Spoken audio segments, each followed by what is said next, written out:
All right. So, right now it is 5:27 a.m. So, if you remember, I just did a speed run on Friday morning around 5 a.m. and now it's Saturday morning at 5 a.m. Yeah, I may have a problem. But to be fair, Darkman Fair is literally going to end. So, now's the time. Now's the time to hopefully get sub 5. I'm hoping I at least beat my time. So if you're watching this and you don't see like a 4-hour time in the title, there's going to be some salt at the end of this video. I can tell you that. But I guess we'll have to figure it out. I do think I've optimized the route enough where I do think it's possible. So we'll see. But I'm honestly basically, once again, just doing a refined version of my route. I do feel that this is the best route. So I'm just going to go ahead and get into it. I have everything set up. I've opted for a bit of a more minimal setup than I did on PTR because, I don't have all the recipes and I only have so much gold. Also, I'm going to watch this entire scenario because, as I mentioned in my last video, it can be a bit finicky sometimes. And also, my friend, by the way, shout out to Elrenier, a guy in my guild. He hopped on just now at 5:30 in the morning to throw me a guild invite. So, thank you, Elrenier. Appreciate it. Also, one thing is right now, the guild invite is pending behind this cutscene. So now I literally can't skip it because if I skip it, the first thing that's going to cancel is the guild invite. You know, how it goes. Alright, so I'm going to start the timer now. I'm going to join my guild. Ignore the melee quest because I really never hand that in anyway. Alright, I'm going to have my keybinds for a moment. Talk to her. Go. Chromie, select timeline, Legion Evasion.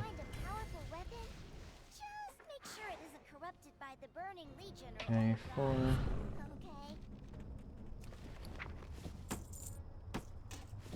Okay, real quick. Here. Fuck me, I forgot to do it this time. Alright. To destroy anniversary gift? Yes, I fucking would.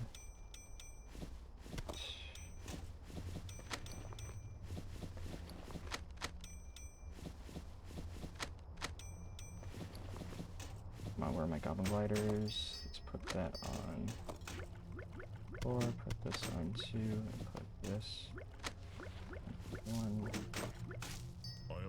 And then here.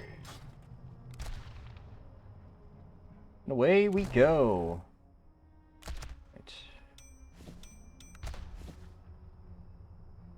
So, as always, with this new route, low commentary at the start. Would you believe it? I forgot my heirloom trinkets again. Also, Radinax isn't bugged. That was just me being an idiot. It's just on PTR for some reason. And yes, I am about to Radinax just to get between these 3 little points. Fight me.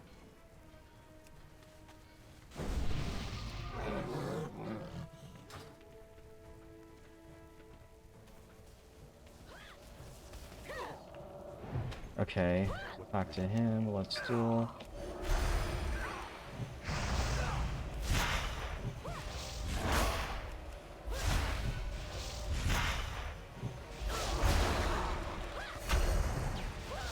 And 4. Nope. Thank you so much.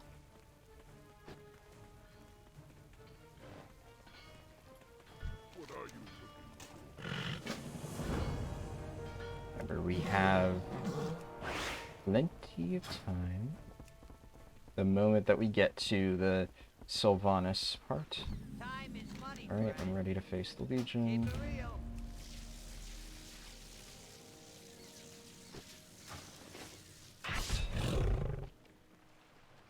Didn't fuck it up this time. Off to a great start.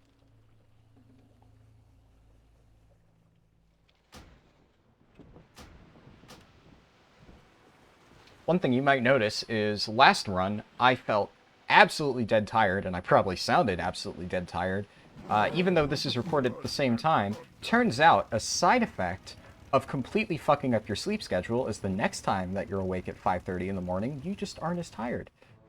Because I basically slept the entire day yesterday, so, you know. Okay. Now, do this. Here. Now we are going to Darkmoon Fair. I don't know why Leatrix Plus is disabled. I must have accidentally disabled it on like my Demon Hunter. Leatrix Plus. Okay, so I need to go through as I run to DMF.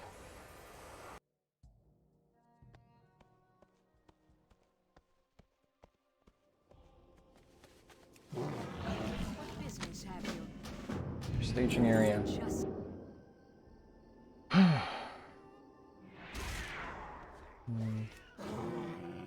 Apologies for the clicking. Trust me, I'm as disappointed in myself as you all are. But, not much to be done. Okay, now we gotta do the quests.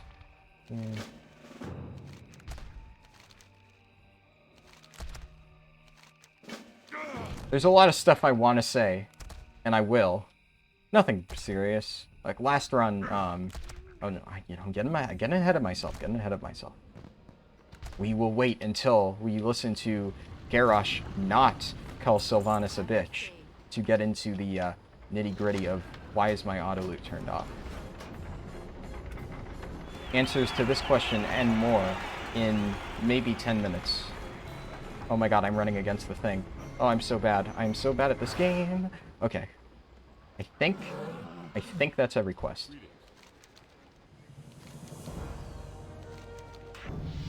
If you didn't notice, I forgot this. So, once again, off to a great start here.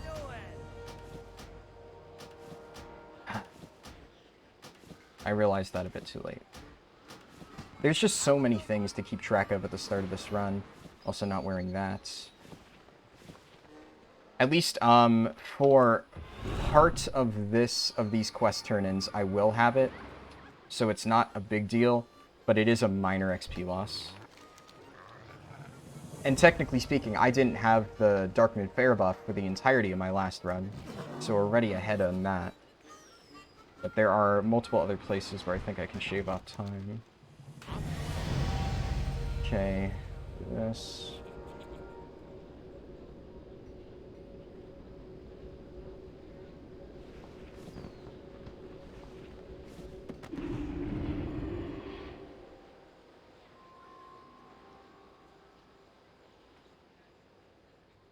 Okay, I'd like to return to the present timeline for me.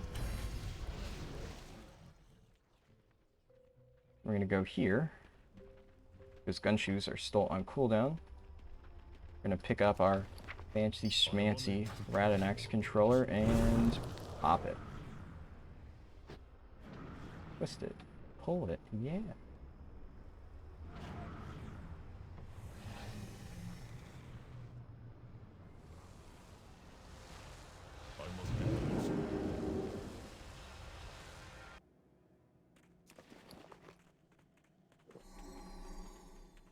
And yes, just in case you missed the last run, I do believe that it is faster to get to Silverpine this way after doing a few speed tests.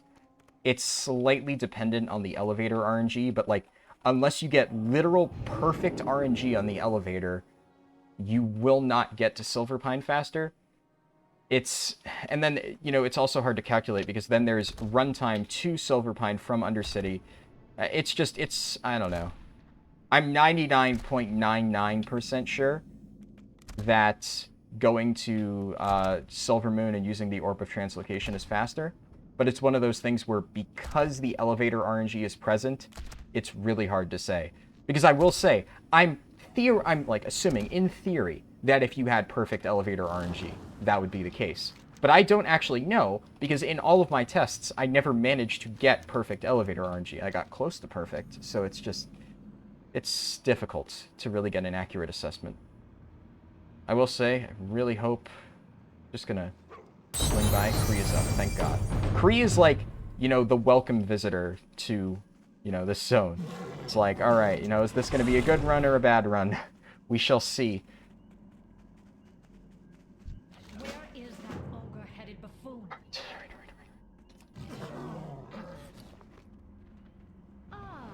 Speak of the devil. This better be important, Sylvanas. You know how I detest this place and its foul stench. Why have you called for me? And more importantly, What are those scourge fiends doing here? Those fiends, you Warchief, so glad you could make it. I didn't cancel it. Almost fucked up. Almost fucked up. With the death of the Lich King, many of the more intelligent scourge became unemployed. Those fiends, as you so delicately put it, are called Valkyr. They are under my command now. And they are part of the reason that I asked to see you. Yeah, so we maybe would be about here-ish, if I had remembered to use that. Not a big deal, but it definitely is one of those things where it's just like, damn it. Only I'd not fucked that up. We Forsaken are unable to procreate. But hindsight is 20/20. These things are really stressful. You gotta understand. I know a lot of people are like, oh, you know, how does he forget to do that? I get it. I do these a lot. I should probably remember. But you have to understand that I basically spent the past... I mean, starting from around, like, 11 p.m. last night, I've been preparing everything you see before you. Some of this stuff I already had, and it was just a matter of mailing it from one character to the other. But a lot of it I didn't have. And a lot of it I had to go and craft. Like, all this stuff I had to craft. It took me about 2 hours just to get the correct Savage Tarot cards. Not even joking. Well, Savage Tarots and one of the coarse leather armbands. I literally spent like 2 hours just fishing for crit verse. It just... I've never been more unlucky. So... while I'm talking, I'm losing efficiency. Which is one of the problems. Sonic glider. What difference is there between you Expression. and the Lich King now? Isn't it obvious, Warchief? I serve the Horde. I don't know why this stopped. Watch your clever Fine. mouth. 2... Chromosh, you stay behind and make sure The Banshee Queen is well guarded. I will be expecting a full report when next we meet. Remember, Sylvanas, eventually we all Believe that's everything. I think I've got it. and face judgment. Your day Favorite title? soon than others. Like I said, there's a lot of unskippable stuff later. Losing a tiny bit of efficiency here, but it's fine. Okay.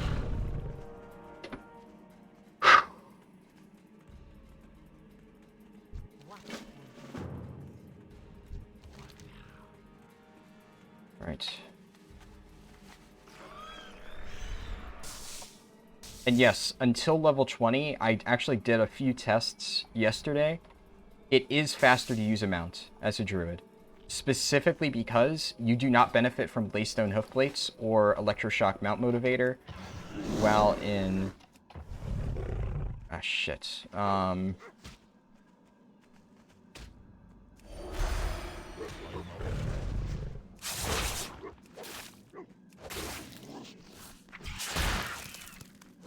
Always forget to do this. Q, okay. Leave. That is everything. Too far away.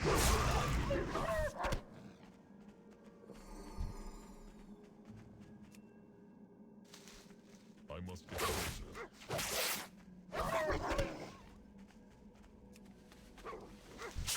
Something first. Yeah, so we'll see how this turns out. I'm not 100% sure if I'm going to beat the world record, which, by the way, is still held by me in all forms. So I know there's been some debate I recently shut down that debate by taking the anniversary buff world record. But I won't get into that. You can watch that if you want to watch the video. But while I'm mentioning that, that leads me into another point that I did want to discuss, which is kind of my mood in the last video. So I got a decent amount of messages from people saying they really liked, like the word I heard a lot was the snark that I had in my last video. And a lot of that came from the fact that I was completely exhausted, and I really didn't want to be doing that anniversary buff world record. Like, this is fun to me. I like doing runs on live servers, first of all, because, well, I can submit this to speedrun.com, which I actually like. I think it's good that we have a standardized rule set. Like, I've been working with the people at speedrun.com to make that standardized rule set, and I'm pretty happy with it now. Honestly, the only thing that I still want that they haven't been 100% like in agreement on is like new categories. So one thing I've suggested is like, oh, we should have like a Demon Hunter category, because right now, you know, Demon Hunters don't really fit into any of the existing stuff. But like, that's a very minor thing. If they do that, great. You know, that would be cool.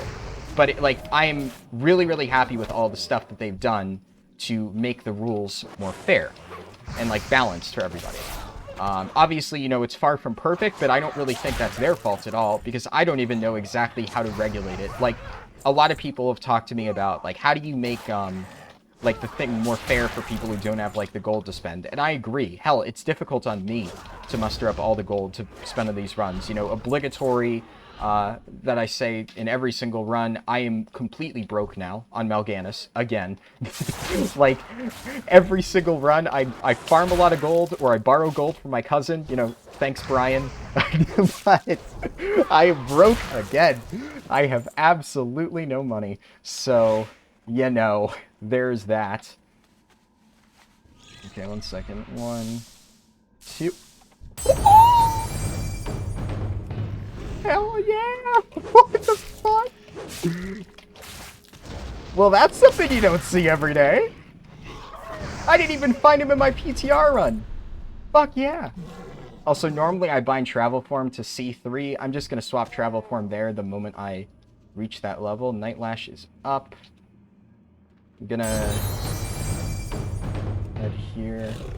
While I check these rares, I'll stop talking for a second. Apologies. I know I tend to derail myself, and I know that probably frustrates people, but that's just how it goes. Check for chests. Nope. Gotta check. It's one of those things where it's like, you know, if you're right in the path of a chest, you might as well. So, we get Nath. Well, if Lost Son of Arugal is up, I'm pretty sure they're all up, which is good. It's one of the main reasons I do these so late at night and not in Chromie time. Which is another thing, by the way. This isn't Chromie time. I know some people are kind of confused about that. I still got a few questions. I did try to explain it, but I guess a few people missed it.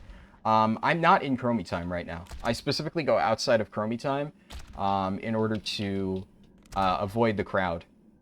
You know, I figure that's something I can share because, like, out of all the people leveling, not all of them are going to watch the entire speedrun. So if you watch this far, there's a tip for you. Go outside of Chromie time until level 30 because at level 30 it caps and then you can't go any further. But then you enable, or then what I do, as you'll see in the run, is I go to WOD until 40, which is when WOD caps, and then I enable Chromie time and clean up the rest. So, just a little piece of advice. But yeah, so basically back to what I was saying, a lot of people, or not, I wouldn't say a lot of people actually thought it was like really funny, which surprised me. I didn't expect as many people to like my relatively sour attitude. I stand by all the stuff that I said. There were a few important things that I had to talk about regarding, like, you know, the idea of like copywriting information. I wouldn't say copywriting, but basically saying that you own pieces of information. That entire rant I think is pretty important. If you go back and you want to watch that, I stand by everything I said there. But I was a bit more negative overall and tired. And I just don't like doing PTR runs, but I felt I needed to just because I got a decent amount of shit from people. Because they were like, oh, this isn't actually world record. And it's like, it is world record. But, you know, what can you do? Now, I know obviously I could theoretically just ignore those people. That's what a lot of people told me. Oh, yeah, just ignore them, blah, blah, blah, blah, blah. And yeah, sure, I could. Or I could just take the world record and just have it be done with. So now that's over.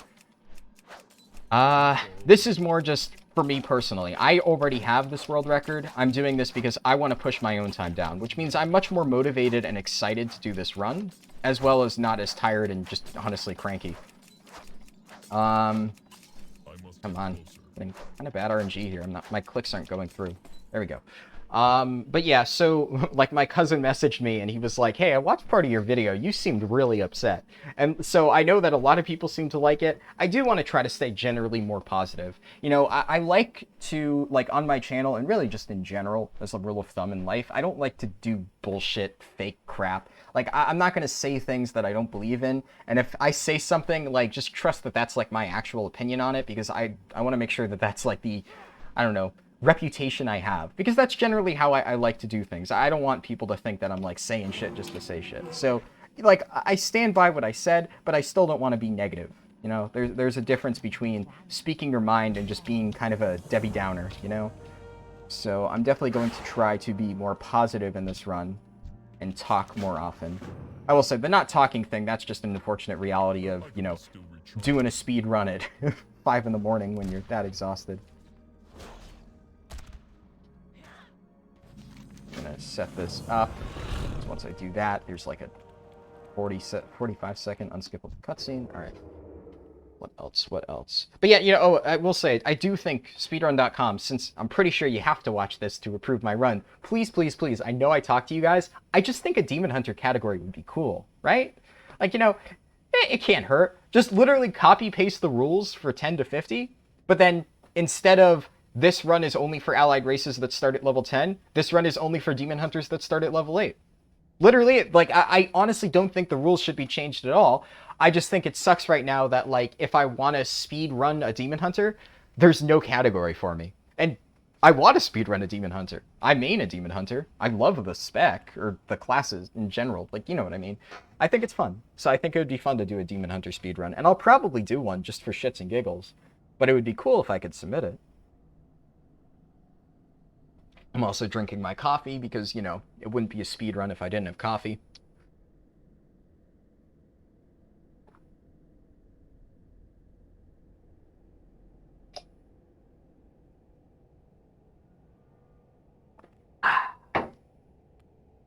God, don't know what I would do if coffee didn't exist. Probably be falling asleep all the time. But yes, so now that we've gotten that topic out of the way, so basically, TLDR, I'm going to stay more positive. Sorry if my, you know, down mood in the last video upset you. Most people didn't seem bothered, but I, just in case, you know, just want to say that. I do want to cover something that a few people have asked me. Well, there's a few things that I want to cover just that people have asked me, like general, like I'll try to do like a bit of a off the top. I don't have anything scripted here. Like basically right now on my second monitor, I'm looking at a document that basically just says, don't forget to turn war mode on, you stupid idiot. Set Hearthstone next to Chromie, apply minor speed during the Sylvanas cutscene, which, you know, kind of forgot to do that until at the very end.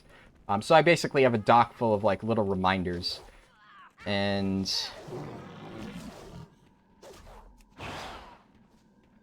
no real script, but let's see, this is when it sends me to do. Oh yeah, I can use speed pots in non-100% travel form. Forgot about that. And she's gonna send me down to the docks. And I do this. Oh, it kicked me out of travel form, but you saw that, right? The moose was just chilling on top of the Radinax. Also, yeah, obviously, you know, you probably noticed by now, Radinax is not nerfed. Hooray! I do think, I stand by what I said, I do think it should be nerfed. As much as I love the ability, or the item, or whatever, it's kind of broken, and it's created this really weird situation where, like, you have to farm a shit ton of them and then, like, mail it to your character. It's just one of those items that's, like, very, like, have or have not kind of thing.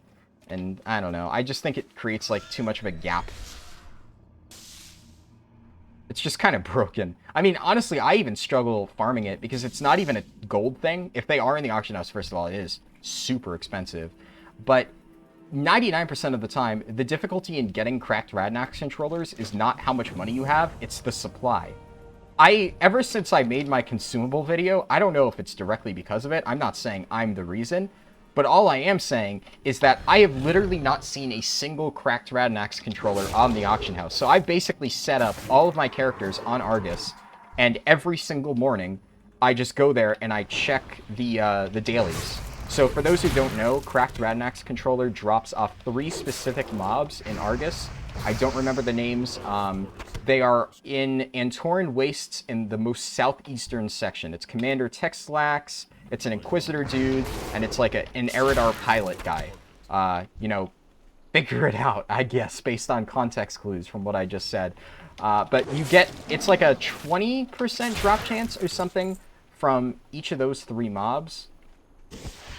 Just gonna pop that now before I forget. I don't want to accidentally lose some experience. So like 20% drop chance from those 3 mobs. And normally they're rare spawns, but there are world quests that can spawn where basically they have effectively infinite respawn times because they're a world quest elite. So what you want to do is basically check Argus until the world quest for one of those 3 or multiple. There was a day where Commander Texlax and the area or Inquisitor guy were up. And then I just killed both of them on all my characters, and I got like 5 cracked Radnax controllers. So, you know, what I do is I just have like all my characters parked there every day, go and check, and then if it's up, I'll ask my friends, and I'll be like, hey, so-and-so, like, do you have like 5 minutes to go check cracked Radnax for me? And, you know, they're usually like, yeah, sure. And they go check. If they get it, they throw it in the guild bank. You know. Cool. But that's the thing. It's not even a matter of like, do you have the money to buy it? Like Gunshoes, obviously there's like a million of them on the auction house, but like they're really expensive, so some people struggle getting it for that reason. Cracked Radnax, sometimes no matter how much gold you have, if you don't have a farming like path set up for it, you just don't have access, which is kind of difficult. It makes it hard to farm. Alright.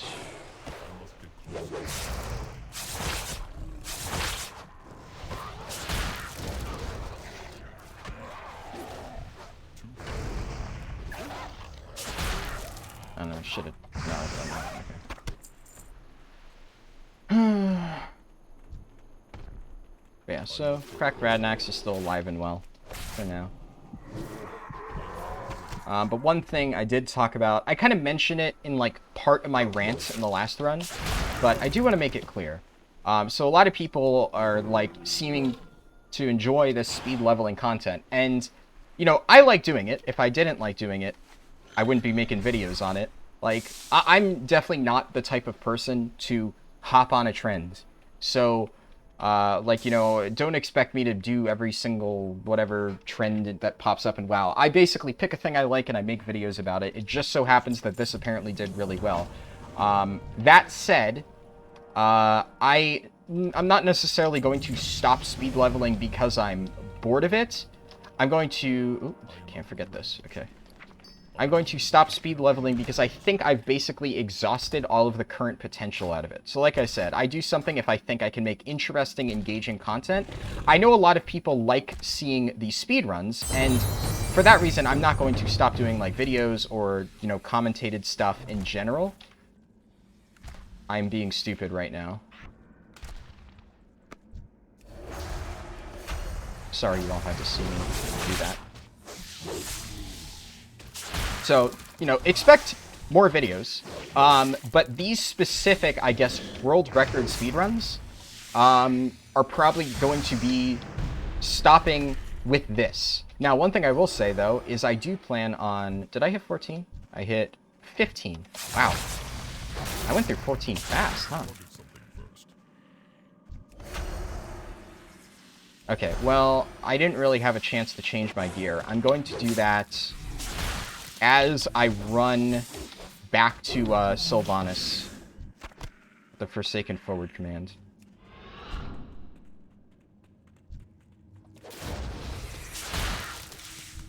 But yeah, so I really do think I've just exhausted the potential for interesting content with the speed leveling thing. I'm going to obviously do this run, but then Darkmoon Faire is over. And I really just think, like, as you saw, you know, I was also really interested in continuing because after my first Volpera run, you know, I still had so much optimization left that I knew could be done. And then, as you see, I created this route. But as you've also seen, I've basically used this same route, this same character setup, for the past 3 speedruns. And now, don't get me wrong, I absolutely love Guardian Druid, and I really like that this seems to be the most optimal setup. I'm, like, thrilled about that.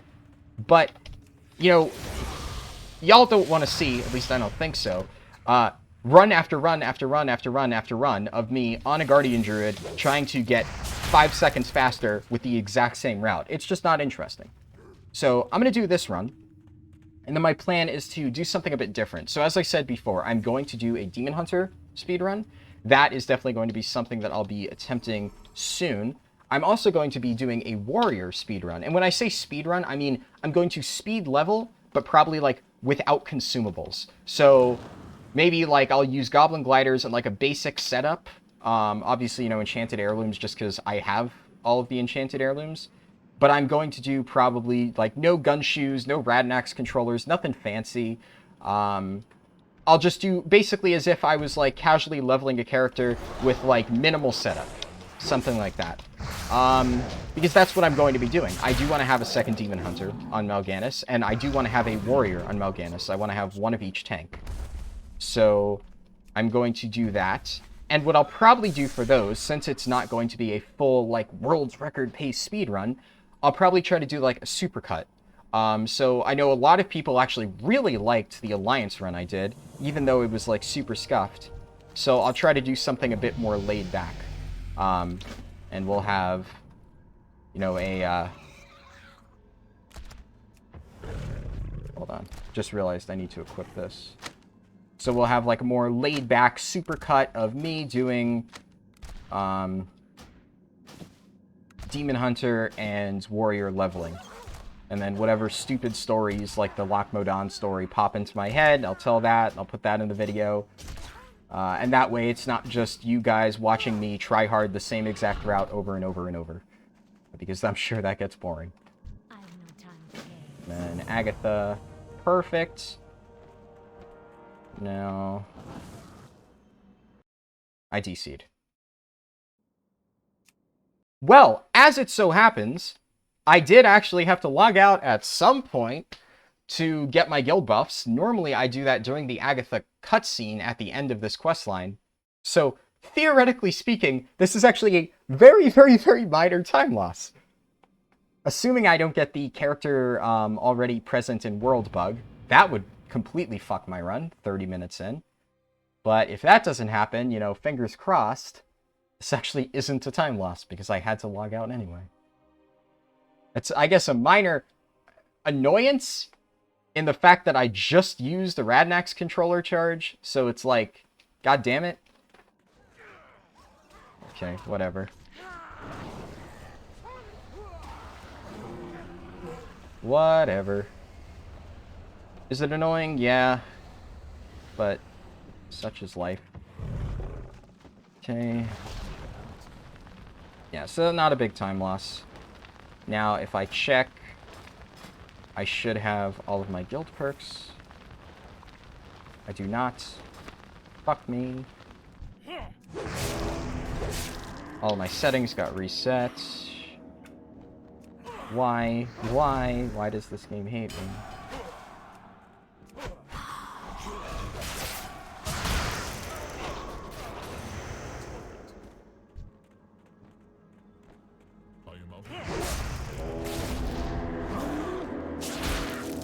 I guess I actually technically don't know if it worked or not, did it?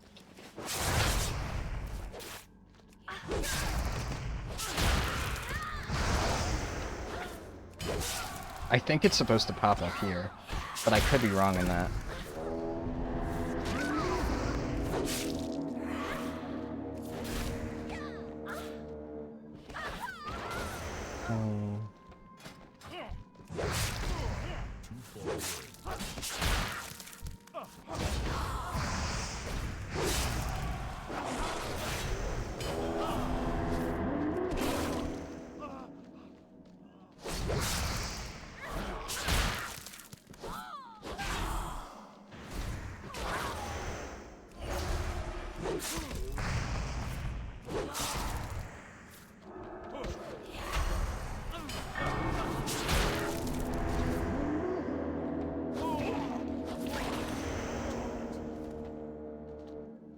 does it not let me shift out? Oh, it cleared my keybinds too! Wonderful! That's actually really annoying.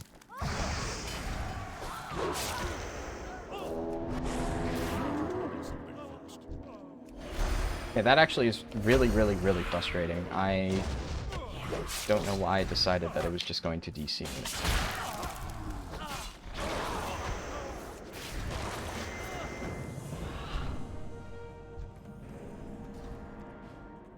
Okay, well, I'm gonna have to fix my keybinds during the Agatha ride.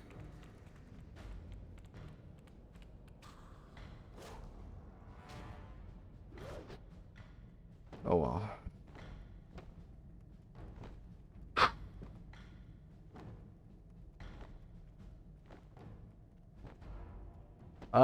What was I saying before I was so rudely interrupted by the game? Oh yeah, so casual speedruns, supercuts, blah blah blah blah blah. Obviously, more stuff coming in Shadowlands. I'll get to that. You know, for people interested in the spreadsheet, I've said this before, but I will do a major update for it in the weeks coming up to Shadowlands. And another thing, so a bunch of people have asked me if I plan on streaming. At this point, probably. I have no idea what times. I have no idea what days. But probably. And I will not obviously be streaming any more world record attempts because, as I said, this is probably going to be my last run of those, period. Can I check to see if my Hearthstone's off cooldown? 30-minute cooldown. So it hasn't worked, so I do need to log out completely.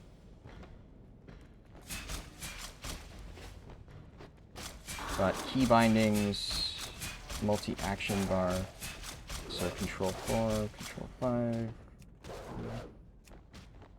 and then log out. 20 seconds until log out.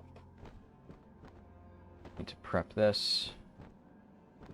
So that should give me the 10% mount speed, and it should give me the Hearthstone CD reduction if I log out properly, apparently. So, minor time loss, I guess. Oh well. And that should have officially logged me out. Wait like 2 seconds. Alright. Last time I logged over to another character. I don't think I need to do that. We'll see. We'll do this for science. And then I'm pretty sure I'm going to be up in the air. So this time, I'm not going to be dumb. And I'm going to do...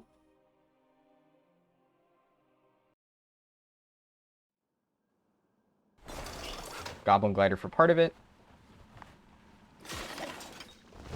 And then this. Perfect. Perfect.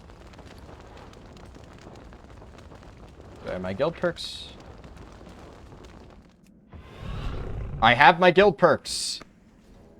Ladies and gentlemen, we got them. What am I doing? Okay. Nope, nope, nope, nope, nope, nope.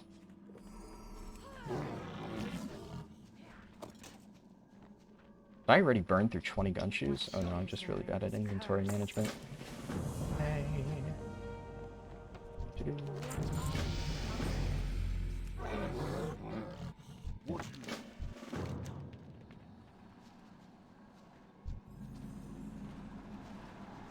Prowl, prowl, prowl.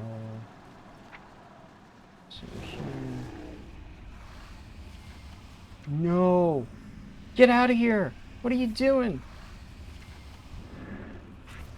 No, no, no, no, no, no, no, no, buddy. Buddy. Buddy!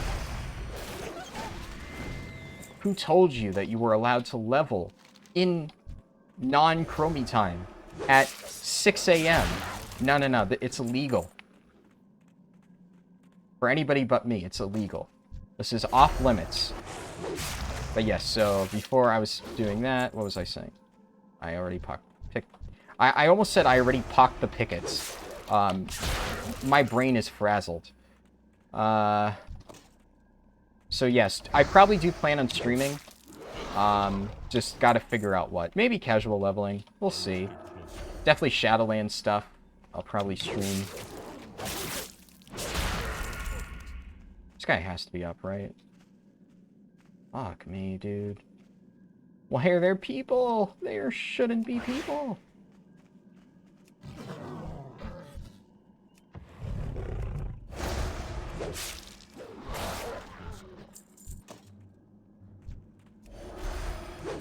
I am out of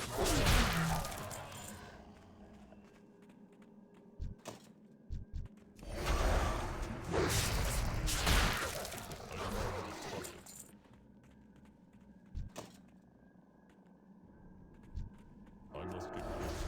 I found a chest in that room quite a few times. Oh well.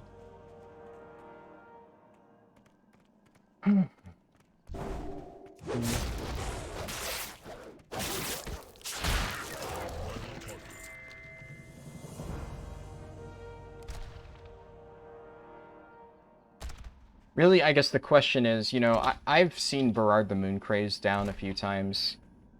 The real question is whether or not we're going to see Lost Gilney and War Dog being killed. Because if Lost Gilney and War Dog is killed, that's really unlucky. Okay. I actually also, because I don't have, like, way higher bonus experience, I am not going to be swapping to Guardian right now. We're going to do that a bit later. This gives me a good opportunity to clean out all of this garbage from my bags.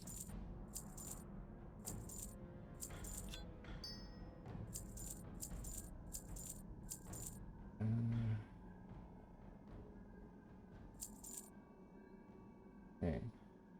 Good fortune to our friends.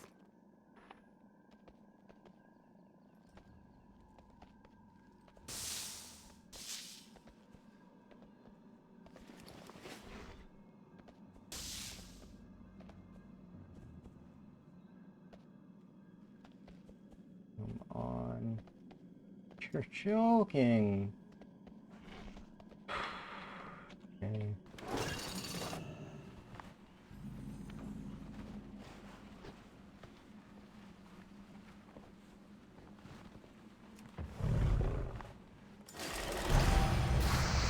Okay. Look at my achievement, guys. I'm so skilled. I fell. Or didn't even really do that. I hear there's so many people leveling here. Did I accidentally enter Chromie time or something? No. I guess when I logged out, it just put me on a shard with a fuck ton of people. Which is annoying.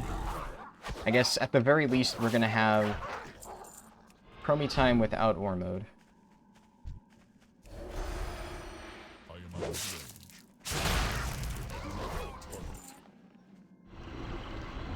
Or Chromie time with War mode soon. Or no Chromie time. Everything that I mean to say is coming out of it. Or everything that I can't talk right now. TLDR. My brain. My brain. My poor brain. Why am I keeping you awake at 6 in the morning?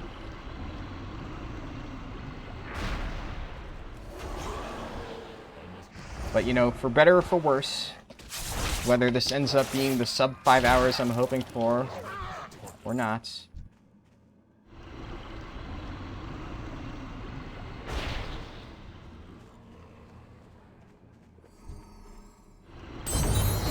Okay, so Lost Gilney and War Dog is down, but Fenwick Thatros is up?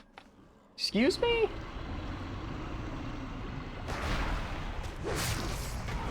Okay, get those. No. No. Please, please, please.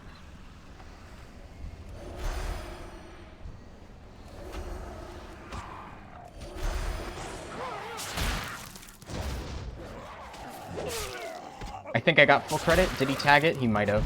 Either way. Man, what is going on right now? I'm sorry, but please fuck off.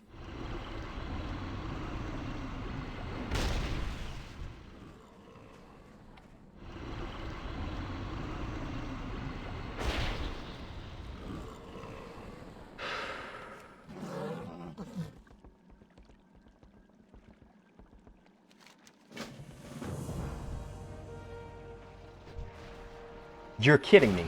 Okay, well, on one hand, this actually saves me time, because normally there's a bit of startup RP. But I need to be really good with the shots here, because I've never done this thing with another person. Yeah, so normally the war can take a few seconds to spawn. but I also missed the initial wave. I didn't even realize this was a shared quest. You're joking.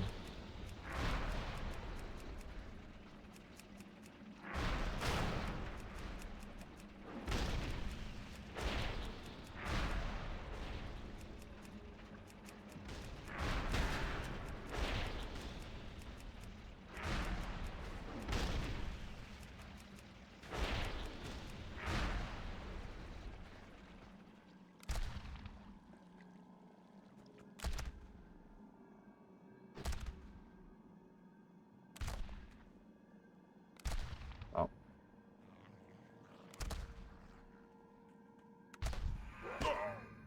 You're shitting me. That's just annoying.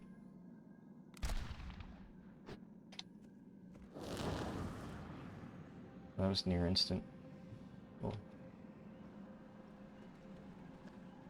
Speak quickly. Okay. I am unable to carry more. Yes.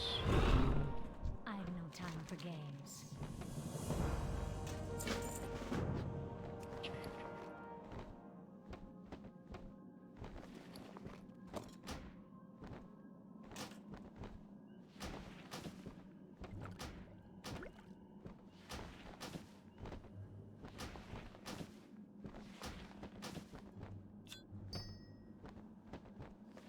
Also, you might have noticed some interesting items sitting in my inventory here.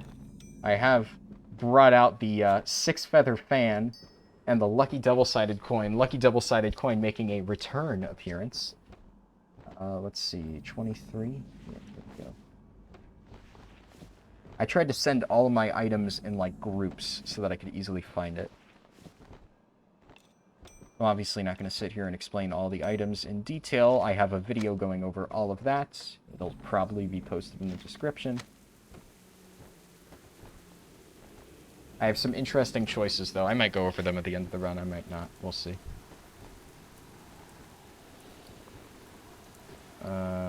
Here.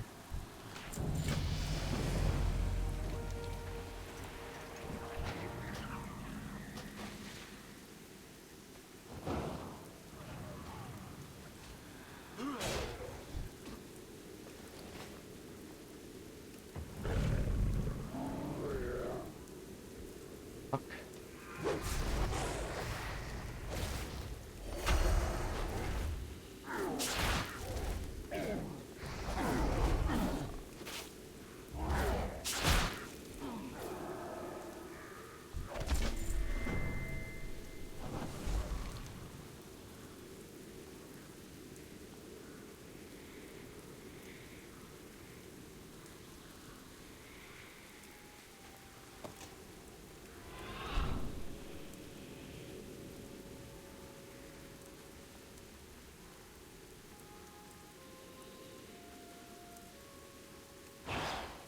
I cannot use that item yet.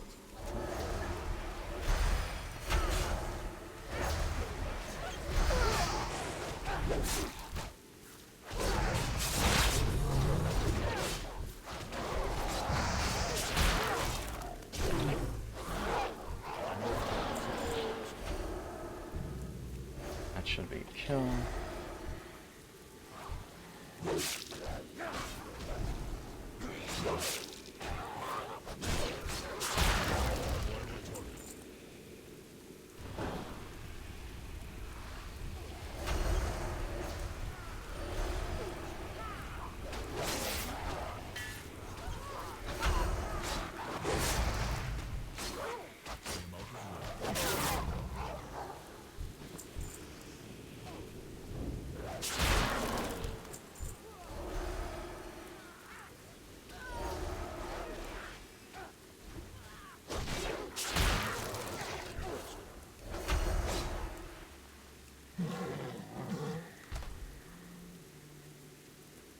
Now we have to go get Wolfsbane. One thing I did notice that was mildly interesting is that track herbalism actually worked on Wolfsbane, of all things. So it actually saved me a little bit of time there. in that I didn't have to look around to find where it was because I could just check my mini-map. But you probably will notice I'm not running herbalism in this run. I tried it. I'm sorry, I really just didn't feel it was efficient. It's hard to say because you can't definitively say, oh yeah, like, that wasn't worth the time it took, because it's like you take a very, very, very minor detour of like 5 seconds, and then I don't think it's worth it, but how can you tell?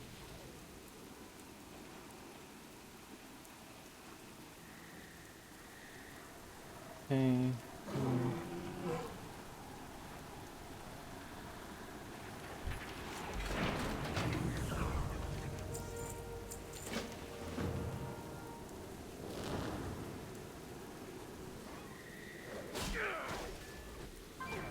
But yeah, I will say one thing that I lost a lot of time on in my last run was just the fact that I did not have cracked Radnax controller.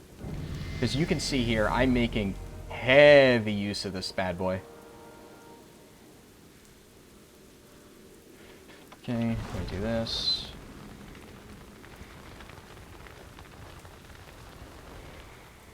So, for me to not have access to something that I use so frequently really, really hurts.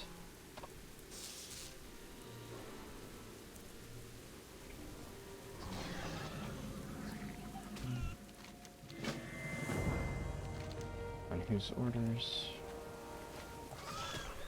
That item is still recharging. Let's see.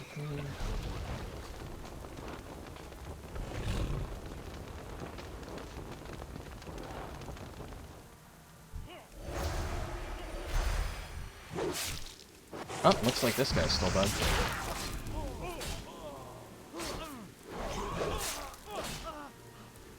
must get closer.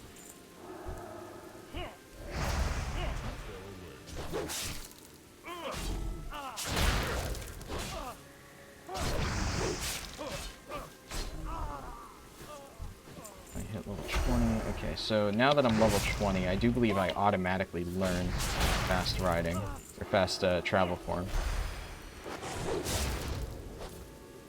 So while I fight these mobs, I'm just gonna move travel form here.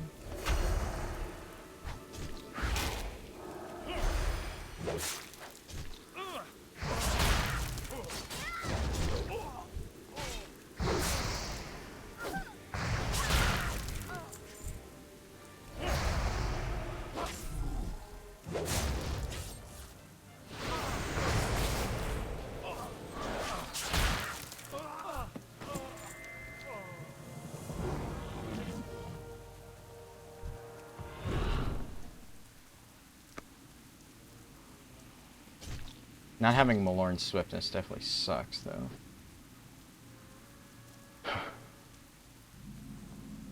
I forget what pace I am. I will say, like, see, I may have made, like, very minor mistakes. Like, obviously, you know, not having the proper turn-in was one. I definitely didn't fuck it up as badly as I did last time. That's understandable.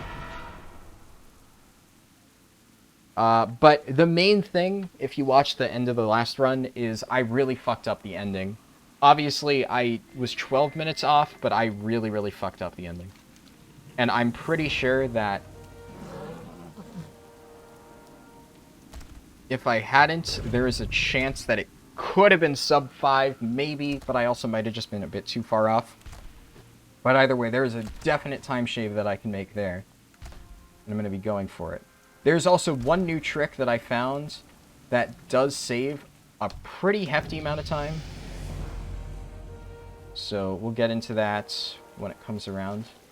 When I say hefty amount of time, I mean like 5 minutes. But, you know, for a run like this, 5 minutes is still decent.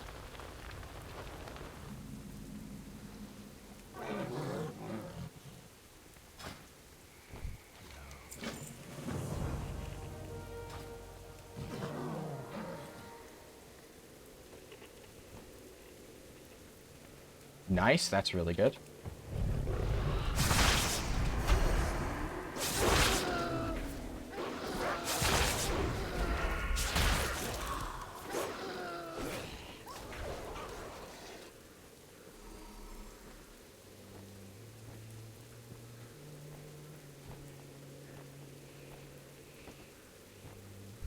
Okay, I need to pull an extra scout at some point, so this should be fine.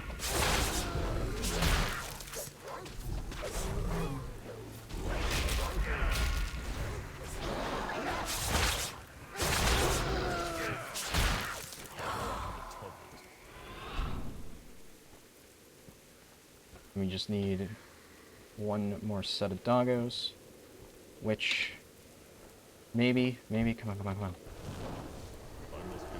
Barely got it.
By the way, the reason I don't normally do that strat is because it's not always time efficient to go all the way up that mountain if you have to go further in to reach a dog pack. But because I got the really good early dog pack, I was able to, like, finish all of my kills by the time I got to the foot of that hill. Also, before I start rambling, let's set up this stuff. So I need this here, this here,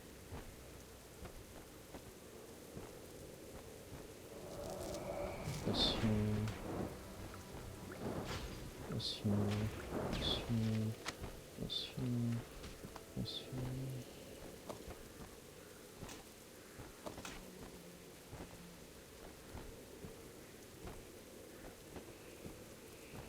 That's it. For that. No. This. This. This. Perfect.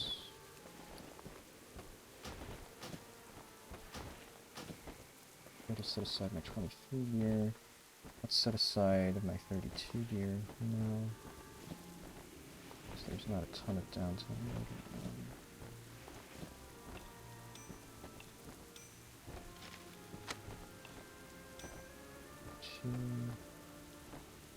Right, and then this is...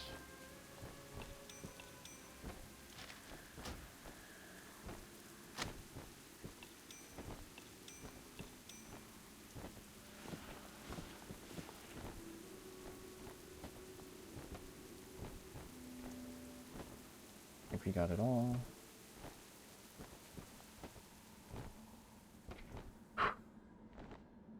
Good. Alright, my bags are looking relatively clean. I hate having crap in my bags. I'm like super duper OCD, so that's one of my biggest frustrations with a speedrun, is having to set up all of my stuff on the fly.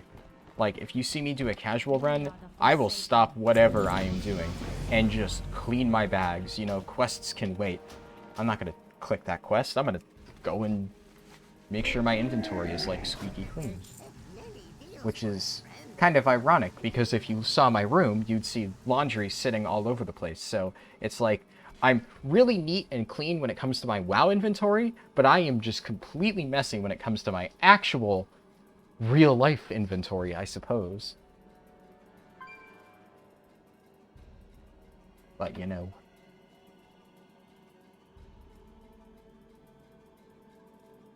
Also just realized I should probably appear offline.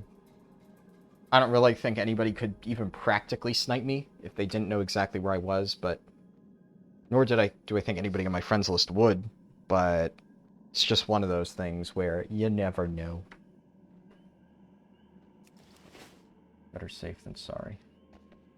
May your feet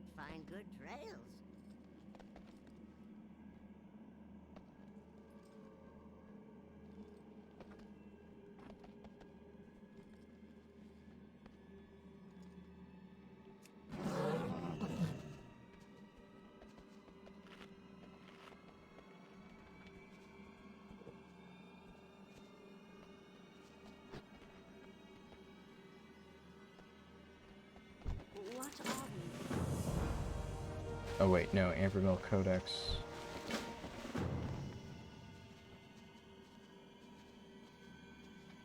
Yeah, it's this quest. So once again, missing out a little bit. But Fuel Ravenclaw. You're joking. That's actually kind of tilting. Fuel Ravenclaw is always up. Fuck me, dude. I do these runs at fucking 5 in the morning to avoid this type of bullshit. Well, now Aquarius the Unbound is probably going to be dead too.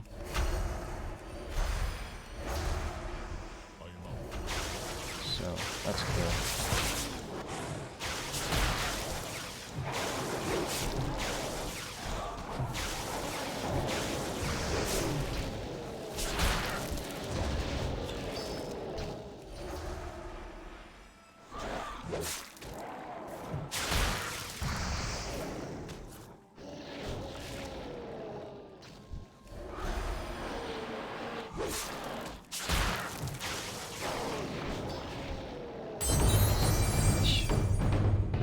Figures.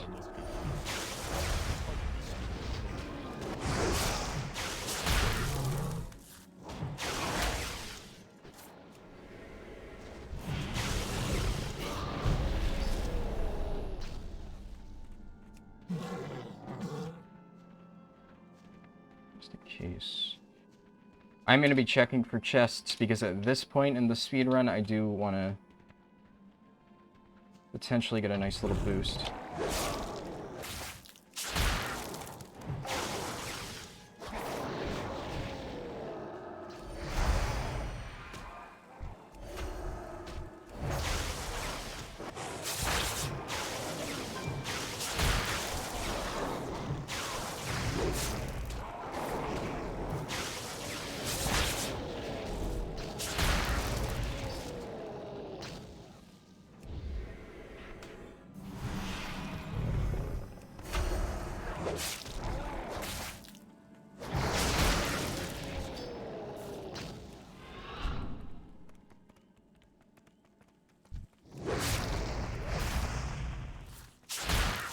Full Ravenclaw not being up is pretty annoying. I'm gonna be honest. Really not thrilled about that.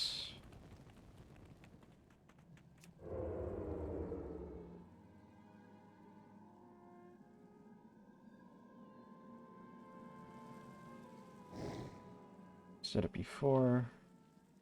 This room. Not gonna be lucky for me today. No!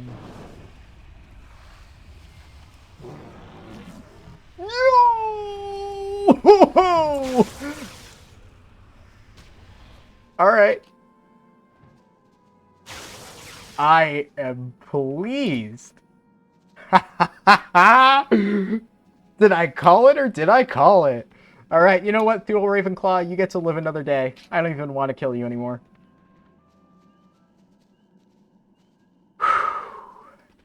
Okay. I have no time for this. What joy is there in this curse?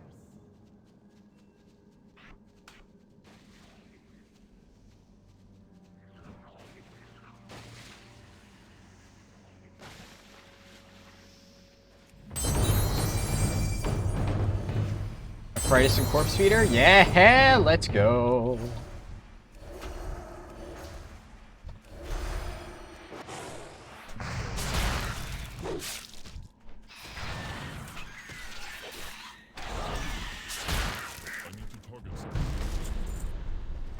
Okay, now we Dalaran Hearth. Preset my hearth to the sepulchre. I don't know what I just tried to say there. To the sepulchre. To the sepulchre. Sepulchre. Sepulchre.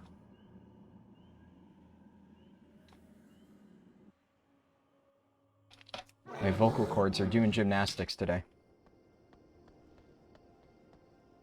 Greetings. It is fortunate I found you. Your presence is requested at Moonglade. Oh, is it?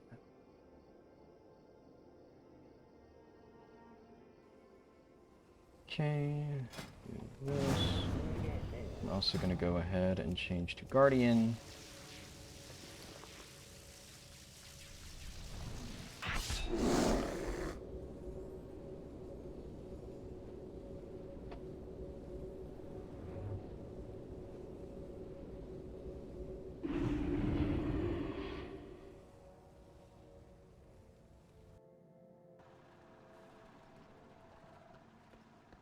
Yeah, we're right here.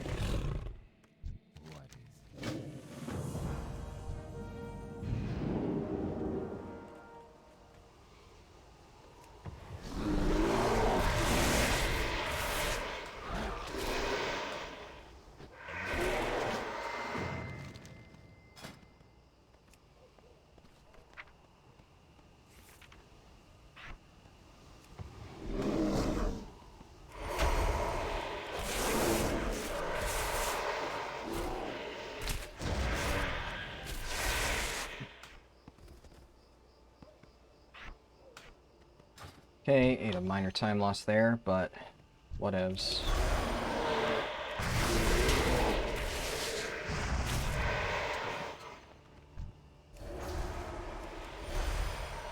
Sometimes you do need to take time to smell the roses, or set up your inventory.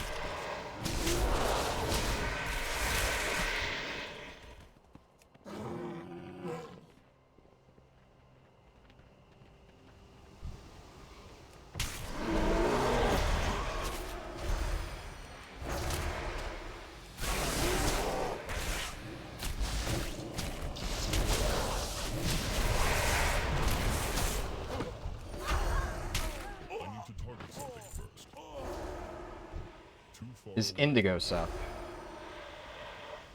Fucking joking. Well, this is officially worse RNG than my last one, so that's cool. I cannot use that item yet.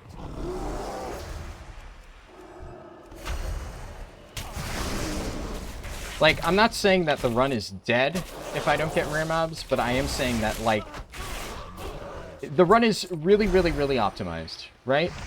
So, if it's already super optimized, and now suddenly I'm not getting rare mobs that, like, I almost always get, the chances of me being able to shave off 12 minutes start to seem lower and lower.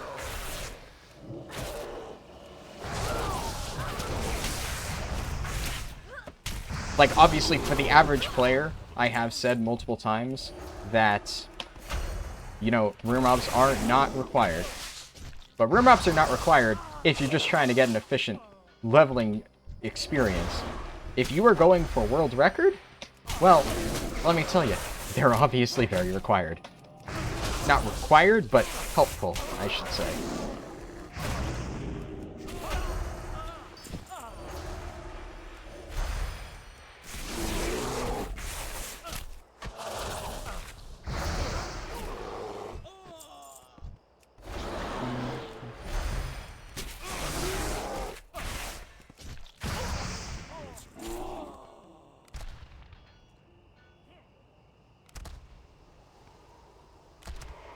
Gonna have to get creative here. Hey. I don't like this. I don't like this. I don't like this. I don't like this. I don't like this. I don't like this. I don't like this. I don't like this. I don't like this. Okay, I'm alive.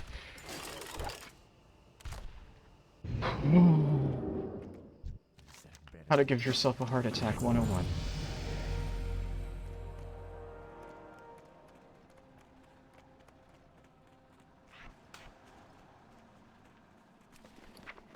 I am unable to carry more.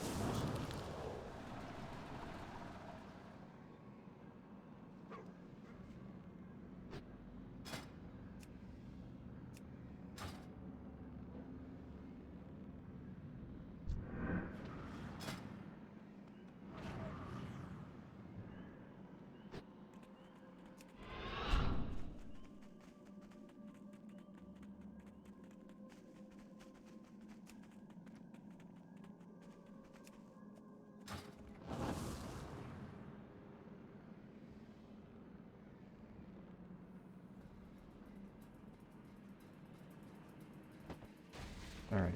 We are the Forsaken. Mildly tilted. We must not Because obviously, if you didn't realize, the reason I did that was specifically so that I could check for those 2 rare mobs, and both of them are dead, and it is 6:30 in the morning. Who else is here? Come on.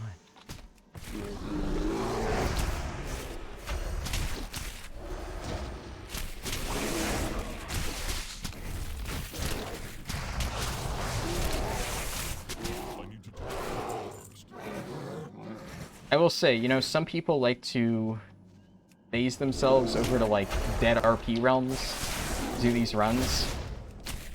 I don't know. I mean, well, officially now it is cheating in the rules. No grouping is its own category, and I'm going to be honest, that's going to be the main category people run, because grouping is basically cheating. But that's the thing. It's like, I don't know. Like, part of just the inherent RNG is, like, do you find the rare mobs? Like, sure, it's cool to find every single chest and every single rare, but it's just not realistically reproducible.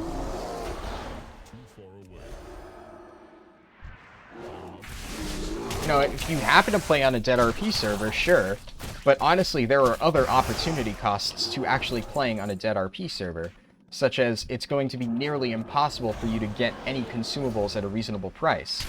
So you're going to have to do all of that yourself. So if you manage to get a setup where you can attempt world records on a dead RP server, just so that you could get that extra little benefit, I mean, more power to you.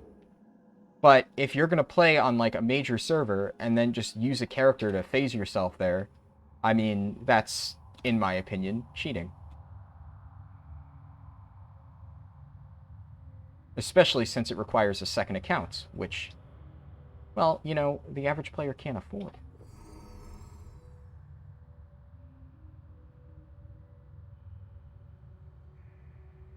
Believe it or not, I am the average player. I'm just some fucking college student playing WoW for fun. You're fucking shitting me. Who else is here? Everything is dead! You're fucking kidding me.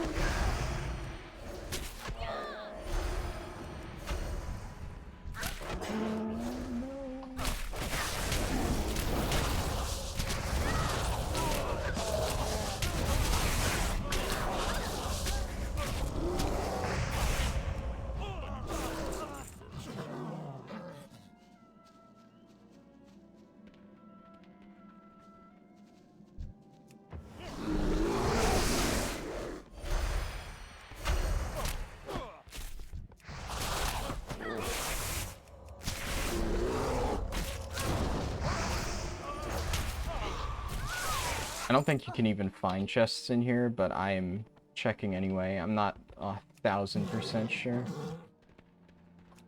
But either way, apparently I need to literally hunt to the ends of the fucking earth to find mobs to kill for this quest. Oh my god. I've never had this much competition, and it's 6:30 a.m. I'm actually so tilted.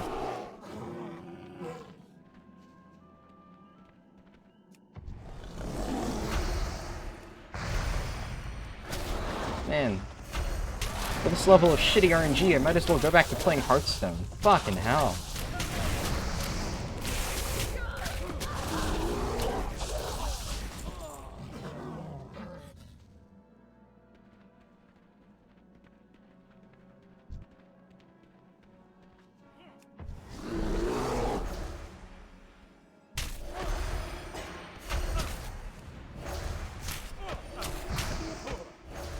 This is actually just so slow. I think this Silverpine, how slow Silverpine has been, might have single-handedly just fucked this run. This is just so fucking bad. I don't even know what to say. This is just really fucking bad.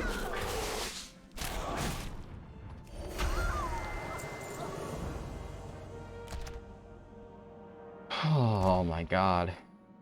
I need to keep that last charge of Radinax.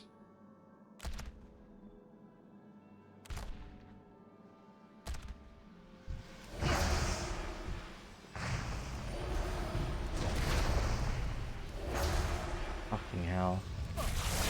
Oh, if that guy's following my guide, then he's gonna kill a Proudest and fucking corpse feeder. Man.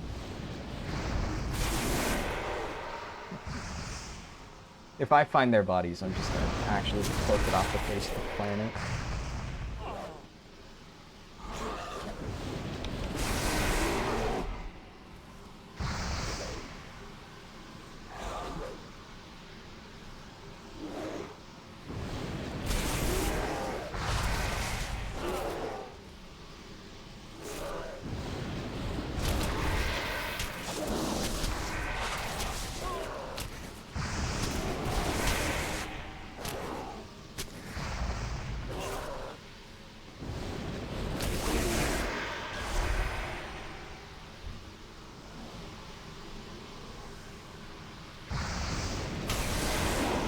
I will say though, you know, as much as I like WoW speed leveling, RNG just frustrates the hell out of me.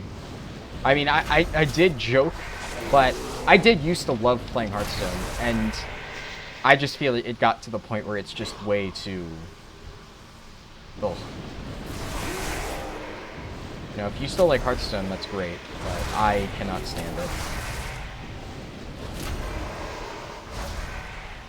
I mean, for a while there, the RNG was just really bad, but then more recently, I will say, in Hearthstone, my problem is that basically, you know, obviously, you know, if you're playing Hearthstone casually, Hearthstone's very fun. Hearthstone is like one of the most fun casual games you can play. It's really, really fun to just, you know, play decks with friends and just, you know, mess around. But when you get to, like, and I know they redid the rank system, so I don't know exactly what it is. I played briefly after the rank system, and then Demon Hunters were just the dumbest shit I've ever seen, and I haven't played since, like, week 1 of Demon Hunters. 100%, by the way, that's another thing that I just found bullshit. They released Demon Hunter to be intentionally broken to get people to play it, and they can't make excuses. That's 1000%. I'm dead inside, dude. I am dead inside.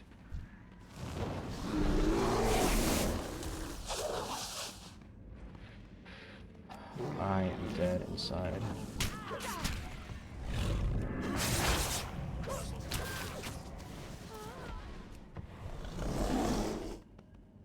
Arthritis and corpse feeders' bodies directly in front of me.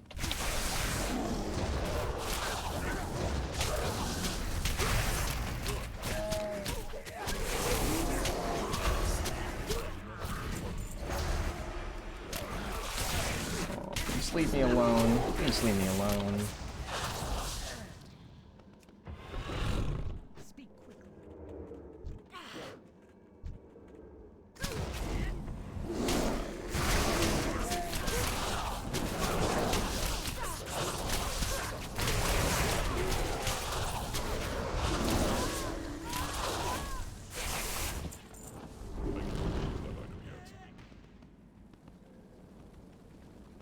And he's stealing all of the tags.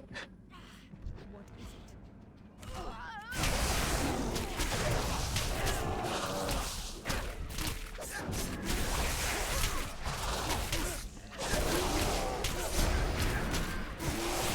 I don't even see any cowering troopers.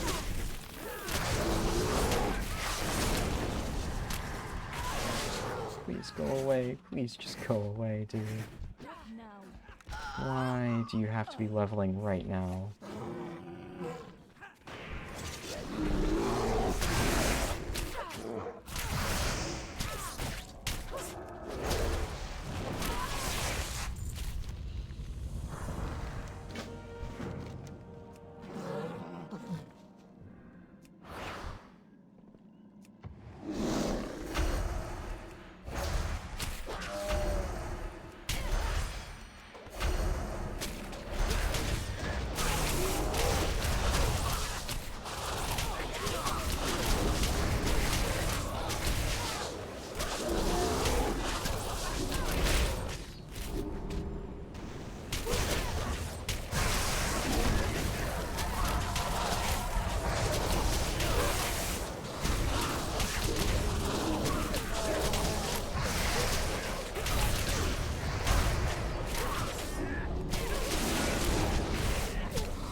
Well, that's a decent chunk of XP that I'm going to be missing.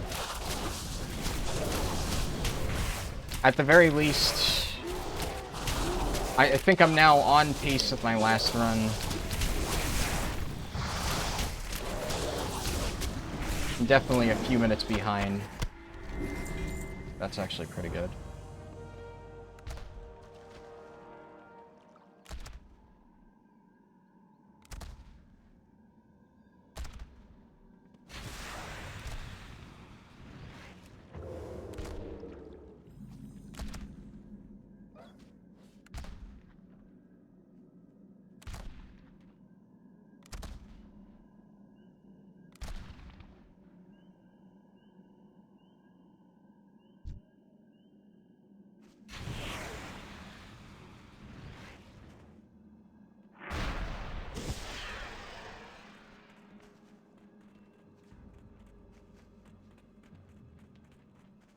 Okay, and this quest is bugged.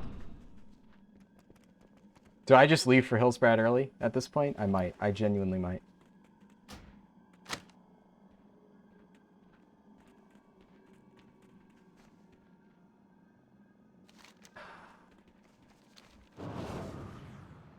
Okay. Okay, I'm very tilted right now. Considering just ending the run here. I might actually just not play through the rest of this, and this will never reach YouTube. But this is just really frustrating. This is, without a doubt, the worst RNG I've ever had in a speedrun.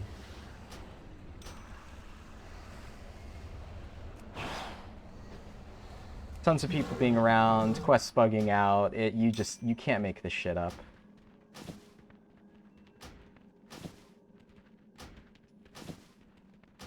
Really unfortunate.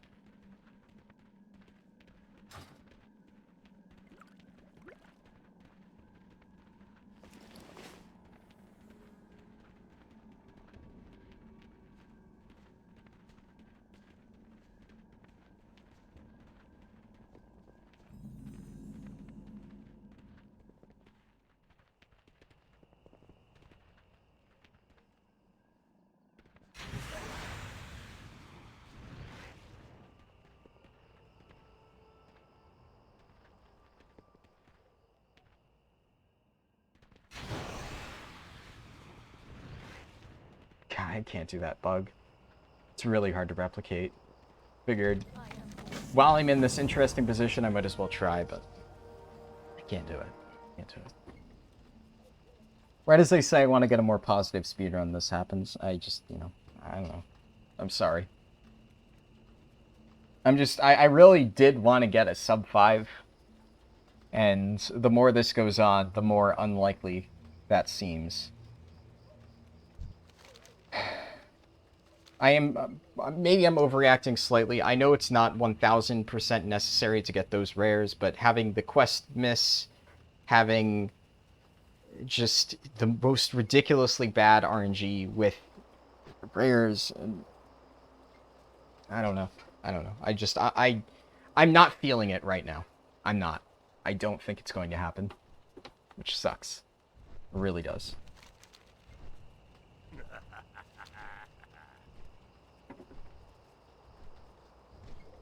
Maybe we get really good RNG in Hillsbrad. As far as I know, that's the only person still out here. But with my luck, there's probably going to be like a few people leveling here in Hillsbrad too, so yeah.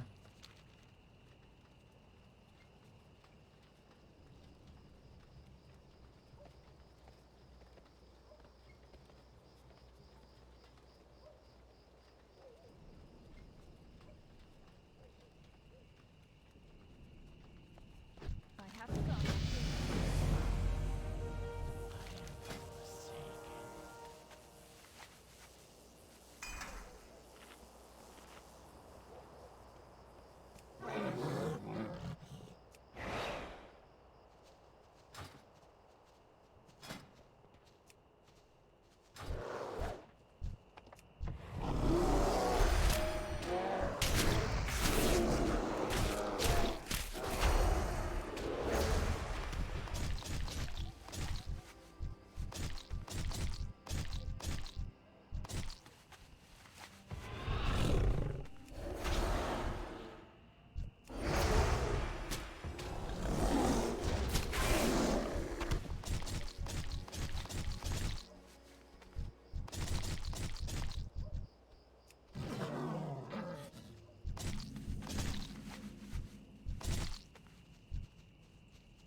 And here, as I did in the last run, this strat is especially important now that I do not have cracked Radnax controller on me right now.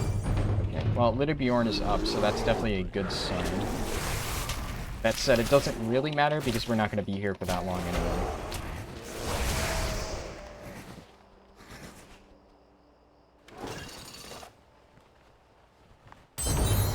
That's lucky.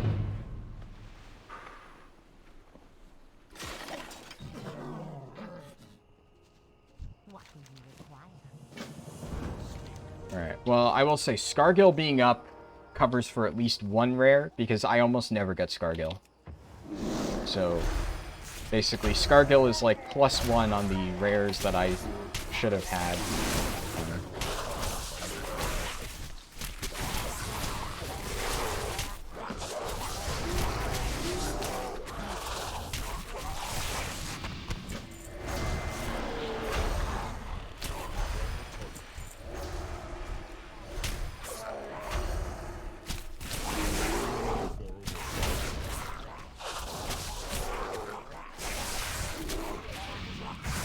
Where are the Forsaken Camp supplies?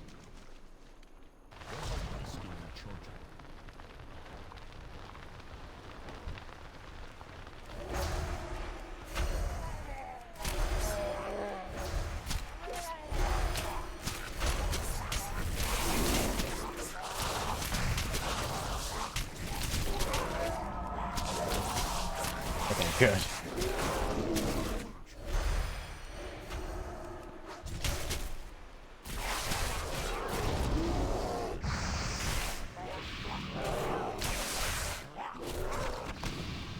Well, my spider went along and made a friend, so that kind of sucks, I but... must get closer.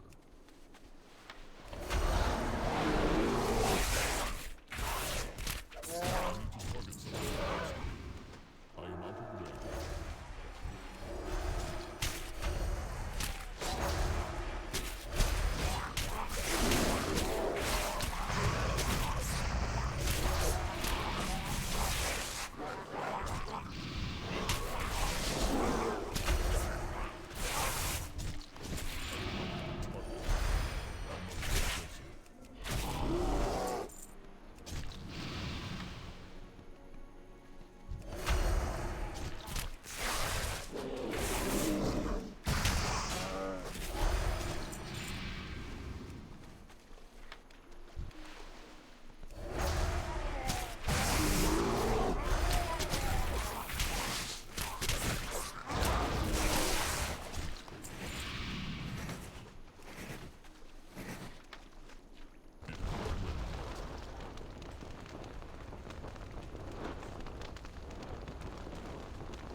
Fucking... Well, Miasmus isn't up, so, you know... For some fucking reason, right? Like... Scargill's up, and Miasmus isn't. Okay. The mob literally in the middle of all of the quests is alive, and the one in the back of the cave is dead. Why? That's great, dumbass. Good for you.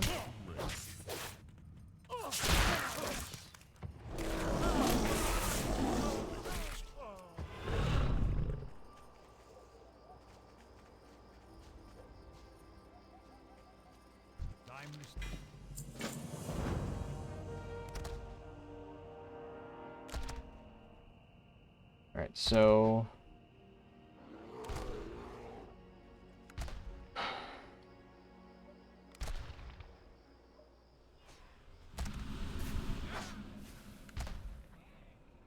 I am behind my run.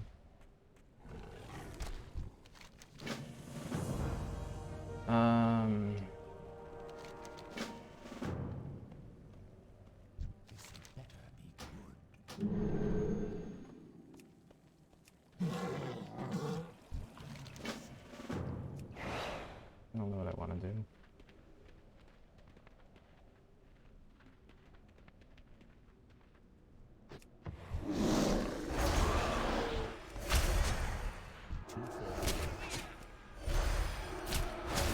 I'm a good bit behind my run too. This is basically where I went and swapped to Gorgrons.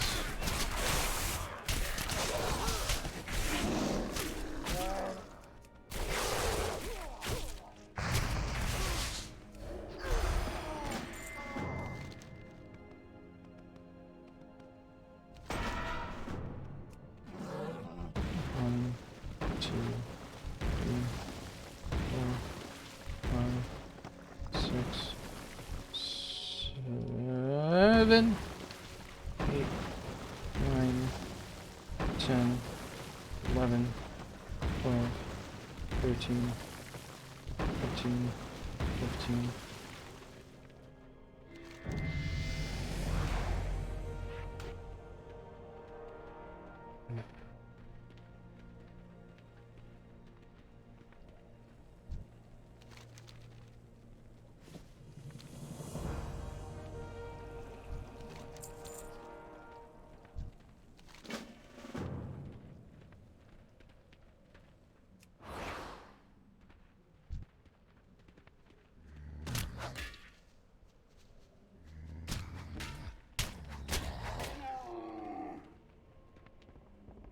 Victory lies ahead.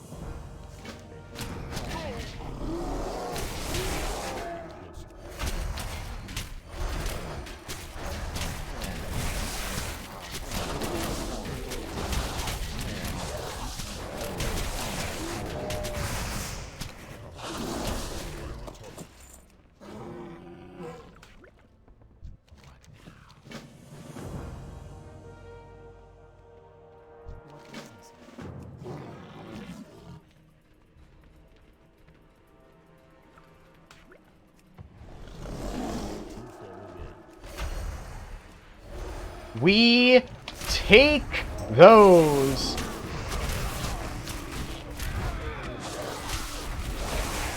Oh, baby.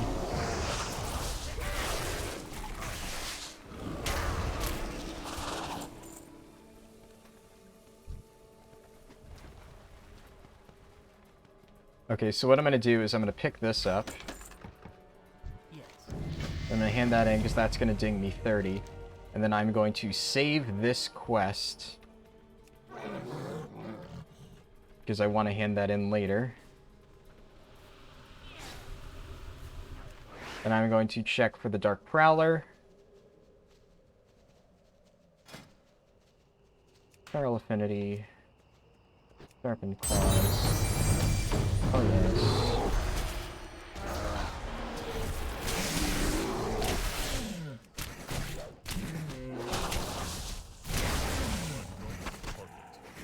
Right. My bags are full? I have many, many wares. Fucking hell.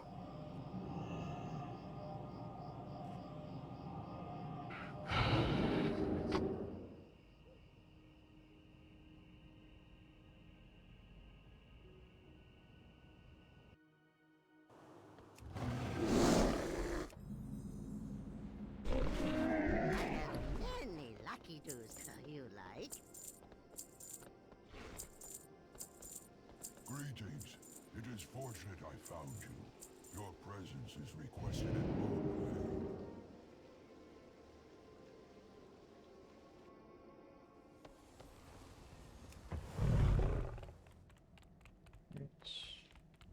So, do this. Finish cleaning up my bags by hand.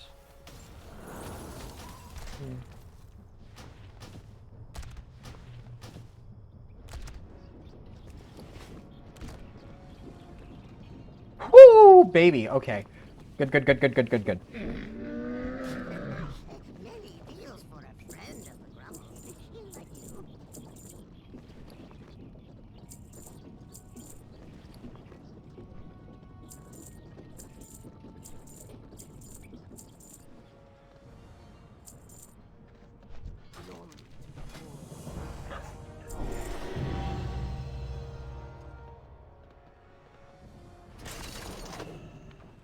Okay.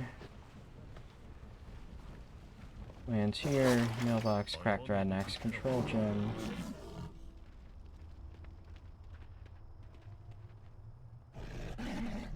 Can you spot the really stupid mistake? If a scary orc offers you something to drink, you probably want to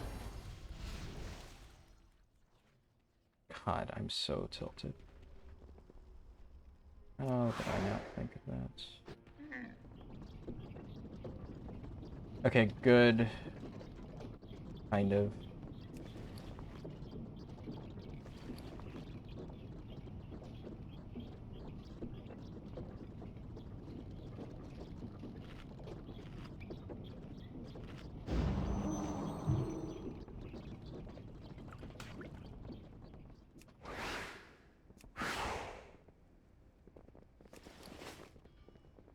What do you need?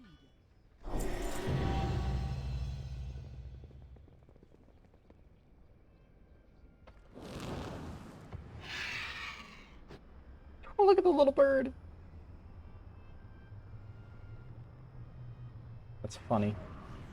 I like it.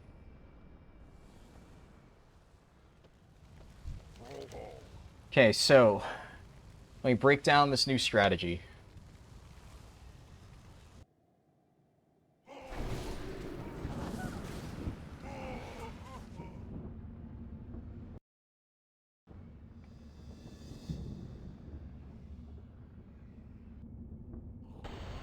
I forgot to turn in the quest. I guess we're doing the WoD intro. Woo!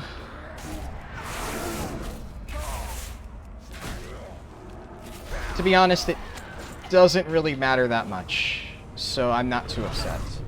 So the new strategy was supposed to be Seek out Gul'dan if you truly wish to stop the Iron War.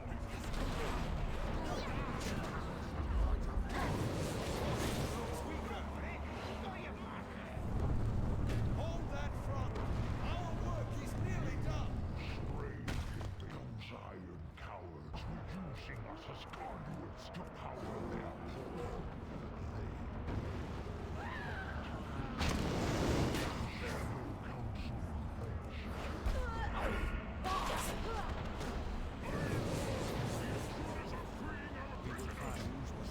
the strategy that I was going to use before I insanely stupidly fat-fingered Radnax controller, sent myself flying into the portal before I could abandon the quest, and then sent myself to the WoD intro, is you basically talk to Chromie, you get the WoD quest so that you can take the teleport down to Dark Portal, and then you talk to Chromie to turn off Chromie time, so then you can do the WoD skip and still not be in Chromie time, and then you don't have to do the whole thing that I did last run. So, technically speaking...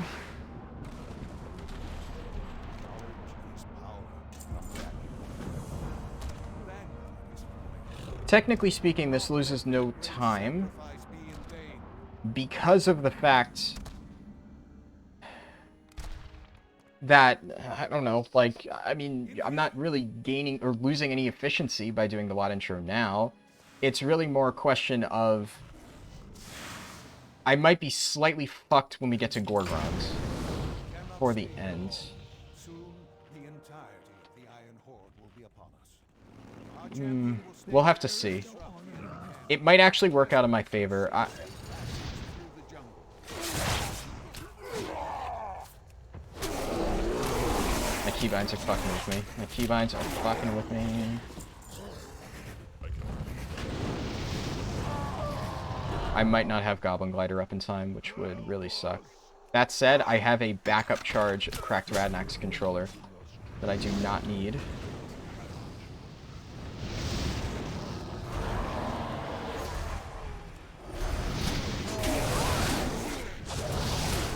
As I mentioned in my last run, do a big pull here.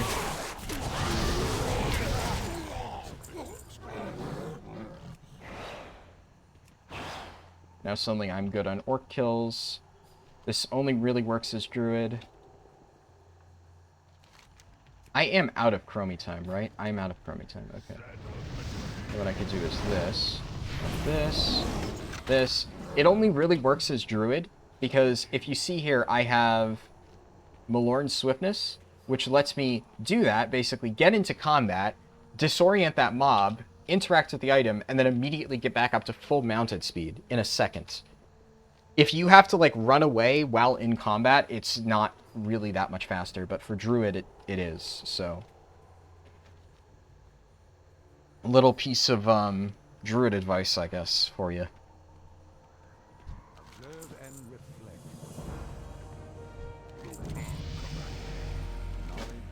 What do you need? You and I against an entire clan. Sounds like my kind of fight. The bleeding Horde use savage blood magic to transform their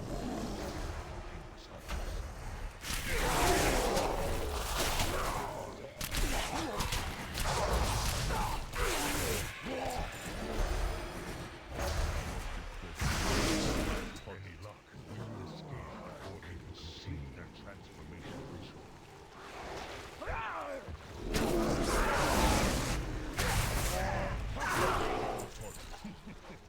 It looks like Cadgar and the rest are on the move. Our work is nearly done, champion. Okay, so my Goblin Glider is going to be Intruders. down. Look! But Cracked Radnax controller instantly sends me to the ground. Pretty much, honestly, this might even be faster. We will find So, calculated. There you go. That's a new strat, I guess. now. Let's get moving. I really hope somebody's cleared out the mobs. There is much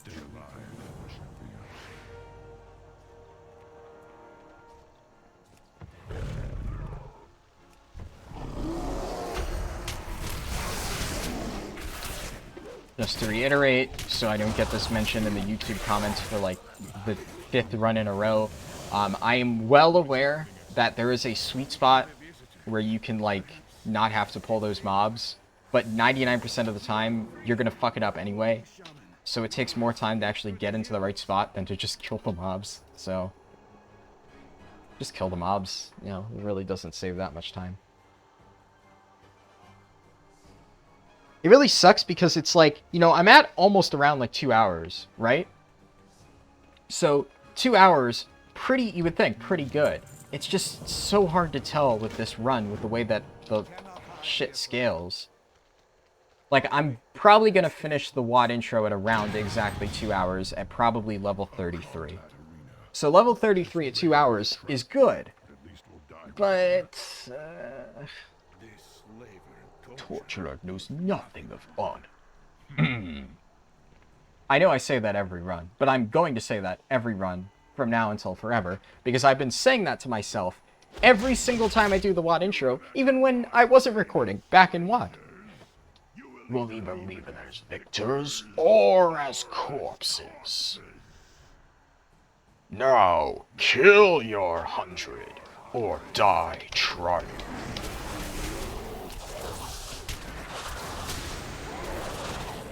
When do I get Berserk? 34?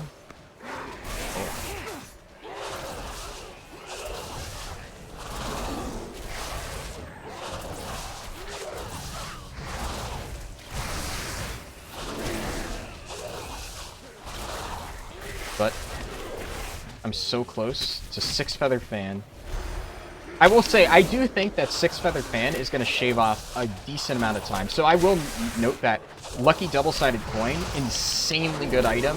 I really think that saved me time on my last run, which is why I wanted to make sure I got one for this.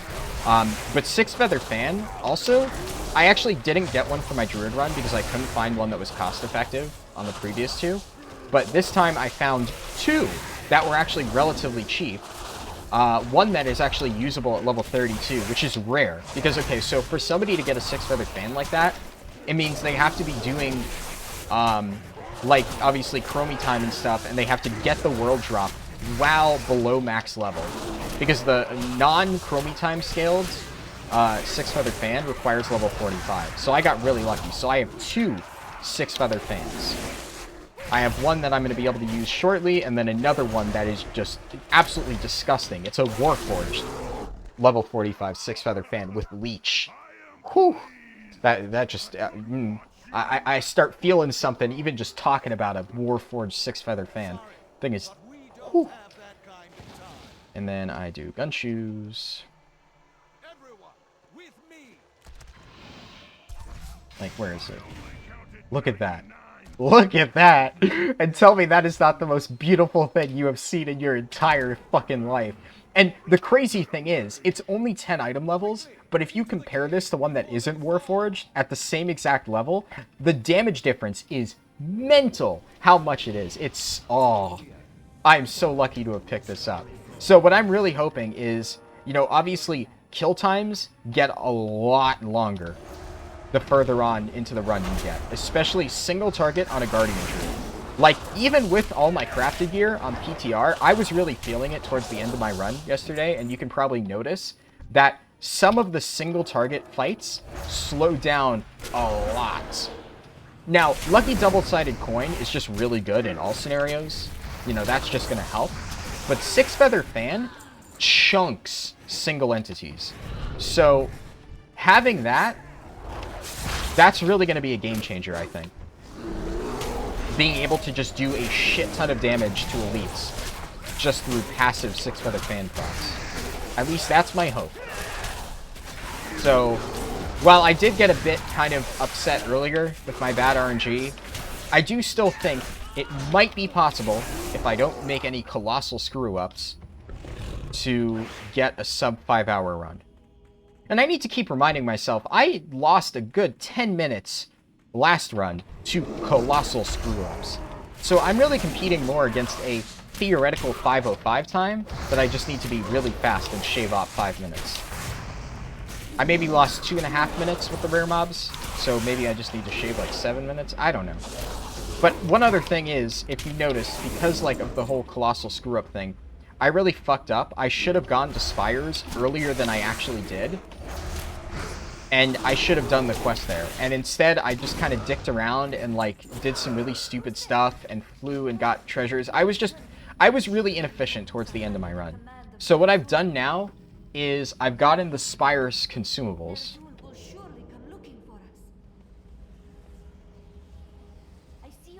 Yes! That's what I was trying to do. So, one thing, I have a theory on Urel. I think, first of all, I don't think she can get there in combat. But it's like somewhere in that area. I'm motioning to the screen with my hand as if you guys can see my hand. In this area right here, that's around where Urel triggers.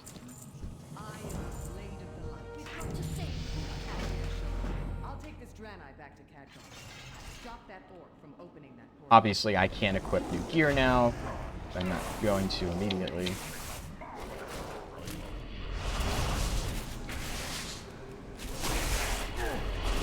You know, one thing I always thought was funny. I might have said this in previous runs, but it's one of those things where it's like, I'm not sure if maybe I'm just like reading too much into it, but Liadrin says, I'll take this Draenei. Like, doesn't she say her name? Like, she's probably like, hello, Liadrin, my name is Yrel. And then Yrel's like, yeah, I'll take this Draenei. Like, you know, it's just one of them. Like, it seems like, I don't know. Just like, okay, Liadrin, like, that's just a bit insensitive. Like, you could call her Yrel. You know, I think you guys, like, you know, you've been through a harrowing situation, you know, fighting against the Iron Horde. Why not try to make some friends, Liadrin? Won't kill you.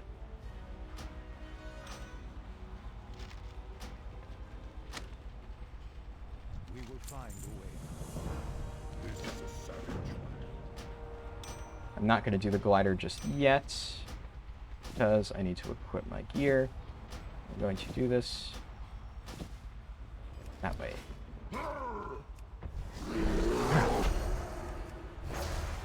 One thing you'll also notice,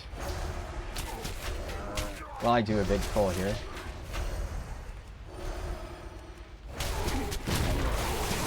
look at this belt. So, I don't have the recipe for crafted level 32, or crafted belts, which then you can relic it pass down to 32. So I checked the auction house, and I found this thing, which comes with a socket, and a socket bonus, for level 32. And it has really good stats. So, oh, and by the way, the best part, it cost me 30 gold. Not even making it up. It was on the auction house for 30 gold. So, yeah, all that to say, check your AH. By the way, look, wind bolts, and this is on multiple targets. Wind bolt, look at that, look at that. Oh, so good. Love Six Feather Fan.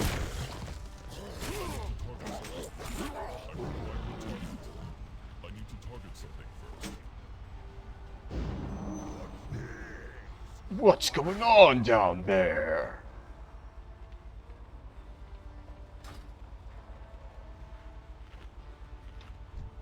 Rise up, Lord. Avenge the murder.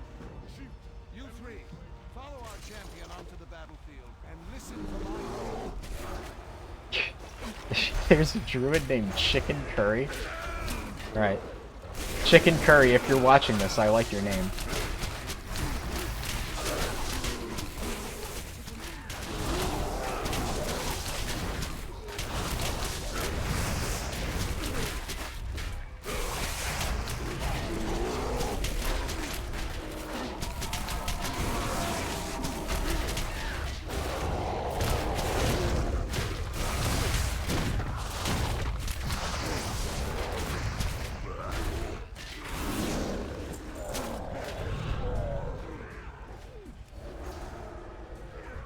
I wasn't sure if it leashed or not.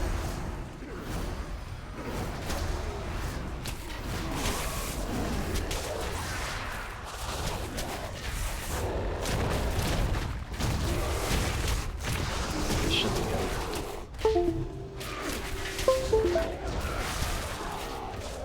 Much more time. Everyone, get to high ground.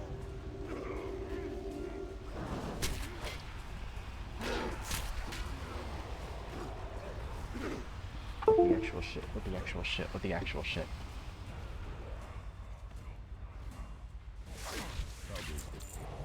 Can't make this shit up, my mouse just stopped working.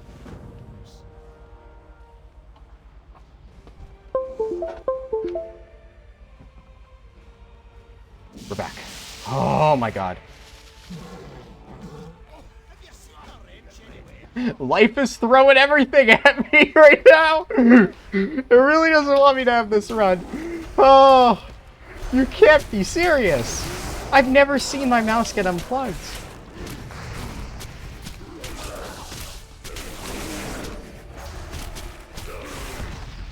Oh my god. Please, game.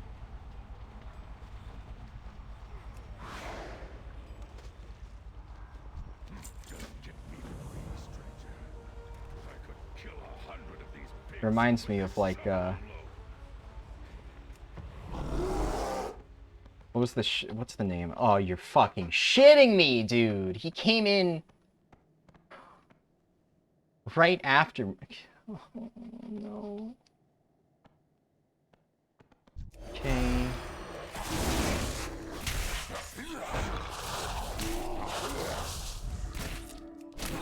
But yeah, I watched a show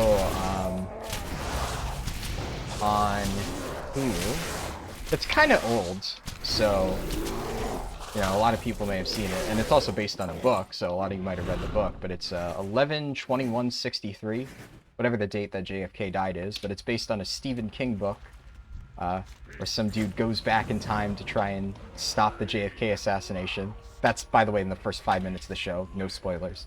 But it's not even a spoiler, it's a plot point. It's like, during the thing, it's like the past fucks with you in, like, mysterious ways to try and stop you from changing it. And, like, that's what I'm thinking of right now. It's just like, mysterious things are happening, just ever so slightly fucking me over, stopping me from getting this run. The outcome will be the same. I will not get sub 5 hours. But maybe, just maybe,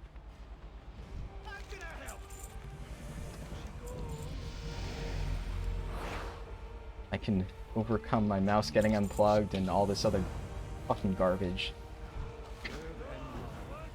I can't believe my mouse fucking came unplugged. Come on, game. I say game as if the physical hardware of my mouse becoming unplugged has anything to do with the game. But you know what? Like, if something goes wrong, it's Blizzard's fault. You know, rule of thumb for life. Like, you know, if your car breaks down, it's Blizzard's fault. Just find a way to blame them. Get fired from your job, Blizzard's fault. It's always Blizzard's fault. That's my, rule of thumb for getting through life. Just blame it on Blizzard.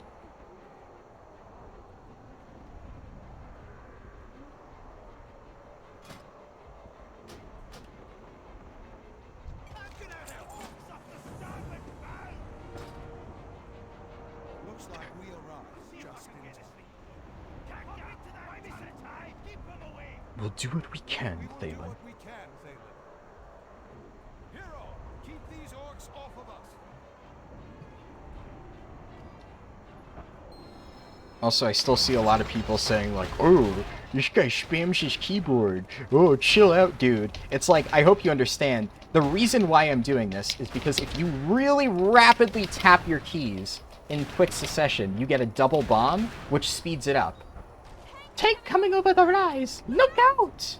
So I'm not mashing my keyboard because I want to. I'm mashing my keyboard because I have to. If I just slowly press 1, 1, 1, 1, 1, it's going to take longer. And guess what? This is a speed run. Now, I will say, I do have a mechanical keyboard that is loud as shit. So there's that. But yes, I am absolutely, like, obliterating my keys right now. But that's because I have to. As you can see here, I'm spamming it pretty hard. And even sometimes, I only get a single shot off. You have to get, like, a very tight timing to get, like, the double shot.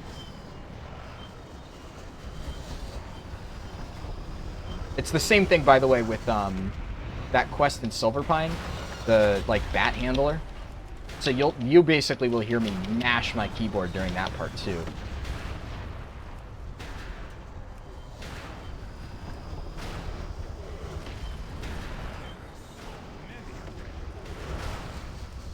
And you might think, oh, well, what's this point of having 2 shots if it just one-shots them anyway?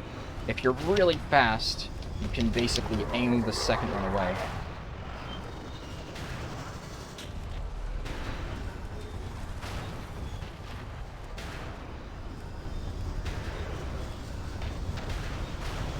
Yeah, like that. I don't know if you caught that. I barely managed to aim the second one, and I killed a few over there. Got it. I've got it running. Let's finish this.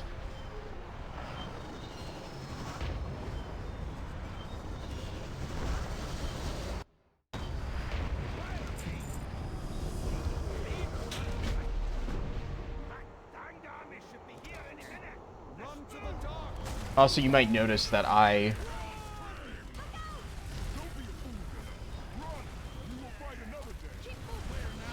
sometimes, like, basically backpedal.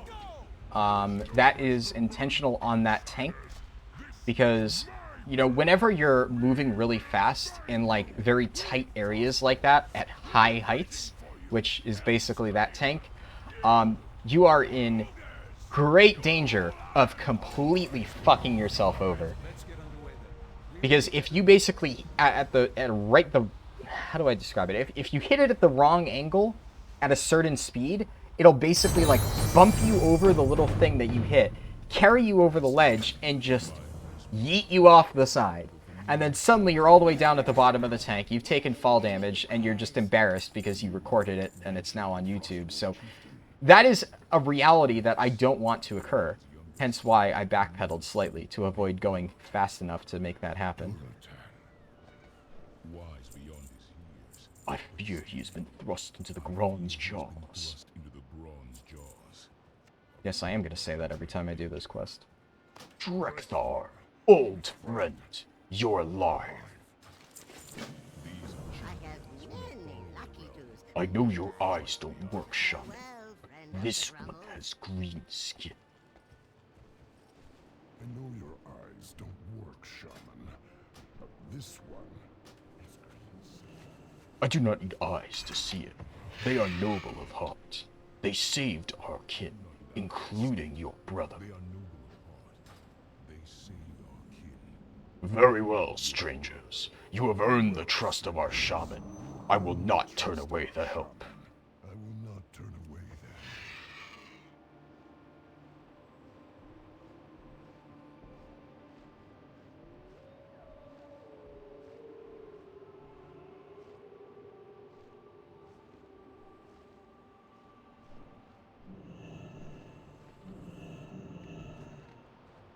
A lot of people questing. I guess maybe just because it's the weekend, you know, people stay up late. Deal for a stronghold. I can open a portal to Orgrimmar only briefly. Reinforcements are standing by. I hope the very best. Very best. Hey, hey! Someone call for a fixer? You're entrusting a goblin to be your foreman?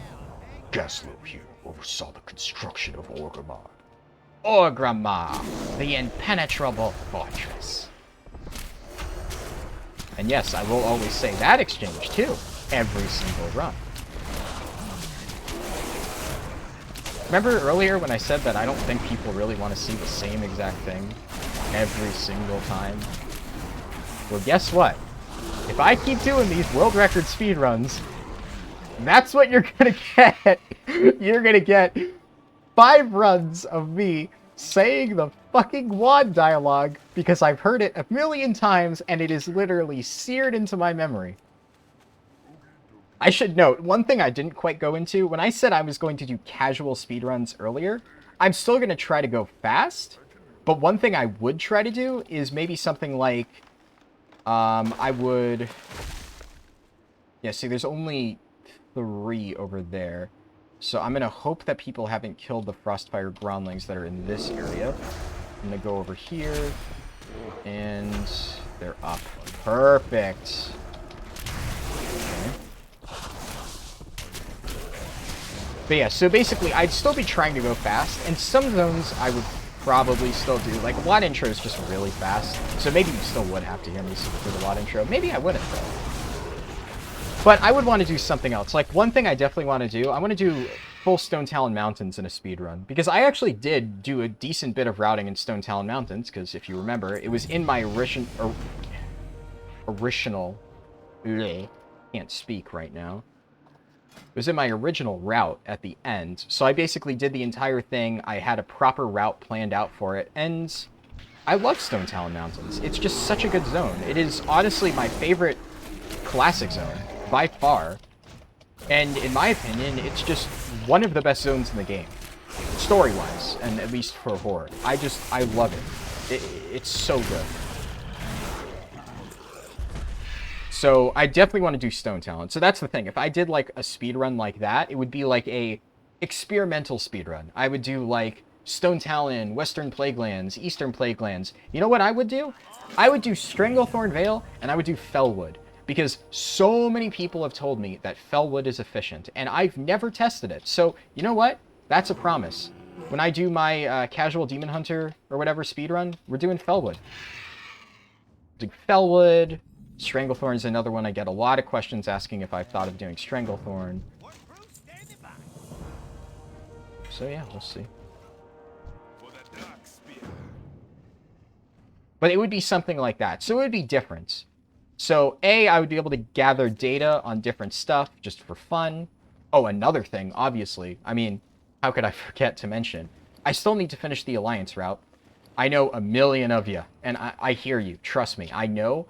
Want to see an Alliance route. Now, I have said I am not doing an Alliance speedrun. So, like I said, these World Record speedruns, they take a lot of time, and I do not have the time or patience to do one on Alliance when I already don't have the experience required. Like, I don't know enough about Alliance to do a really efficient world record pace speedrun. It's just a reality.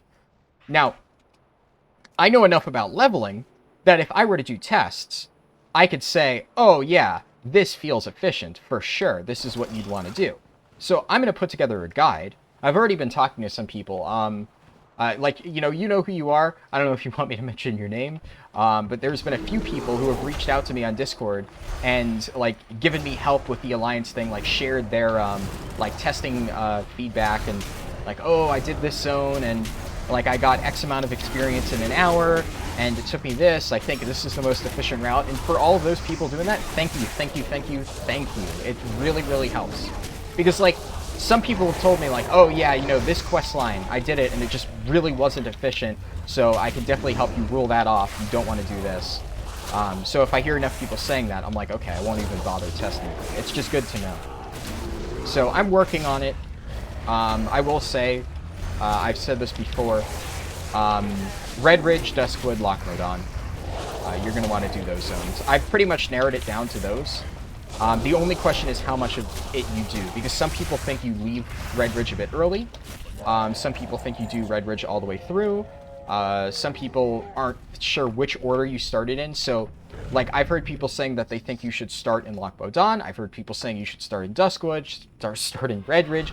Nobody's really sure what the best actual Alliance route is. And, like, I know some people have put together, like, Alliance speedruns and stuff, but I'm not entirely sure if it's the most efficient route. I think you can do better. So I'm going to try to see what I can do. That's another thing that I could, you know, make videos on, just more casual Alliance speedruns with heirlooms this time, crucially. The funny thing is, I love how that Alliance video I did without heirlooms, I don't know if you noticed, but I thought that was fucking miserable. As hilarious as it was, I basically started going with it because at a certain point, I just started losing my fucking mind. I was like, oh my god, I hate everything about this. I am so bored. So the whole looking for chests thing, that was intentional because that was me like, I am so bored, I'm just gonna go and do something really fucking stupid, because if I do something really fucking stupid, well, then I'll be having fun. And then I won't have to think about the fact that I'm currently like 10 hours, or I guess at that point, like 6-7 hours into a no heirloom speedrun where everything takes like 30 seconds just to do like half of its health. Ugh. It was just not fun. But the hilarious thing is that I got a lot of comments on YouTube of people genuinely interested in the run and then saying, I have an idea of a challenge you should do next. You should do it without picking a specialization and only gray items. And it's just like, did you miss the part where I thought it was absolutely miserable? I'm not looking for even more masochistic challenges to try. I appreciate the thought, but that was enough for me. I don't want to do another one of those, and I definitely don't want to do it without picking a specialization or using gray items only. God, that sounds fucking terrible. But, you know, shout out to the one guy who, you know, looked through the comments. Some dude actually suggested that. I'm not knocking your idea, man. It's an interesting challenge, and I'm sure if you really hate yourself enough, you could do it, and you could probably make an interesting video about it. But, like, I don't know if I could mentally survive the amount of stress that doing that type of run would put on me. I would be there for days. Oh, I do not even want to think about that. Oh. So, yeah, I'm not going to do one of those runs again. If I do an Alliance run, it's going to be basically the same thing as before that I said I would do. Like, I'll have enchanted heirlooms. Maybe not even enchanted. Maybe just heirlooms, like normally. And then I'll have You know, all that good stuff, like goblin gliders, maybe swiftness potions, because they're, like, dirt cheap.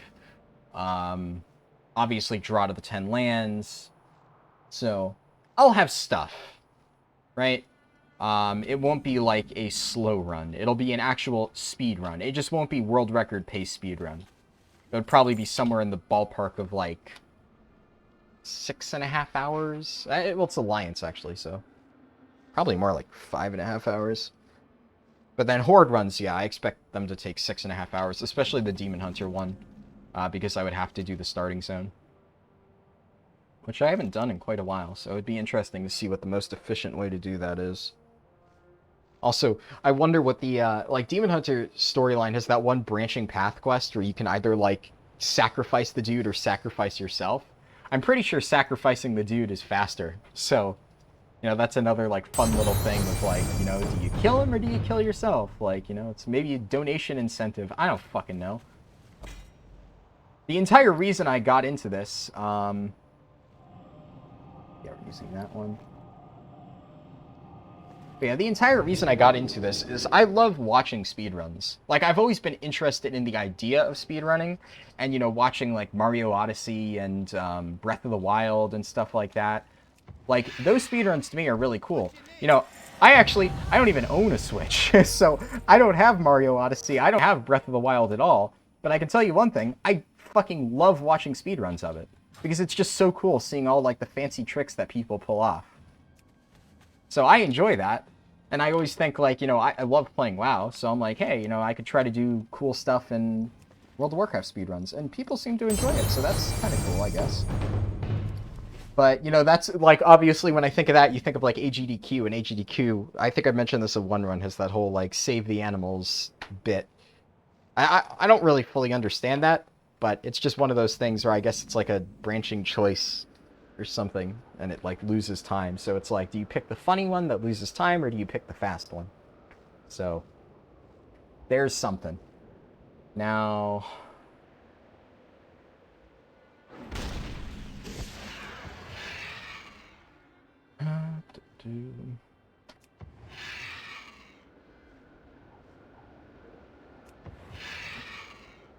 I'm just doing this because I have a nasty habit of always forgetting this stuff later. Also, it looks sick as hell watching a druid, like, you know, swap back and forth through shapeshift in the middle of the air. At least I think so. I always love doing that. Just, I feel awesome when I do it. I'm like, ah, yeah, you know, flying through the air, shifting in and out, casting my consumables. It's just a fun thing to do. You know, maybe I could strategically leave Crimson Fen until when I'm out of Chromie, or in Chromie time, I mean. Because, for people who don't know, Crimson Fen is currently farmed to hell by, I mean, I don't want to say botters, because I don't know if they all are botters, but basically, druid AFK thingies, whatever you want to call it, that just spam Moonfire and one-shot mobs, and apparently it's like a really efficient raw gold farm, so, you know, there's a bit of knowledge for you, I guess. Do I have any actual data on how efficient it is, or what the best spot exactly is for it? No, because I'm too lazy to actually farm raw golds. But I remember one time I asked one of my friends, hey, do you know why there's like 1 million druids in this one area in WoD? And he was like, oh yeah, that's a raw gold farm. So I said, okay. Now, I know what a raw gold farm is, but I've never really messed around with it, so... yeah.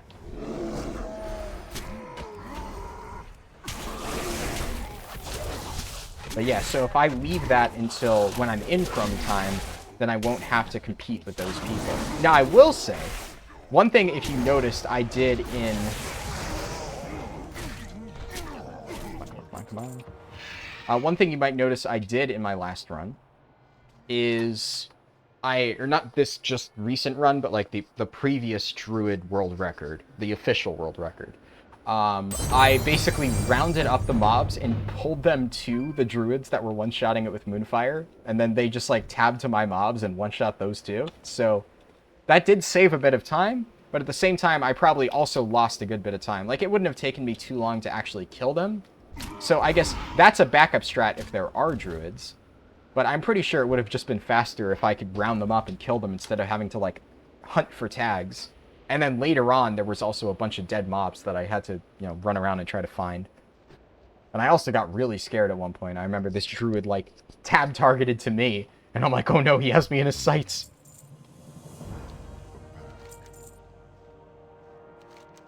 Alright. Yeah, so I will say one thing I did last time is I went all the way out here, I went all the way down here, all the way down here. I probably lost a good 5 or so minutes doing that. Now, if I had properly skipped the WoD intro, this would have been even cleaner, but I'm still going to be in Gorgrond for 4.5 levels. I think that's enough to get most of it. What I probably will do is, so let's plan. Let's mentally plan. Let's plan together. Normally, that's the thing. A lot of the dead air in my last run was because I was tired and I was like thinking. And I'm just sitting there doing like all these mental calculations. But like, you know, normally I talk through it because it's more fun. So we're going to enter Gorgrond here. We're obviously going to do the quest line to get the Savage Arena or whatever. It's like Beast Watch Arena. You know what I'm talking about. Grab all the treasures. Then obviously I'm going to head north. I'm going to do these quests. Do the Rexar stuff. I'm going to do the Valley of Destruction bonus objective. I did Dionor's Demise last time. I don't know if Dionor's Demise is efficient. Those initial quests feel slow. After that, it still doesn't really feel that fast. It's a tough call. I did it because obviously I couldn't hike all the way to Talador and then go back. So I needed some backup experience because I was really close to the end of the run. But I normally don't route that in, and I don't think I'm going to route that in here. I just don't think it's a good questing hub. There's like a few efficient quests towards the end, but I don't know, overall, I'm sure I could do the math on it, but it's one of those things where I just don't feel it's fast, so I just, you know, I don't do it. And then, obviously, I'm going to do Crimson Fen, but like I said, I might leave that till later. And then I think all of, like, the extra bonus objectives, I'll leave that until I head back here after doing Hillsbrad.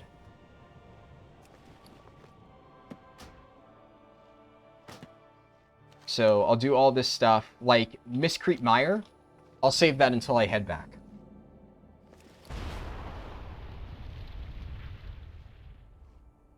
But I think I should be able to do, like, the entire Rexar questline and Valley of Destruction bonus objective before I head back to Hillsbrad, which I think is all that really matters.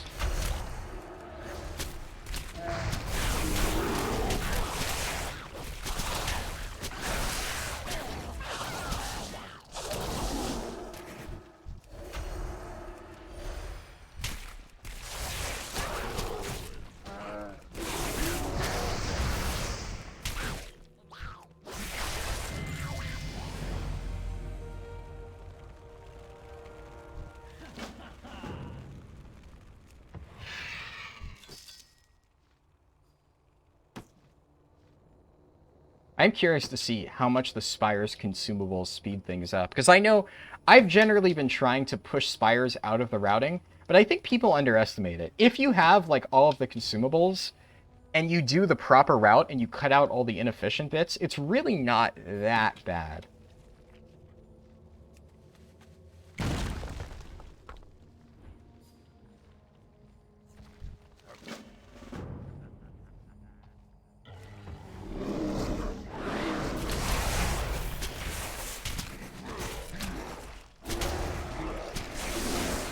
Drums here, but I just don't think this guy's going to be live long enough for it to matter.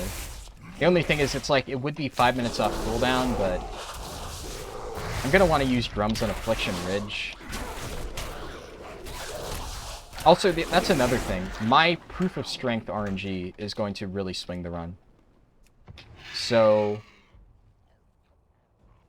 I got bad Rare Mob RNG earlier, but if I get good Proof of Strength RNG, that could swing things a bit. I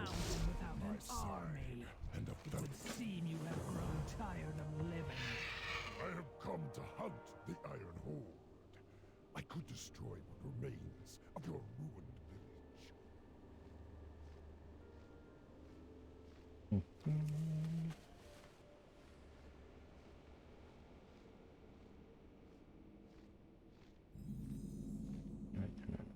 keep meaning to do this. I always fly over there and then double back. It's a very minor time save, but I'm like 99% sure it's faster to just do this and then pick up that other treasure on my way up north. Less travel time.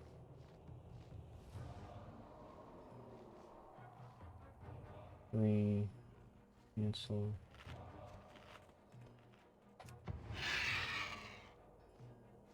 We fight together. Die. One of these days, I'm gonna accidentally hit Mogron Lumberworks or whatever that thing is and just hate my life. I mean, that would literally be a dead run right there if I were to ever fat finger the wrong building. Phase human. I don't think I got experience off that. Sometimes you do, sometimes you don't. Sometimes you don't.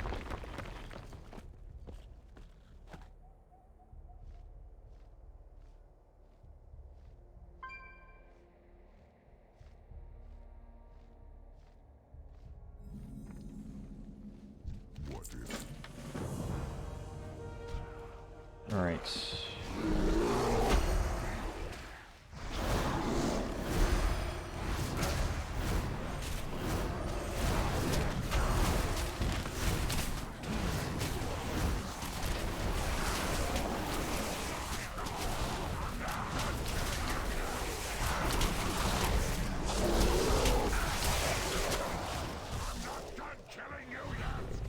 Bottom light bloom, okay.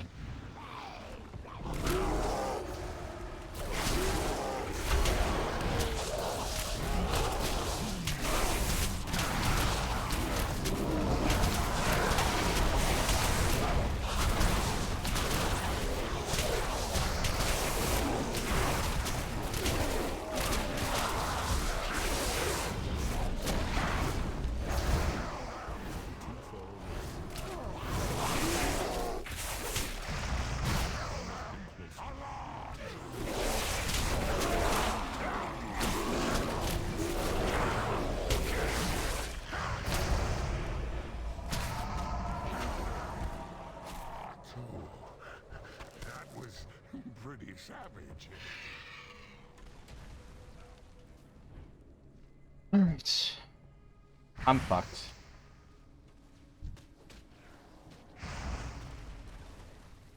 I'm actually really fucked with that.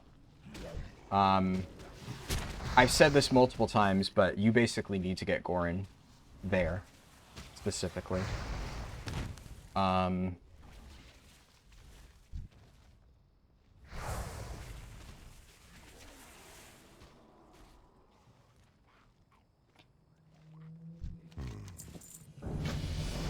Not getting Gorin really sucks. Fuck. Only getting 2 is also always just a really fucking dumb thing. You know, I killed enough mobs. I should fucking get a 3rd proof of strength. God damn it. So remember when I said that, you know, if we get good RNG, blah, blah, blah, blah. Yeah, we didn't get good RNG. We got shit RNG. So, fun.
See, I will say, the more I mess around with the heirloom set bonus, like, notice for all of these mobs I've killed, which has been quite a lot, and this usually takes a good bit of time, I've had 40% increased agility.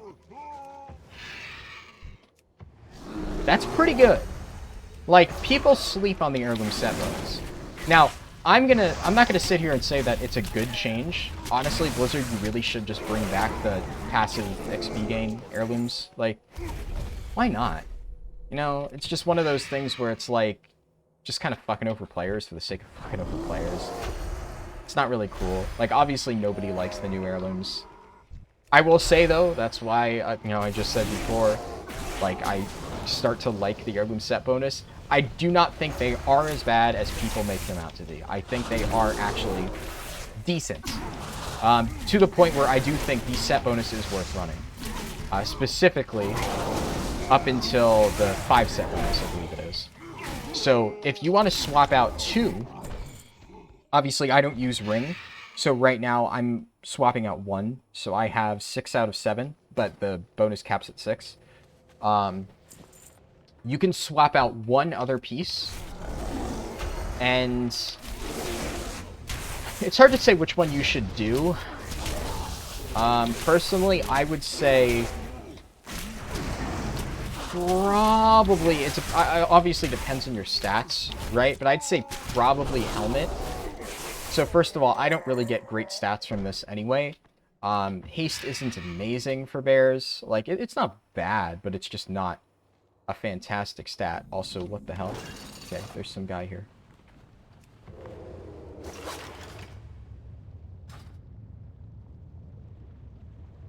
What am I doing? What am I doing? Where am I?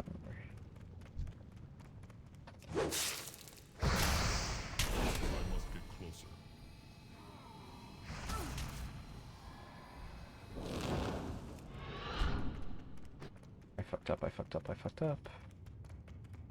Okay. It's fine. Very, very, very minor time loss, and honestly, I need this to come off cooldown anyway. It's probably going to overcap, but whatever. I was wondering why I was short on Ogre Teeth. I normally do this first.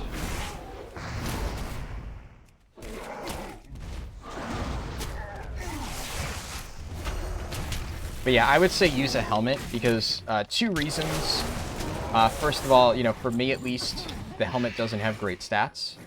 But also, you get 2 gem slots in the helmet. The reason I'm not doing it is because I do not have the, like, plans for the helmet. I'm just missing it, unfortunately. So I can't. However, you get 2 gem slots, and one of them is a meta gem slot. And that gives 3 crit and 3% increased critical effect, which is pretty fucking good. So just for that alone, I would say, yeah, probably swap out a helmet, but you still want to keep that set bonus, in my opinion.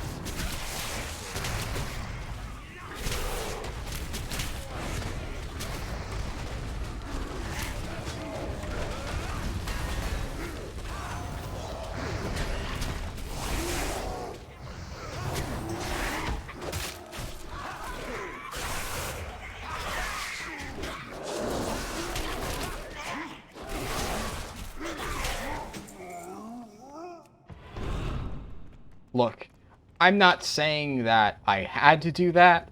All I'm saying is I wanted to do that. I could lie to you guys. I could say that, oh, you know, if the paladin decided to attack me, theoretically she could have killed me. No. No. That was definitely just a dick move because I said, you know what? I just want to kill this guy. But sometimes, you know, you got to do stress relief PvP.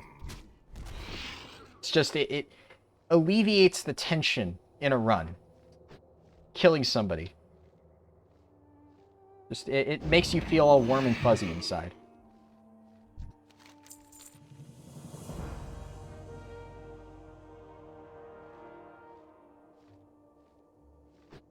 Probably gonna ding before 57 minutes from now. God, I hope so. So, we'll go ahead and do that. I am listening. Cross Be the brave. portal. You are not alone. Okay. But now watch, this paladin's gonna come back with a vengeance, like, oh, this fucker killed me. I'm gonna fucking hunt him down. But, I mean, I'm only here for another 3 levels, right? Technically 2, because I'm about to ding. Dust with you. I definitely need to get the Basilisk and Elemental Crystal items. But if I round up the mobs properly, it's almost guaranteed. Unless I get extraordinarily bad RNG.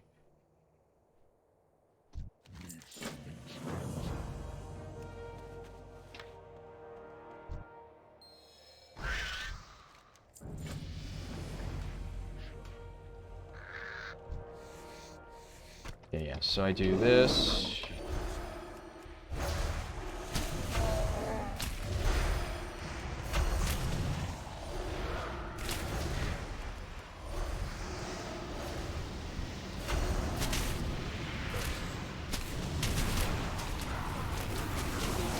One of them reached, fortunately.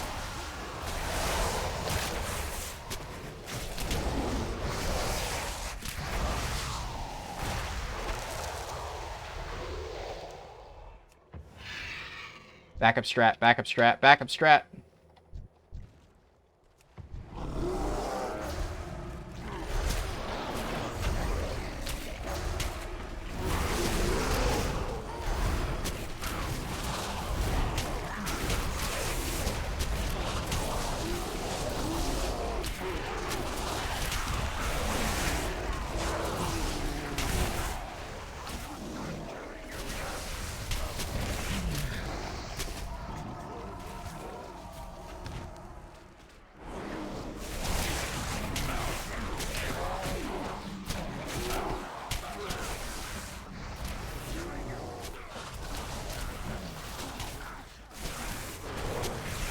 Alright, now we see if it paid off. Nothing there. Come on. Thorntooth!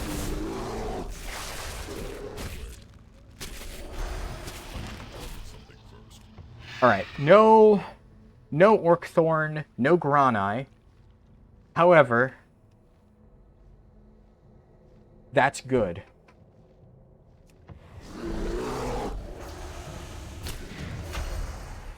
How many Basilisk meats do I need?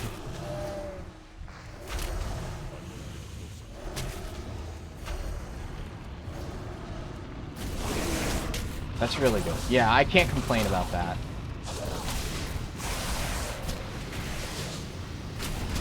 Because like I said, Gorntooth is probably the hardest one to route in. And I'm going to go for a bit of a high roll strategy that might not pay off. But we'll see. Not here, but in a bit.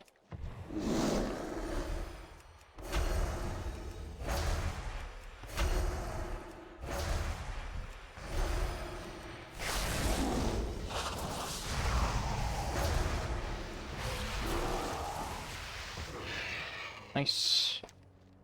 Nice-oo, nice-oo, very nice-oo, Caesar-chan.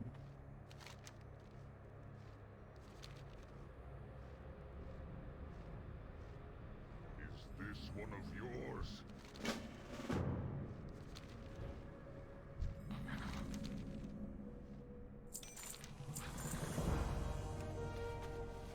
I have many wares. Okay. Should have enough bag space.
Every time that thing goes off, I like freak out because I think it means my health drop, because it has the same like red flash. I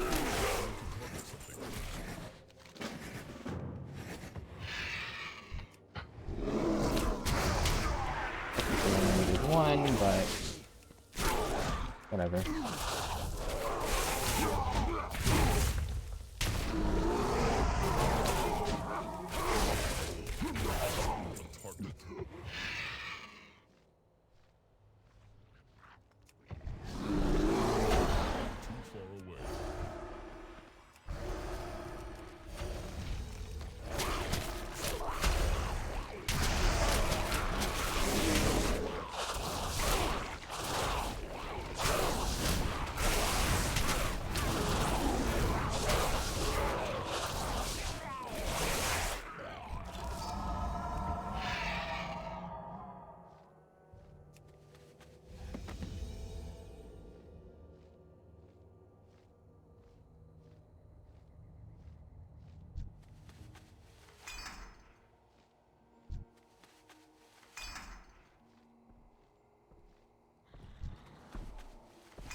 But Drew, the name of the game is big pulls and tick damage.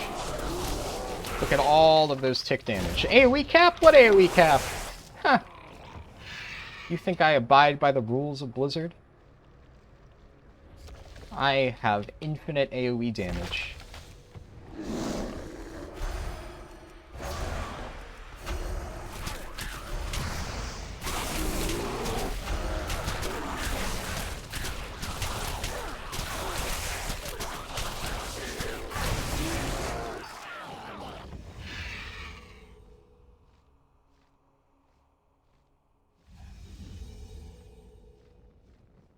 I hear the call. What is it? Also, I've had a few people ask me if I actually think that this quest is efficient. This quest, in and of itself, yes, is very, very slow. So that much is true. However, you're not doing this quest to, like, for its experience.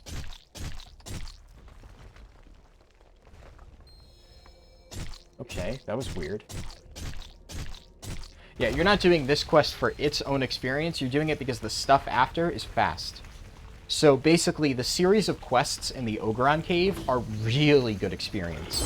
So this is slightly slow, but you get really fast experience after, and there's also a good few treasures that you can pick up that make it worth your while.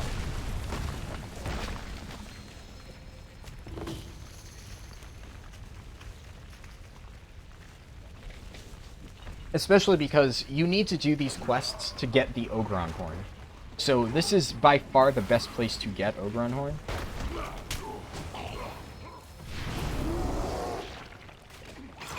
Well, not this place, but, you know, the later part in the questline. This, and boom.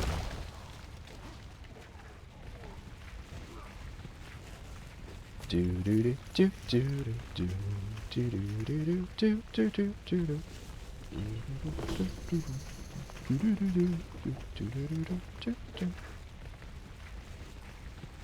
So here is the risky strat that I said I was going to try earlier. It's coming up in 1 minute 12 seconds. So Champion's Honor, you get obviously quest items when you kill something. Normally, you want to use it on whatchamacallit, on Ogeron here. I'm going to use it on Ogeron, but what I'm going to hope is that if I pull 4 Ogeron, I'm going to hope that the Ogeron Horn drops off them. I might get unlucky.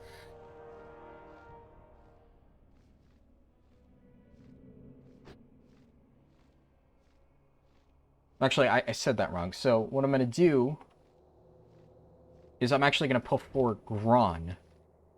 Sorry. 4 Gron. Get them low. And then pop my thing. In the meantime, while it comes up, I'm going to do this. Now I pull you, you, and you.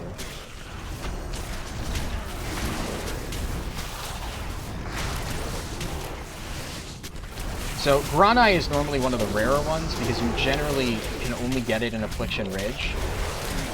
So, what I'm going to try to do here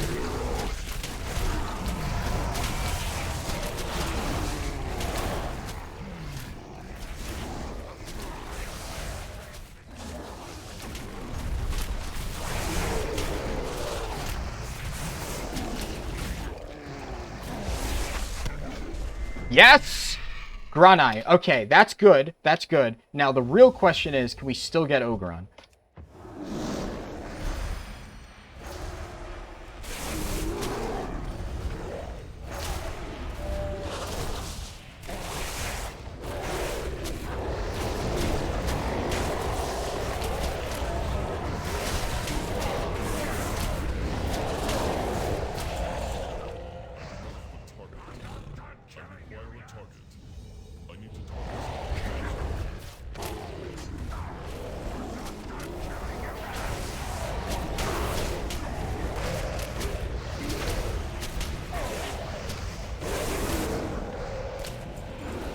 Ah!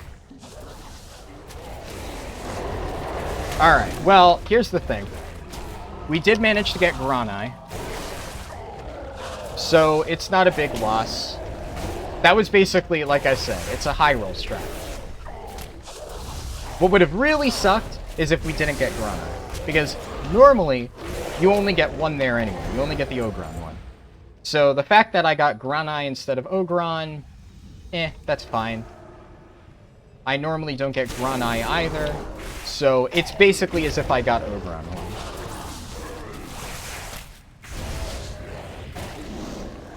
Now, there's really no other place in the run, unfortunately, to route Ogron in.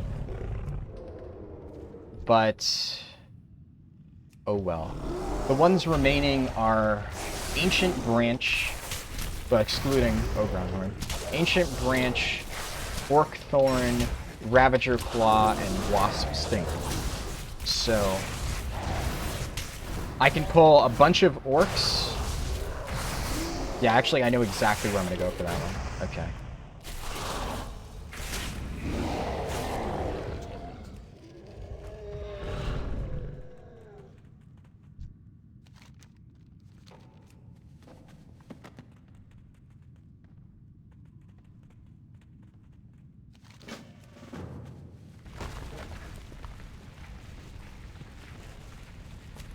Is that the paladin that just jumped down?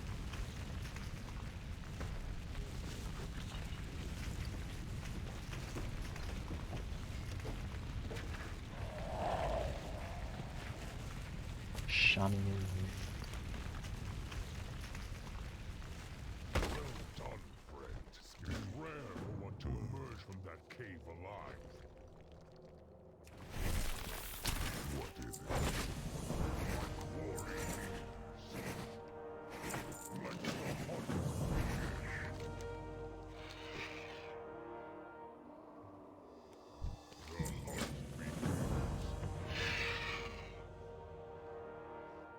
Alright, well, another upside of that is we've now basically completed Valley of Destruction.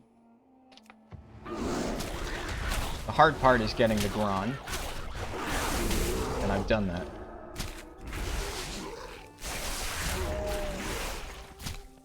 Why is it evade bugged?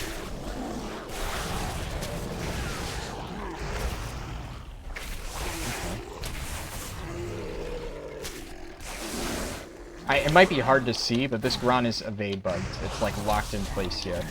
Now, obviously, if you go there, like right in front of it, it's fine. But I've never seen one of those get evade bugged. Usually it's like mobs in weird spots. this.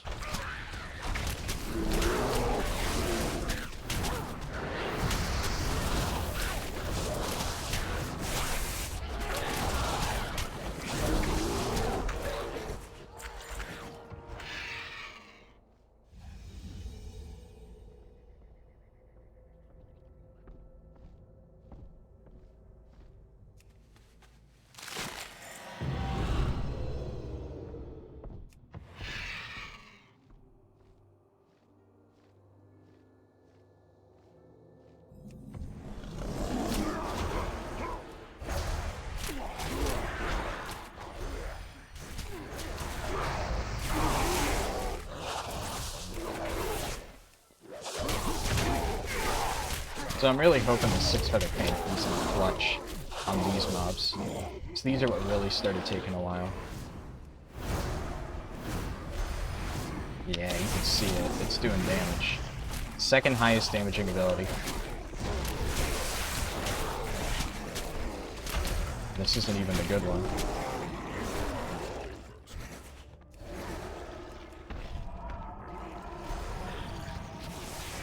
How long does this last? 25 seconds.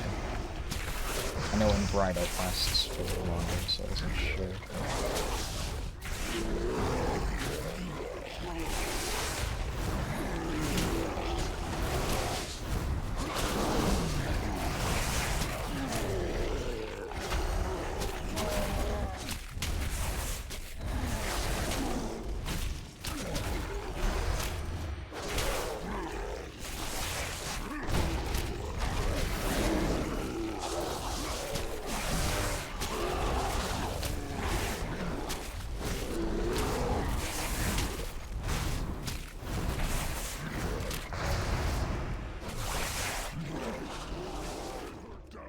As much as I bitched earlier, I actually think I'm on a really good pace, come to think of it. Level 40, sub 3 hours, without anniversary buff, feels way too good to be true. I'm trying to think of what I'm missing.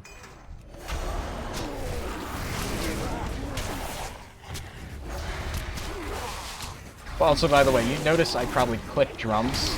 That's force of habit, and partially intentional, because in raids, whenever I have drums, obviously, you know, if you're keybinding drums, you're playing with fire. Because I can tell you one thing. I get so fucking mad when I am, like, raid leading in a guild, and somebody fucks up and pops lust early, and just completely scuffs a pull because you don't have lust where you want it. So, it's basically, like, built-in second nature for me to not pop lust there. Or to not, keybind lust, I should say. And in this case, drums.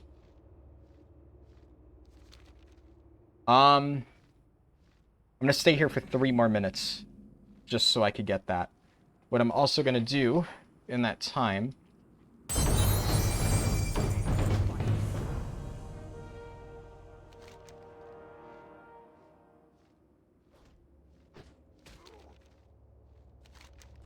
is basically nearly complete a bonus objective and then save it for later.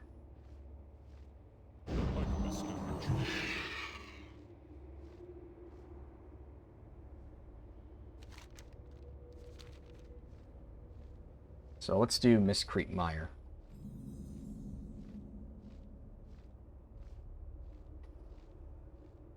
So I'm going to get Miscreant Mire down to like 1 Hydra, and then I'm going to leave. So basically, I'm losing XP here. I could head back to like Chromie and then go to Sludge Fields, but I'm waiting for Proof of Strength to come off cooldown, or Champion's Honor, because it gives me more chances at Proof of Strength. So theoretically, let's say I use it and I don't get like a Wasp Stinger, then the next time I'm in Gorgrond, it's automatically going to be up. I don't like that. I do not like that.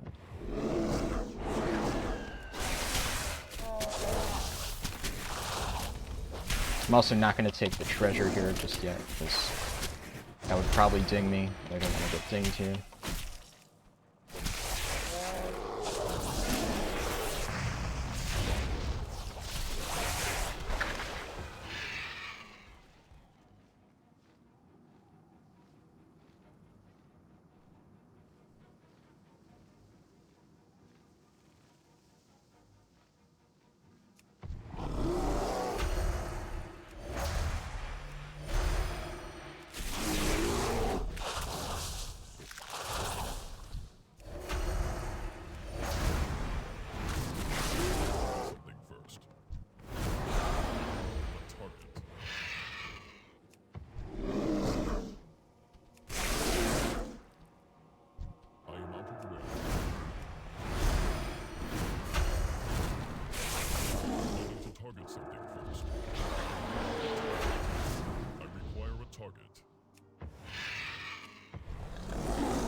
All right.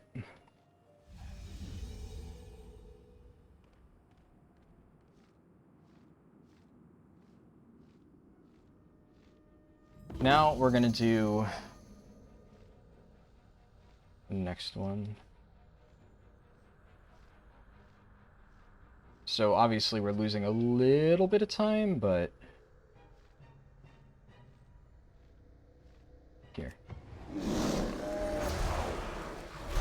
Orc. So we need Orc Thorn and Bloom Defender.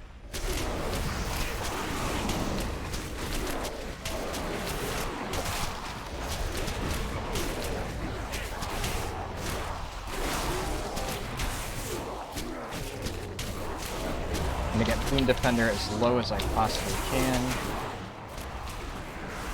without killing the infested orcs.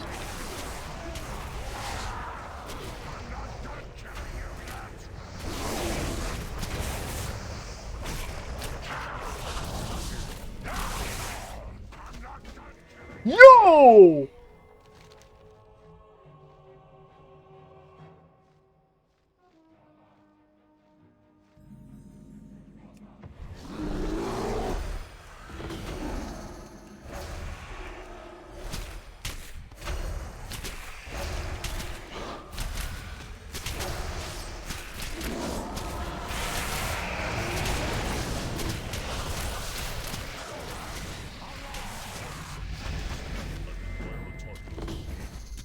Yes! Yes! Yes! Okay! We just got 4! We just got 4! Okay. Don't fuck this up, don't fuck this up. We use dollar on Hearthstone. Oh my god! 4 proofs of strength in a single use! That's insane! Ancient Branch after 1 kill? Okay, no. That is actually bonkers good. That is bonkers good. Okay, I think, honestly, the thing is, now, Many deals for a friend of the Grumbles. as stupid as it seems, part of me wants to go for the Ogron Horn. Here's the thing with the Ogron Horn.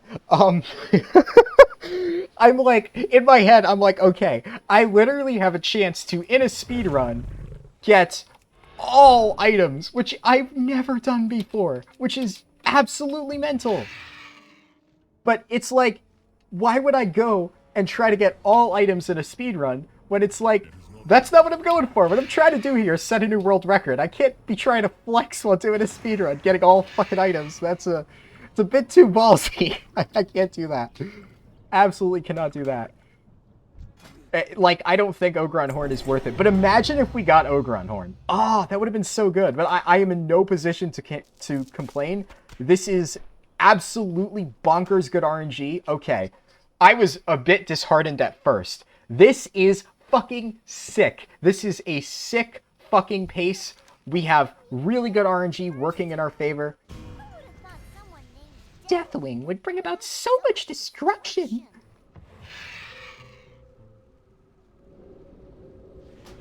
Oh, this is such a sick pace. This is such a sick pace. I'm so happy. Okay, come on. Come on. I can't fuck this up. I can't fuck this up. I can't fuck this up. Oh. I have 2 hours. 2 hours. Okay, come on. Come on, come on, come on, come on, come on. Just take it home. Just take it home. I can do this. I know I can do this. I know I can do this. You all know I can do this, right? I can do this. Only freaking out slightly.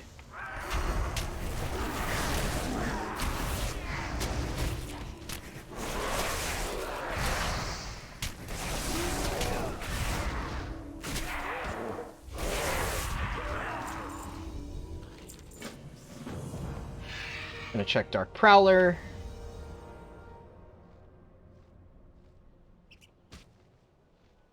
Not sure what I expected. Well, I expected him to be up. But what I'm saying is, in retrospect, that's just so greedy. Alright, lucky double-sided coin. I have many, many wares.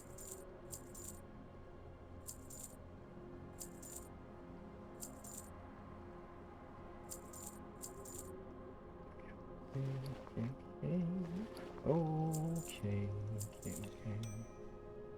We are okay. We are on a good pace. I should be happy, but I'm kind of freaking out. Bear Tartar, this is the perfect opportunity. Oh my god, and I have my proof of strength buff. Does that work?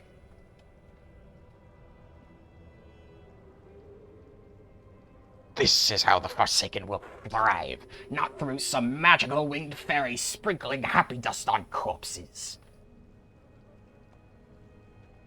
Kill them all. They will serve as subjects for our next study. Now, there's no voice acting there, so, gave you some of my own. Hope you like it.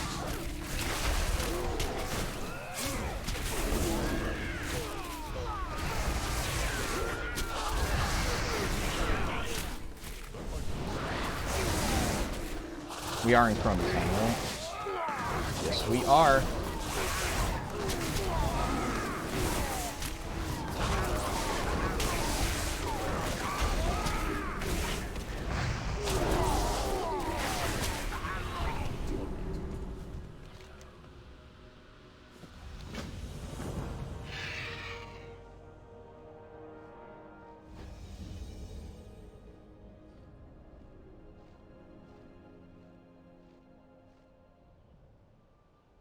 I'm fully expecting to get absolutely terrible rare mob RNG in Hillsbad. Like, Elatus, yeah, no chance. Because now I'm in Chromie time.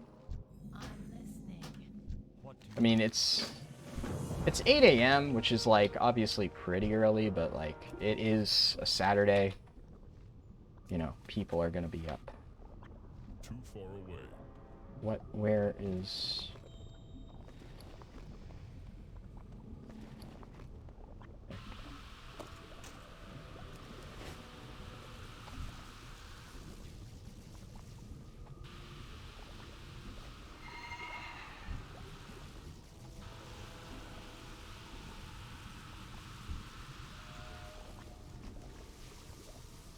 Like, here's the thing. To go back to that Schrodinger's rare mob thing that I was talking about, like, 2 speedruns ago, right now, there's a lot of people around. I have no way of knowing whether or not, like, Creepfest and Carsonac are up. If I did, I'd go and kill them now, if I knew they were up.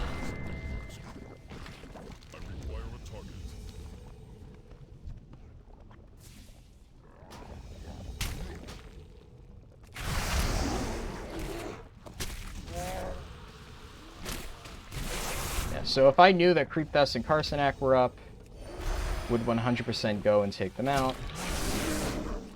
But I don't. Now I will say, I'm probably about to check, because it looks like this guy's about to kill the mob in there.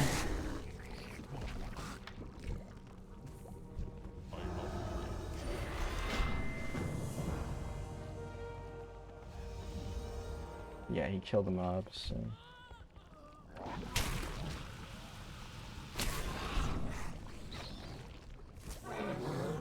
Since I need to wait for that respawn anyway,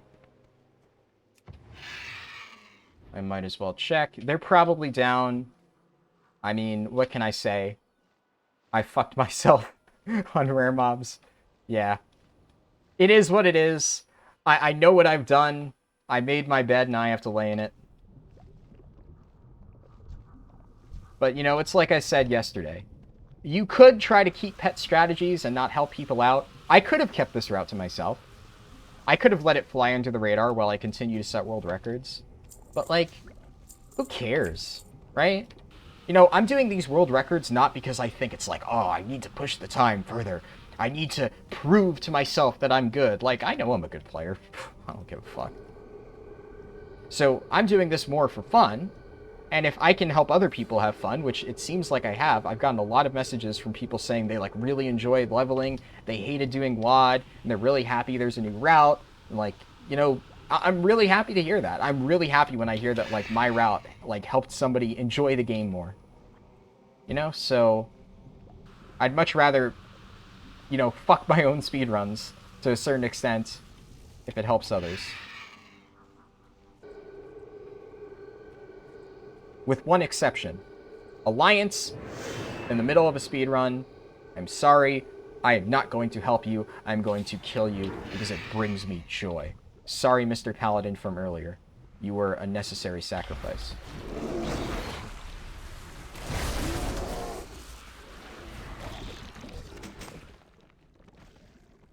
That guy didn't know about it. He's probably like, what? I would kill it so fast. But a god, he just two-shot it. Where can I learn this power? Not from a feral.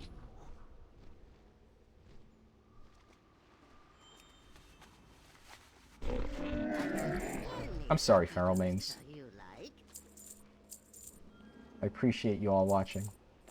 I've gotten a few feral mains who are none too thrilled at some of the shit I've said about them. I have nothing against you. I just don't think the class is very fun, or the spec, I guess.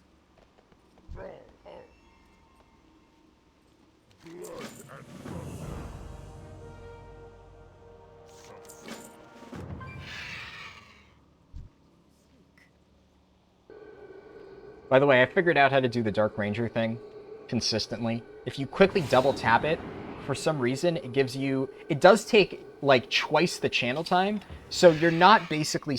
You're not getting, like, a 2-for-1 in terms of cast time. It takes the same amount of time for 2 casts as it normally would. However, where you are saving time is in finding the other, like, Forsaken Dark Rangers to use it on. Because by doing that... I gotta focus.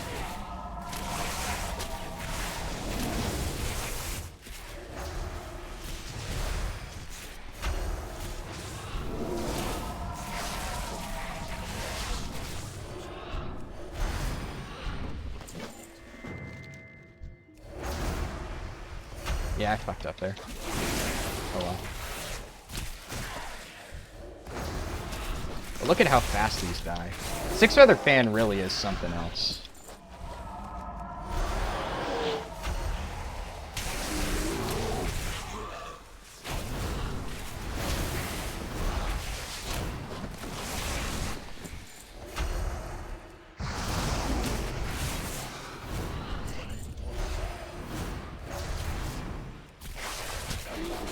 Don't much damage. I'm about to get a new one at level 45. Okay, we're gonna do this.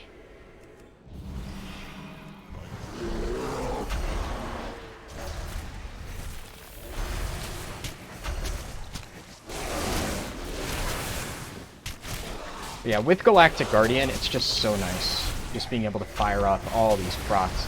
I have Wind Bolts going out, I have Mark of the Hidden Satyr going out, I have Galactic Guardian procs going out, I have Elemental Force going out. It's just so much trickle damage. Feels so nice.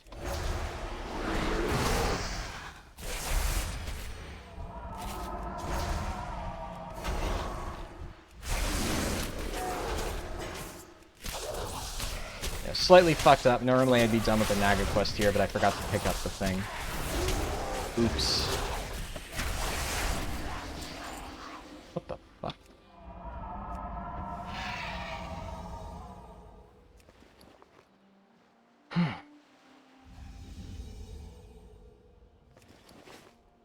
I need to refresh any buffs. I think I'm good. Too far away.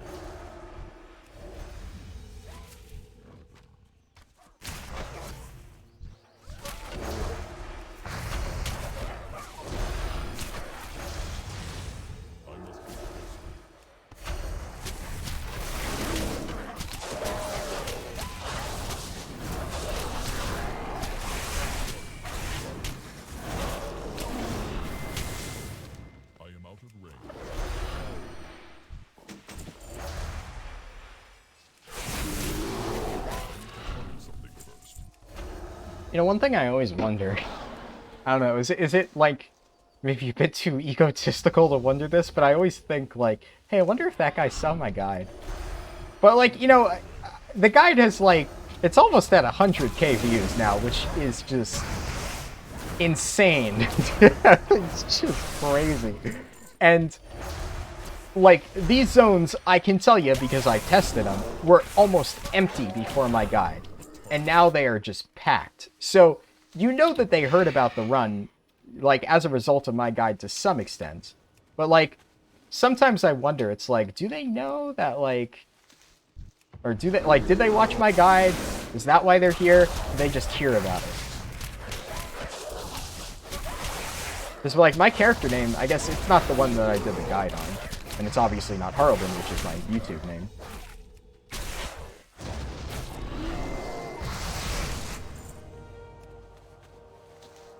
I guess while we're here, speaking of Harlden, so Harlden, fun fact, was the first name I ever really used in WoW. It was the name of my troll hunter back in, like, vanilla BC, like, that time period, on Ravencrest, which is like a dead bumfuck middle of nowhere type of server. You know, you play in Ravencrest. Hi, I used to play there too. It was my first ever server. But at the same time, you know, take it from me, you need to move. It's dead. It's really fucking dead. So I played there. I have Harlden, Troll Hunter. And, you know, when I was a kid, obviously I really liked Hunter. No offense to Hunters. That came out wrong. Basically making it seem like only little kids can play Hunters. No, like, obviously, like, it doesn't matter what age you are, you can play a Hunter. But when I was a little kid, I really wanted to, like, have in-game pets that, like, you know, like my dogs and stuff. And I was like, oh, I can tame pets? I'm sure, like, there's probably a million kids or people who were kids and did the same thing. I know because half my friends in school played Hunter. Because they also wanted to have pets named after their pets. So that's probably one of the reasons why Hunter's really popular. So I played Hunter for a long time when I was younger. Because I started playing WoW, for people who don't know. I don't think I mentioned this. Started playing WoW when I was 5 years old. And yeah, I know some people out there probably just felt really old right now. So my dad got me into WoW when I was 5. I basically would, like, you know, sit next to him on the couch and watch him play. And, you know, like, I remember one classic story that he always loves to tell is he was struggling to kill this, like, not even a named bear in Ashenvale. It was just a bear. Like, regular old bear for some quest in Astronar. And my dad could not kill it. He kept dying over and over and over. So I watched him basically spend an hour trying to kill this generic bear in Ashenvale, and he was like planning all these different things, like setting his traps up and stuff. He was also, you know, it was classic. It was 2005 or whatever, so he used a keyboard turner and a clicker, so only so much you can expect, right? But he did his best, and I remember, you know, little kid me thought it was the coolest thing ever. I was like, wow, this game is so cool. And then I wanted to play, so then my dad got me my own account, and I started playing WoW. And that was when I was 5 years old. Now, trust me, I wasn't setting foot in Mythic Raiding. I think I did say in one of my speedruns that, like, it might have actually been my first video, that, like, yeah, my friend Paul will always be like, oh, when I was, like, 8 years old, I was in one of the top guilds in Burning Crusade, and we got, like, server first. And I'm like, okay, Paul, okay. Like, I get it. You were a child prodigy at WoW. You know, I'd like to think I'm pretty fucking good at the game now, but when I was 5 years old, I wasn't, you know, doing mythic raids in diapers. I was a pretty average player, to say the least. So, I basically played Hunter for a while, just played for fun, and then later on, I tried playing Death Knight. So I remember Death Knight was one of the first alts I, like, really tried, like, semi-seriously, and I played Frost DK. And I liked Frost DK. It was, like, relatively simple. Once again, no offense to Frost DK, but at the time, I found it to be simple. And I was, like, I think, like, 12 or so at the time. And I mostly played my Hunter. But then, later on, my friend Paul started trying to get me to play tank. And he was like, ah, trust me, you'll like it. So, obviously, you know, you can't tank as a Hunter, so he got me to try Blood DK. So in like mid Mists of Pandaria, I tried Blood DK a little bit, and then I started tanking a bit towards like the end of Siege of Orgrimmar, and like, you know, actually in raids and whatnot. And then I was kind of like, you know what, I actually like this. So going into Warlords of Draenor, which was like the first expansion I was going to take seriously. Now, for me, take seriously is set foot in a raid in any capacity.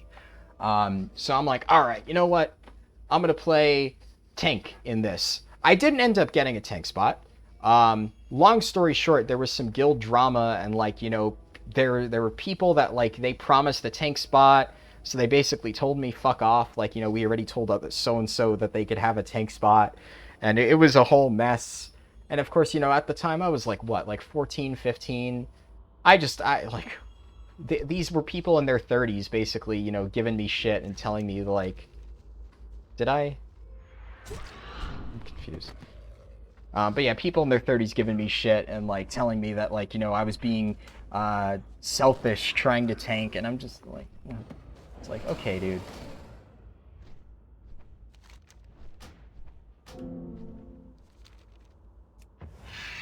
You saw nothing. This is why I can't talk! Ah!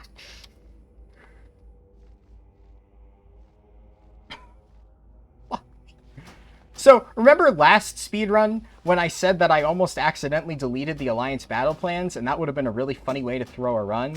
Well, guess what I just did? Like a fucking chimpanzee! Oh my god. I cannot use that yet. I am such a fucking donkey-ass motherfucker. Why would I do that? Why would I do that? Why would I do that? I am so fucking stupid. Oh. Okay, here's the plan this time. I'm gonna wait until I'm fully settled on the mount to continue my story. Fucking hell. Fucking hell, I'm such a stupid fucking idiot.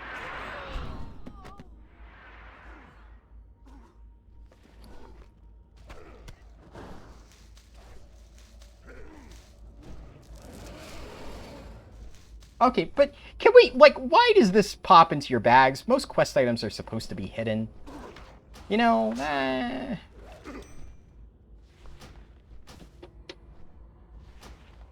I don't think I can be held too responsible for that fuck up.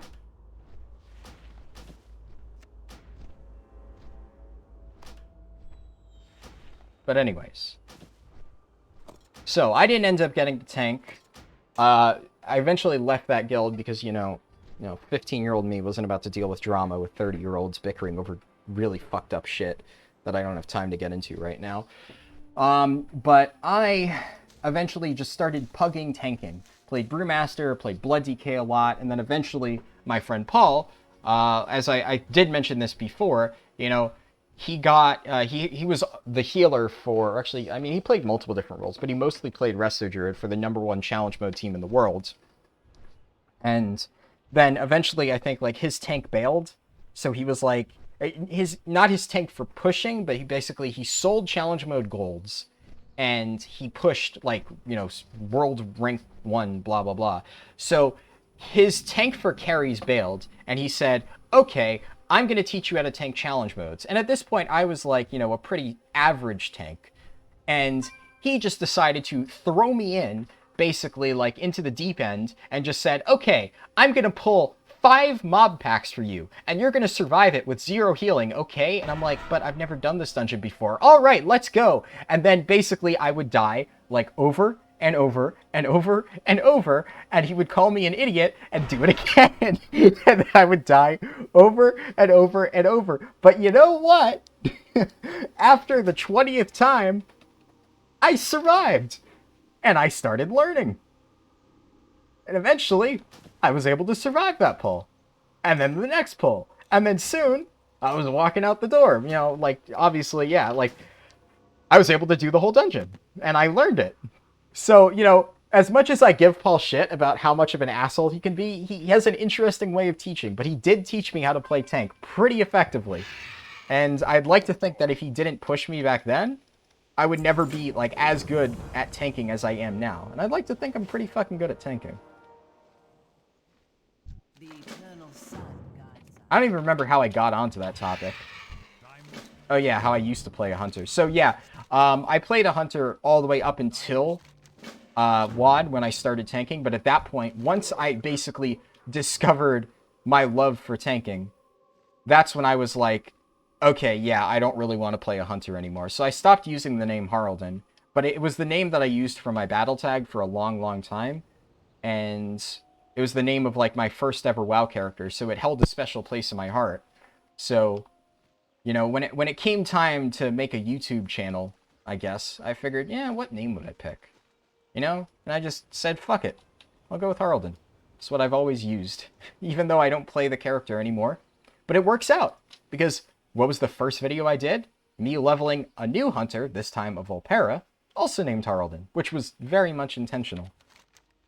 Basically, it's my way of, like, now that's the new Haraldin. It's the Haraldin of a new era. Old Haraldin is rotting away on some dead server on Ravencrest. May he rest in peace. But 99% of the time, just for the record, I'm not going to be playing my hunter. I don't hate hunter. It's just I played it partially because I'm like, oh yeah, I can make Haraldin 2.0. And partially because I genuinely thought that would be the best option for Volpera. I do think now probably it's Death Knight. If you are going to play Volpera, Death Knight is just really, really good. That said, I don't think that you should play Volpera. I think that Druid is just better, as you can see, because I'm doing this run as Druid and not as a Volpera DK. Okay, yeah, grab a Slipknot's down. I honestly think I'm going to stop checking for rares. They're all down.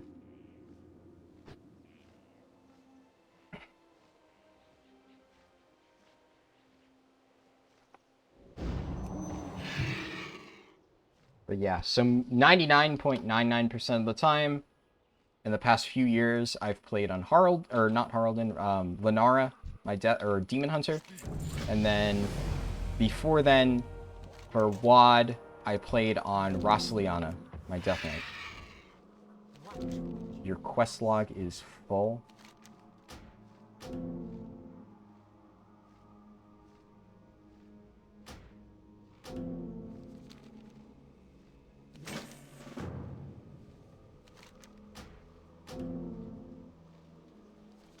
Should be good. Maybe.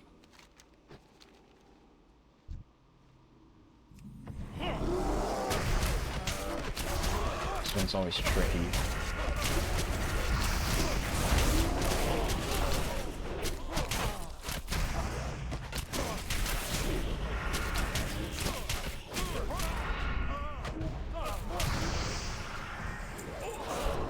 I'm doing literally too much damage. Holy shit, like that mob melted. I actually have to sit here and literally auto-attack because I'm just doing too much damage. Find the pocket leaf, find the pocket leaf, find the pocket leaf.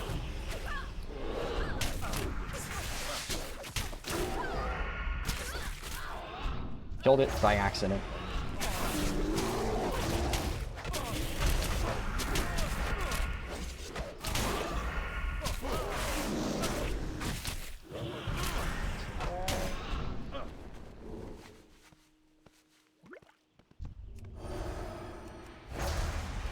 Yeah, like, for example,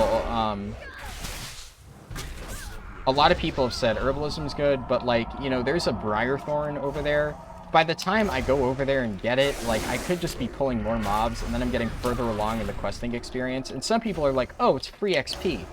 It's like, it's bonus XP for where you are right now. But you have to think about it. The sooner that you get on with the quest line, you could just be getting more progress towards an entire quest of XP.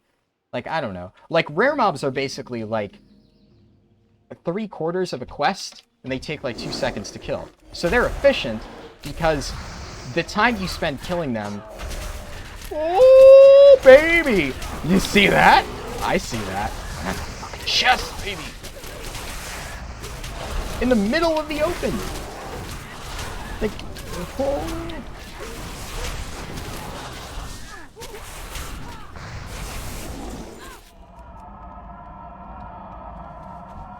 I will say I am taking a very big risk here by pulling these mobs instead of immediately going for the chest. But I really do not think that in the 5 seconds it takes me to kill these mobs, that chest is going to get sniped.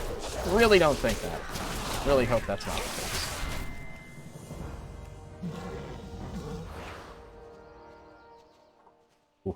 Oh, come to Papa! Hey, that's the thing I got in my alliance friend. Burn hold challenge, anyone? Nah, Yetimus fucked off. Right.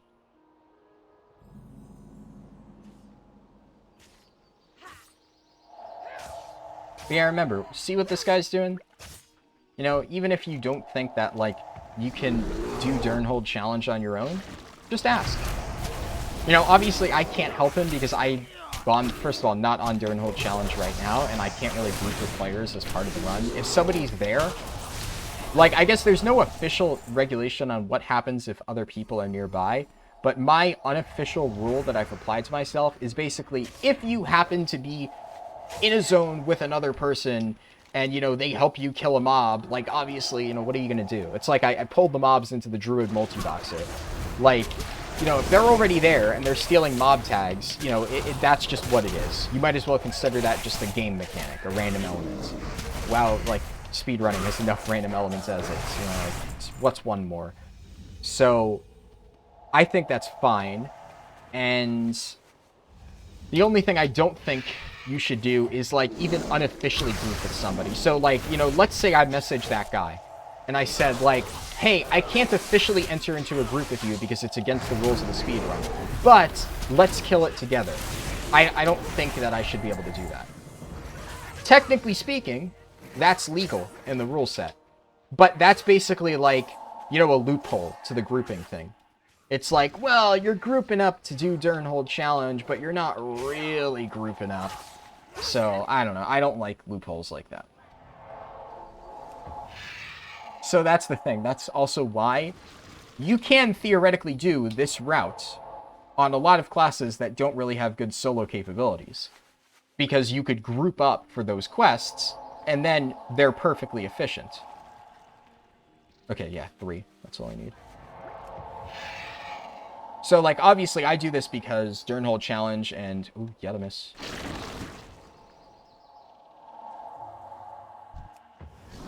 I mean, that's another thing.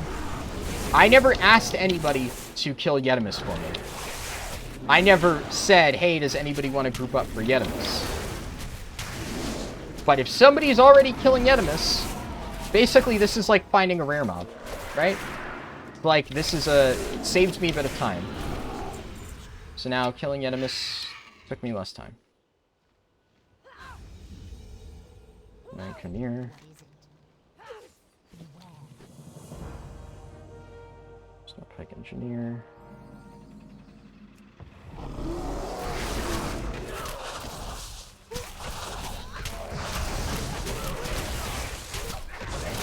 And now here's the thing, I can play around that, so I obviously need to do this quest, but I'm going to start really trying to speed this process up.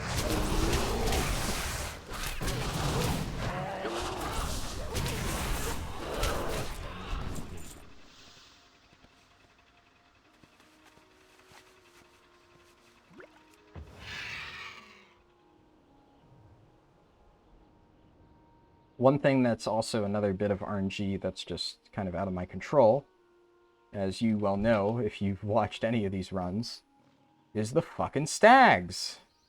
Their meat. Or the lack of meat.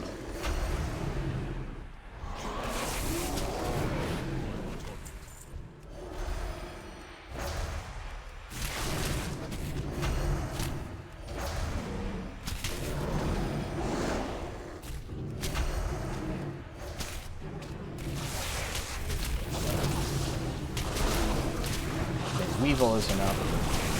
I think this might actually be the first time I have done Hillsbrad and found 0 rares.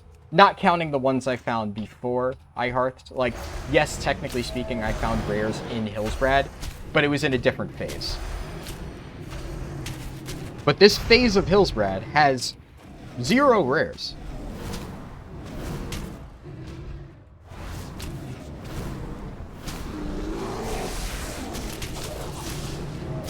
Yeah, see, that guy knows what's up. He sees me doing a big pull. He's like, fuck yeah, I'm gonna head up here and take advantage of it. Oh, that Shadow Fury! Yeah, see? It's just RNG. Because I guess, you know, that is one thing. Like, you do a run on live servers, and it's like, sure, you're not gonna get, like, obviously, perfect RNG, but at the same time, because there's other people, there are certain things that speed it up. So you could almost consider this literally part of the run. It's like, if you do a run on PTR, and you get perfect RNG, then, yeah, it's going to shave off raw XP time. But if you do a run on live, well, then it's going to shave off a lot of kill time when somebody gets Yetimus down low, or, you know, Shadow Furies and cleaves a bunch of the mobs that you're fighting. Like, stuff like that ends up, you know, indirectly saving you time.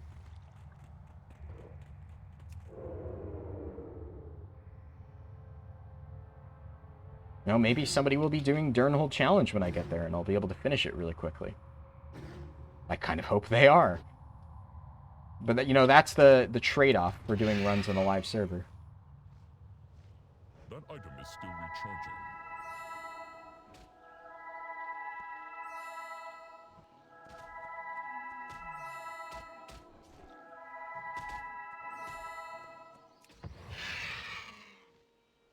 Yetimus is getting clapped all over the place today. Now, I'm going to check here. Yeah. There's this full stag that's always up.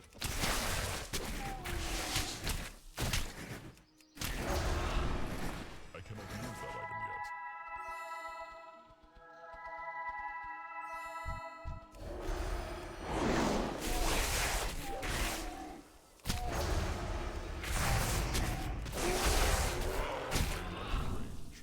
See? Ready yet. Like, that was obviously not a case of something else killed it for me. So that was literally just... The game just said, fuck you, no stag meat. Eh, maybe I don't do this quest. All of them are getting camped. I also just realized I missed 2 engineers. And I'm stuck in combat.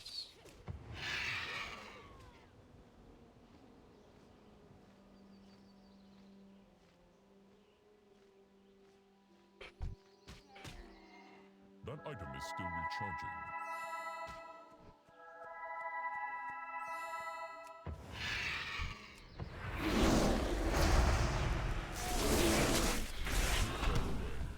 Nice.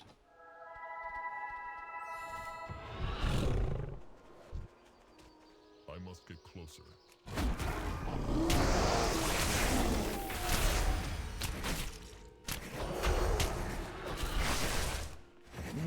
Okay, I'm getting decently lucky now.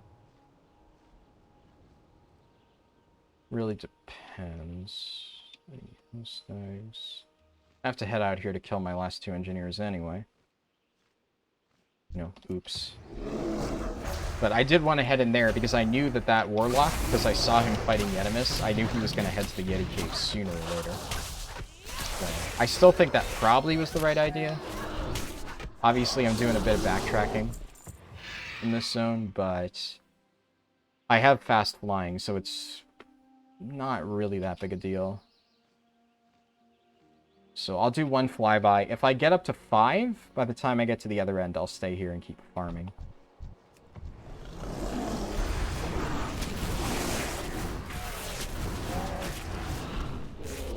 I require a target.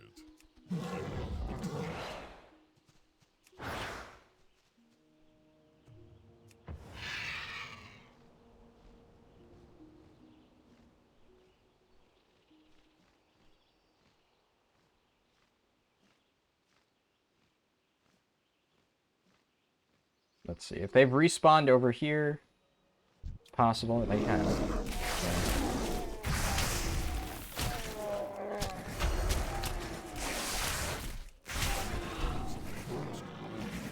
Let's see.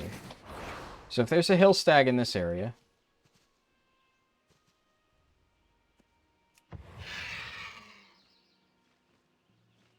there's not. I'm going to do my turn in here. What I'm going to do is I'm going to fly over. There's probably... Speak, friend. Strength. going to be a Hillstag respawn by the time I get back there.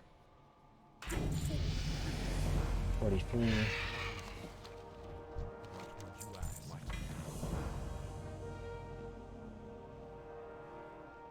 Glory to the sin.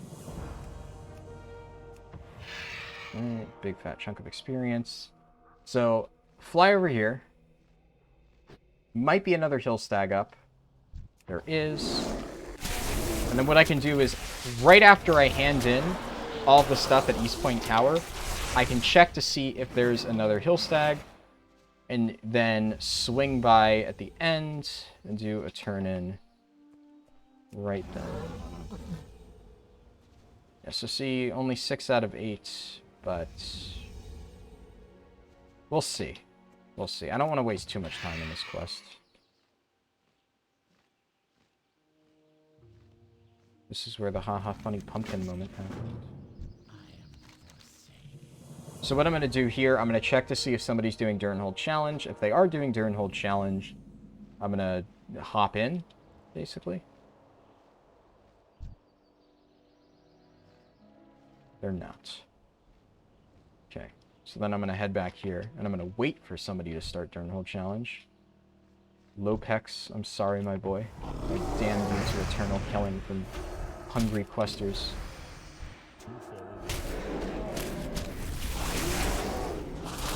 What I'm going to do for the Arathi bit...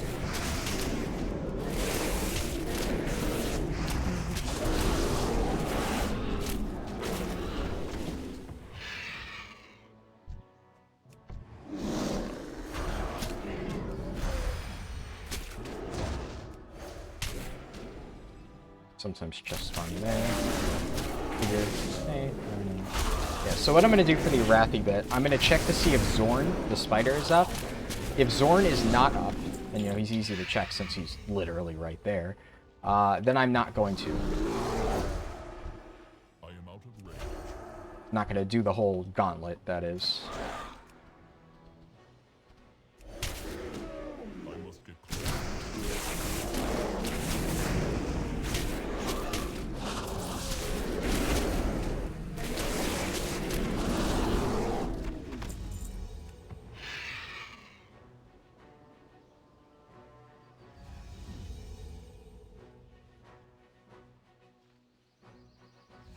Now let's double check, see if this guy is fighting it. He's not.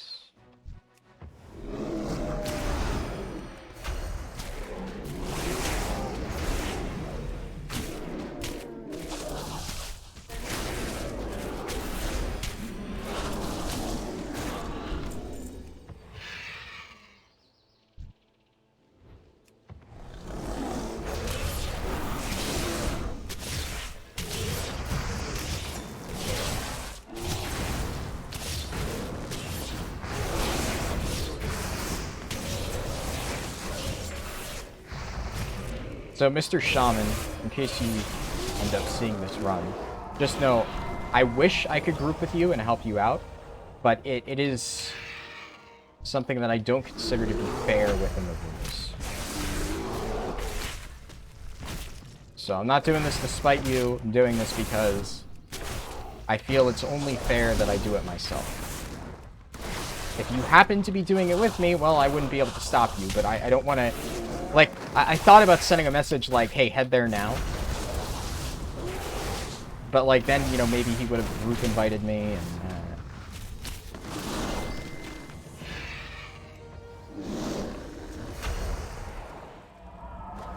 Like, obviously, I don't have auto-accept group invites turned on, but I just wouldn't want to try to explain.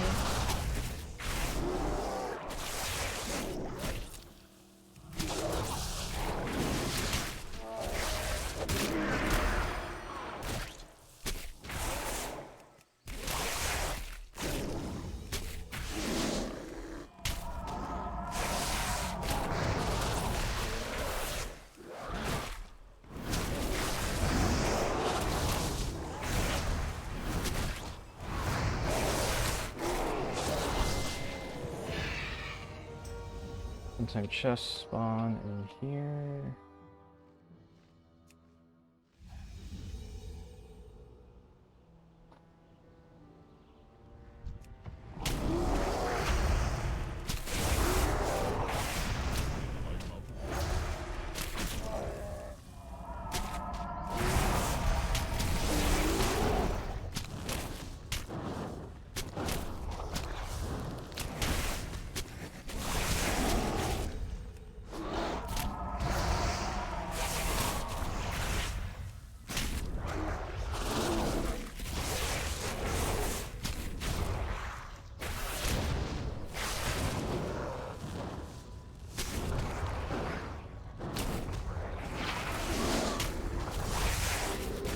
Yeah, sorry, Tempest Bolts.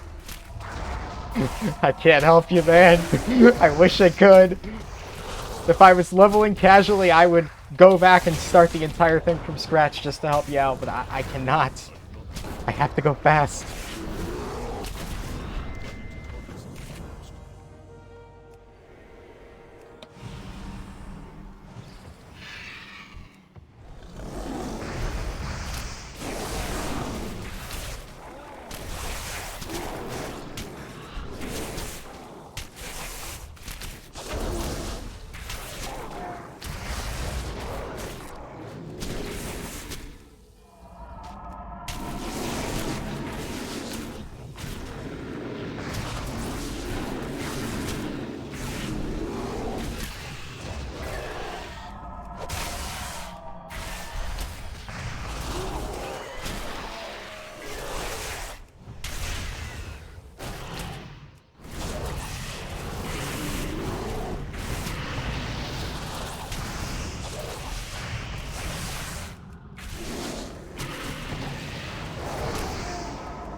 Also, I know I have Heart of the Wild, but this guy, if you haven't noticed, hits like a truck. So I can't really afford to shift out of bear form, or I basically get insta-gibbed. Alright, let's check for Zorn. Zorn is up! Alright, so that means I'll do this. Pretty lucky.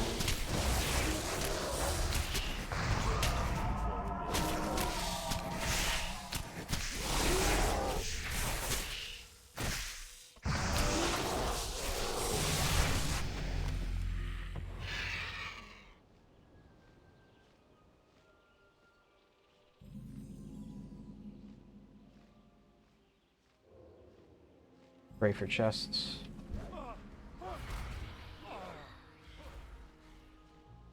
God damn, there's people here.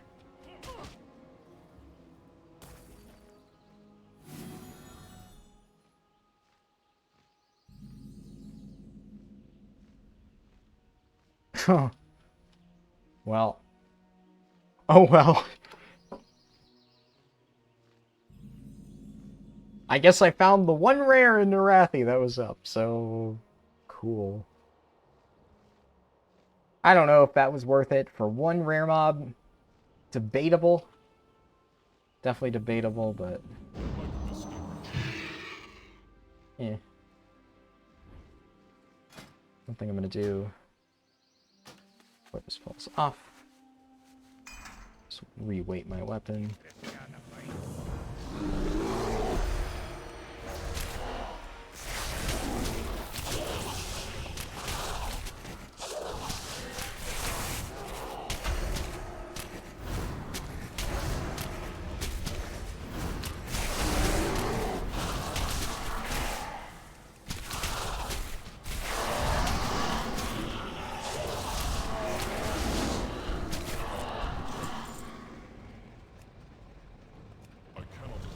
So in theory, NPC scan should tell me whether or not there's chance.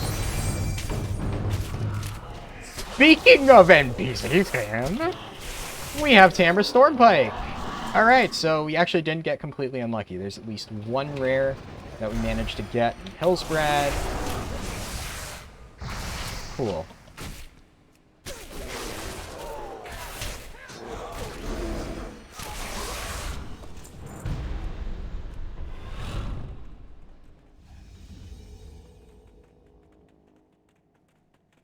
Always got to check the lucky chest spot. I must get closer.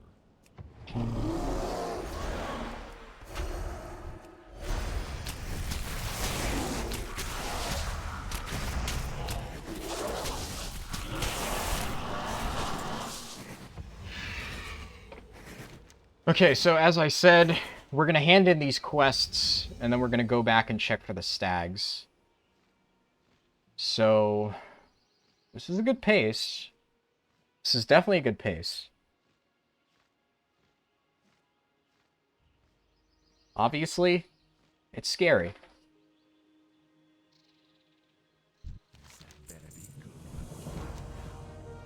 Can't really be telling stories and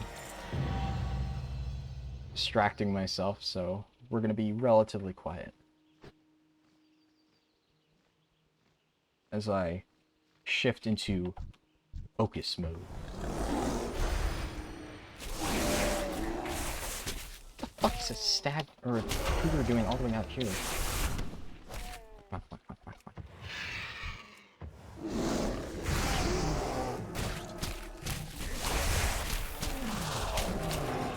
Yes! We got it. I'm gonna pull that horse. Shit. Whoosh. I'm speed.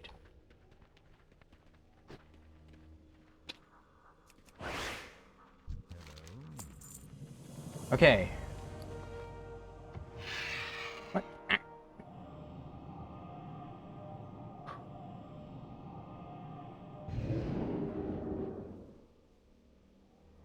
Yeah, it's hard to say if I'm really that far ahead of my pace, because you gotta remember at a certain point I had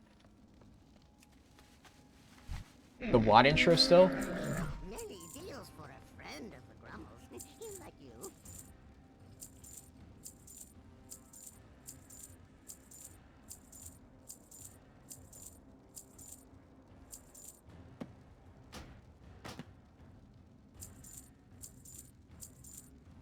Good fortune to our friends.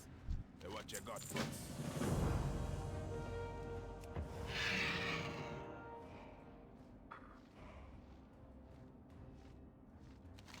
So here's what I'm gonna do.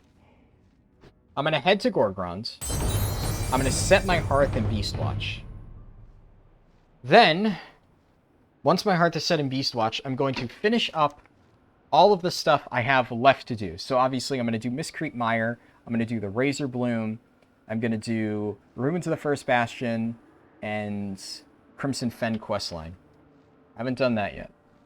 Also, depending on how many people there are, I might consider doing Evermorn Springs, and then I'm going to do Tail Thrasher Basin. Then, I'm going to head south into Talador. I'm going to do whatever the Lumberworks thing is.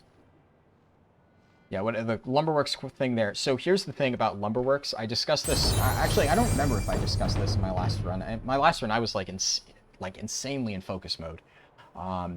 So the Lumberworks bonus objective is, in my opinion, not efficient unless you are a druid. Because if you're a druid, what you can do is basically fly around and from the air pick up all of the little log piles. So all you need to do is just a few big poles with shredders only, and there's a bunch on the outskirts. And then you just fly around and grab all the items. So the main issue is, if you are not a druid, you're going to have to fight so many mobs just to be able to pick up the items that it just stops being efficient, at least in my opinion.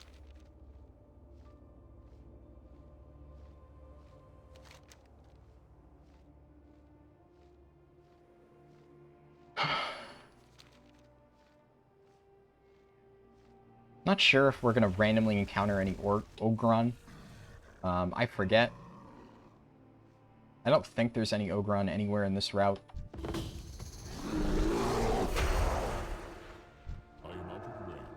Unfortunately.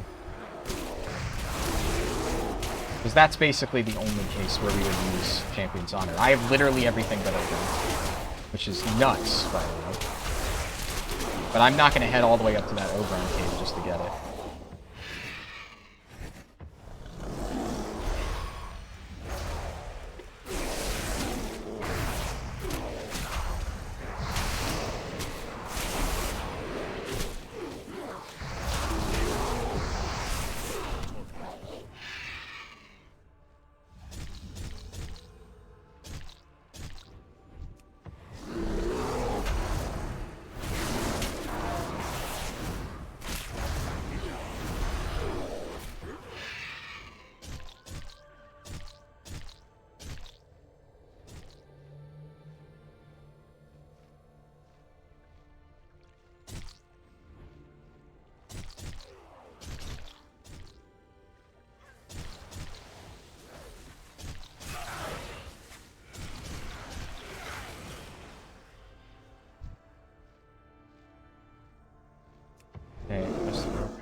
One thing I am slightly concerned about is just the prospect of dying, not to obviously mobs, but to other players. So one thing that concerns me is I only have 2 Darkmoon top hats left. One of them's going to expire in 20 minutes. Now, if this ends up being a sub 5-hour run, I have exactly as many as I need. Now, it was intentionally calculated.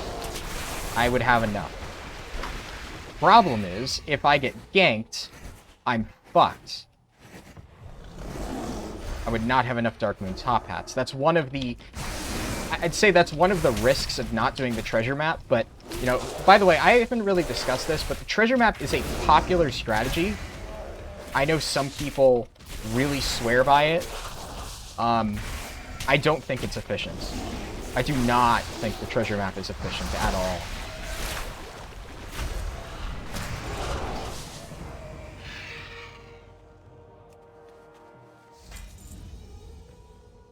The amount of time you lose going to get it and all that shit just doesn't make up for the time, which the real time saver. Obviously, there's the whole, like, risk, you know, factor, like, minimization of, oh, yeah, you have basically infinite top hats, but the fact that basically you have to spend probably around, like, 5 minutes getting it, in my opinion, just does not make it worth it. Because you're getting basically a minor XP boost towards the end. Because, like, it scales slightly better at higher levels, but the amount of extra time you're doing, and first of all, that means it's another trip back to the Darkmoon Fair. Like, obviously you're going to do it at the end, but it's still another trip to Darkmoon Fair.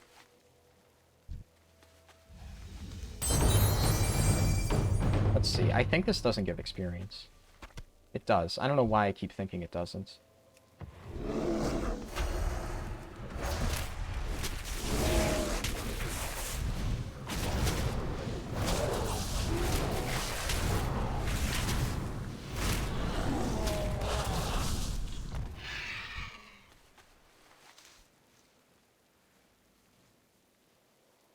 Alright, and then I'm going to do this. And then, while I eat bear tartare, I'm going to put on my last set of gear. New appearance, by the way. That's kind of cool. And now we have the really beefy 6-feather fan. Oh. The Warforged 60 item level 6-feather fan. I am happy about that.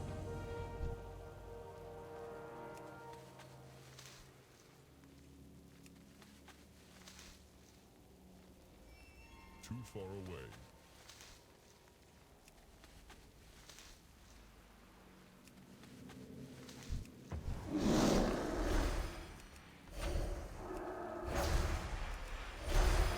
I must get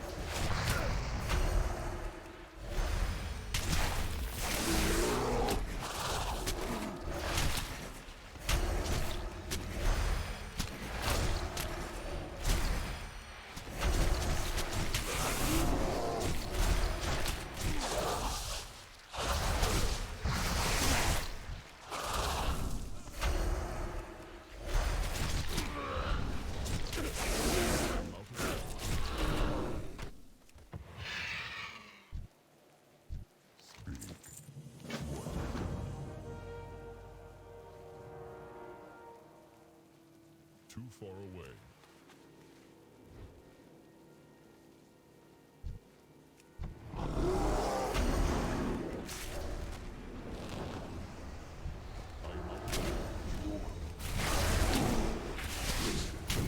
I'm using potion here, by the way, because Unbridled lasts for 1 minute, so it'll be up for the mini-boss.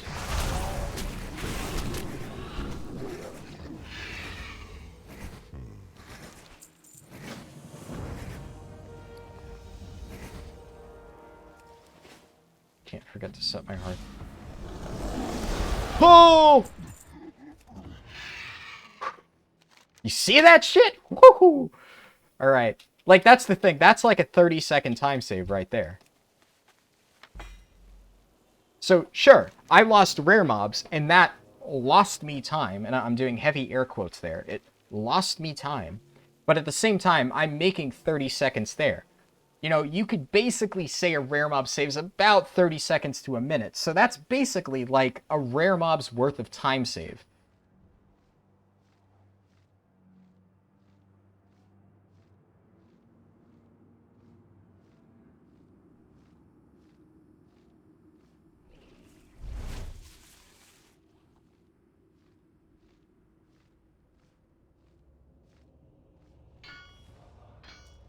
Where's the innkeeper? Okay, here we go. Alright. So, as we learned last time, basically I need to be around 49 to make the most use of it. I'm going to go at like 48 and a little bit. And I'm going to leave Evermorn Springs as a backup source of experience if I am slightly off in my calculations. So basically, it's insurance. I'm not going to do Evermorn Springs now, so that basically, you know, I'm not really losing that much time, because Spires, especially the further in you go, starts to get really efficient. So I'll start hitting the efficient Spires quest, and I'll do as much of that as possible, until I get to the point where I feel I'm comfortable to do the turn-in, and then if I miscalculate it there, instead of, you know, normally, like, I would have made it up with Spires XP, I have access to extra source of experience right there. So that's what we're doing. I don't know if that made sense. I'm like trying to explain on the fly, because like here's the thing, I know that I have a really bad habit of getting like really silent towards the end of my runs when I start to get into real focus mode, and I'm trying to correct that. I'm trying to make sure that I learn how to like talk and commentate while still under pressure. So I'm trying to basically explain my steps here. And you know what? Here's the thing. I actually kind of like it.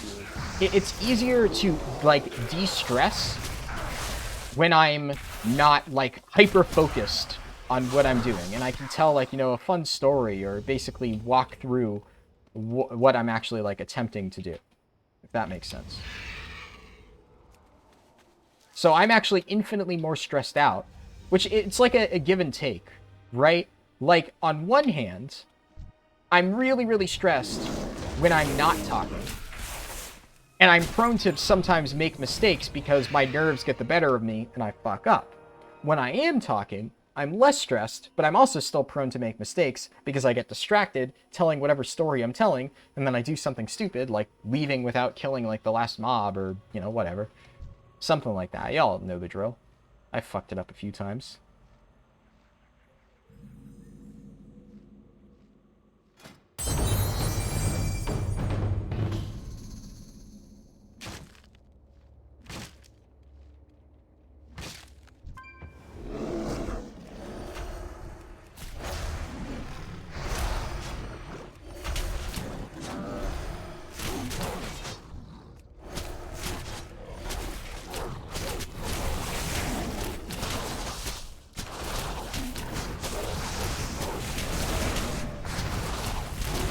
But yeah, one thing I do plan on doing, I guess I didn't mention this. So I did say I'm going to be leveling like a demon hunter and a warrior. One of the reasons I'm doing that is because one thing I plan on doing in early Shadowlands, like as in literally the first week, is I'm going to level every single tank. So at first I was only going to level like 3. I was going to do demon hunter, paladin, and brewmaster. Oh, my cat just knocked something over. I can't go check this in the middle of the speedrun. God damn it, Finn. He always climbs on top of shit, and then, like, it falls over. And then he scurries away. I need to talk something first. I mean, maybe it wasn't him, I don't know, but I heard a loud crash in the other room, so, like...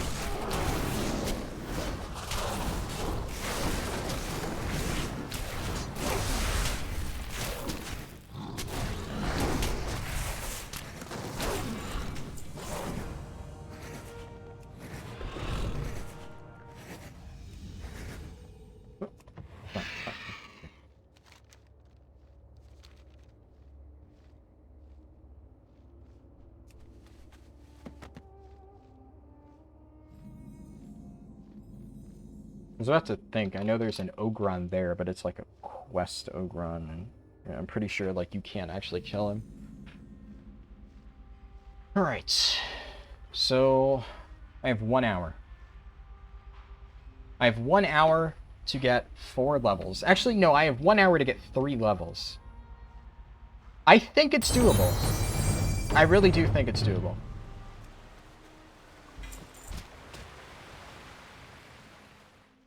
So, let's believe together that it is possible. Especially because theoretically, Spires should go by very, very fast. I mean, a lot of people say Spires early on is not very efficient. It's perfectly efficient. There's pretty decent quest density. Like, sure, you don't have the 20% increased XP, but there's a lot of treasures. There's really good quest density. It's like, what about it is not efficient?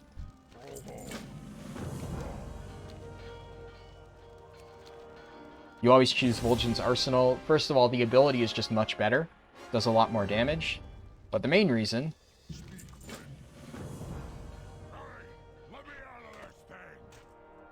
Let's, Yo, everybody, listen up. Thanks to our commander, we got a new building up. put it on CF. Gotta get this new structure up. So you can do Zangara in a single pull. Yesterday. You won't be needing me. You're in charge after all. Oh, come on, buddy. Don't fuck me up now.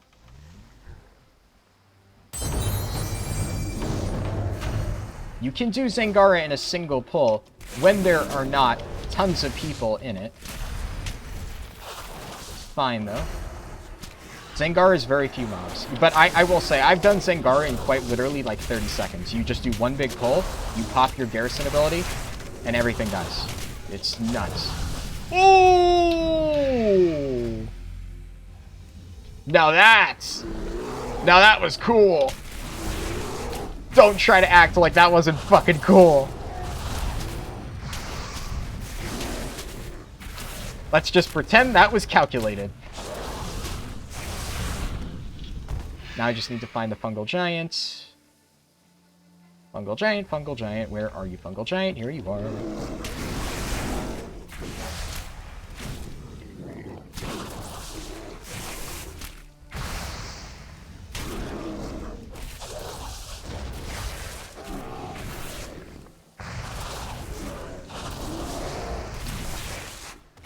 I actually wonder if it is better to just do the WoD intro out of the gate. Because come to think of it, right? Like, I really didn't need anything else in Gorgrond. I finished Gorgrond at exactly where I want to finish Gorgrond. So, like, doing the WoD intro there saved time because I didn't have to double back to Chromie and then go all the way back to the Dark Portal again. So, I might have accidentally improved my strategy by fucking up and fat-fingering that Radnax controller all the way back. I actually think that might have ended up being faster. I was worried because I wasn't sure exactly how much experience I would need. But I think that ends up being almost perfectly calculated. So, cool.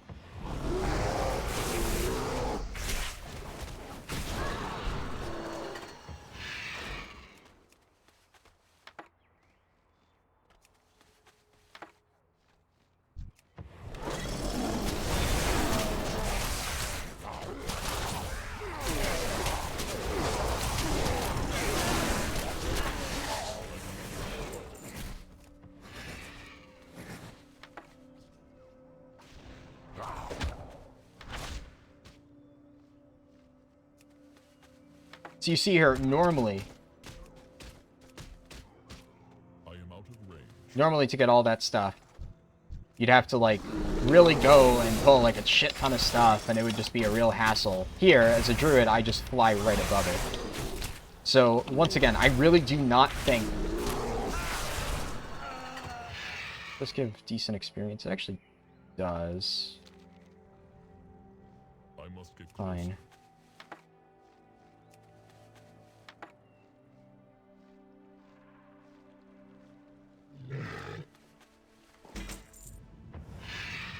Yeah, so if I can just fly over and grab all of the lumber, it's so much cleaner.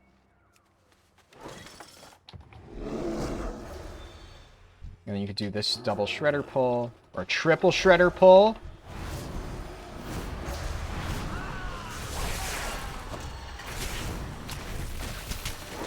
Come on, fear the trees.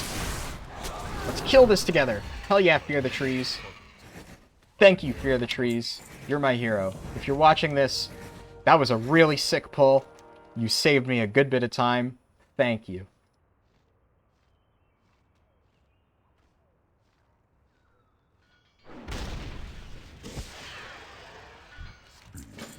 See, I may not have gotten the rare mobs, but I've got a lot of people making my life way easier.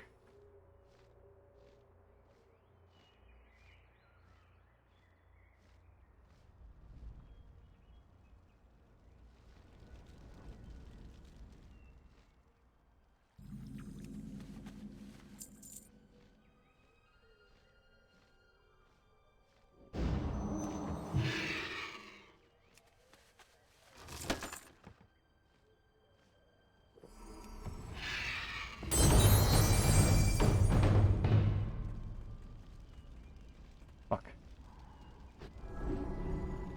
Ancient is dead. I'm gonna hope somebody starts fighting it, so I can hop in at the last second.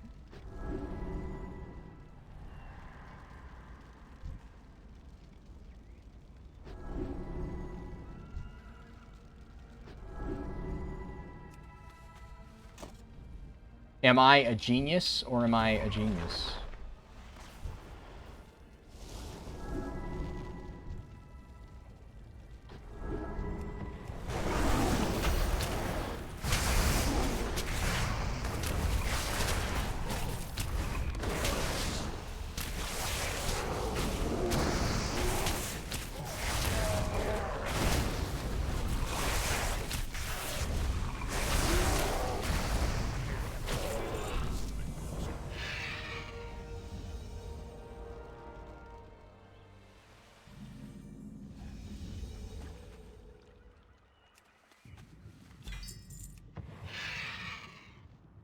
Okay.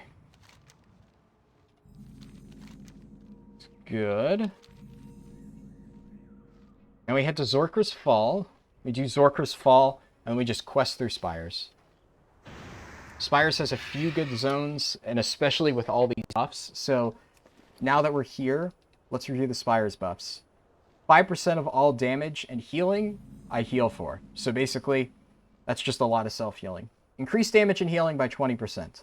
Increase haste and move speed by 10%.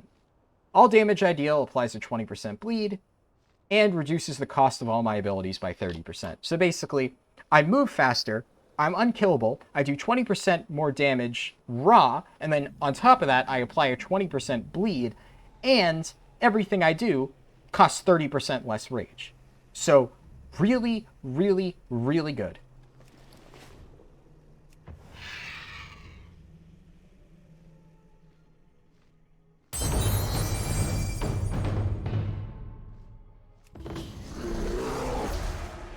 I must get closer.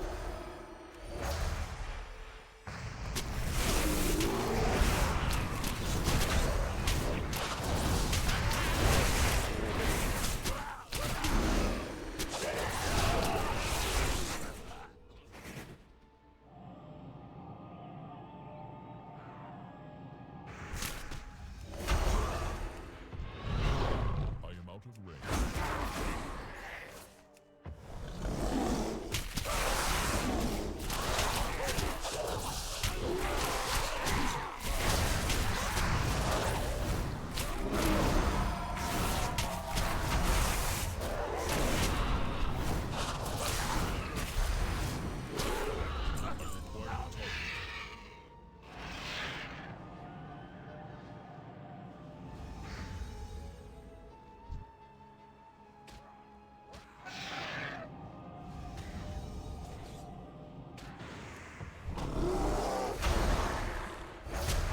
One thing, Spires of Iraq PvP can be pretty brutal.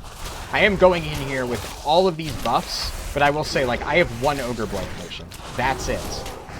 So if I die in Spires of Iraq, I'm losing, well, first of all, a shit ton of efficiency, also my Darkman top hat, also all of my other buffs like food and flask persists. But you get what I'm saying. It's a real setback. And Spires is basically the Vietnam of WoD. I would say sometimes even more than Gorgrond, because Gorgrond has a lot of players, right? But Gorgrond is very, very open-ended. There's a lot of different areas, so you tend to not encounter players that often. Or you do, but like it's not as concentrated. Spires is very, very linear. So Spires, let's go ahead and pop these buffs.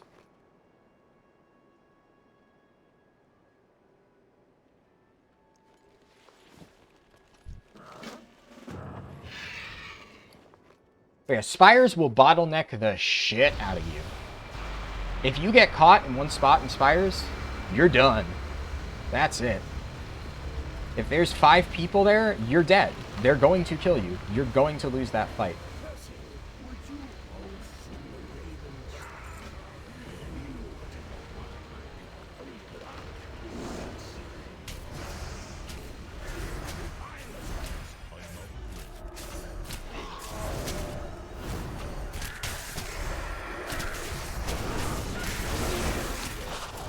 Do one big pull here.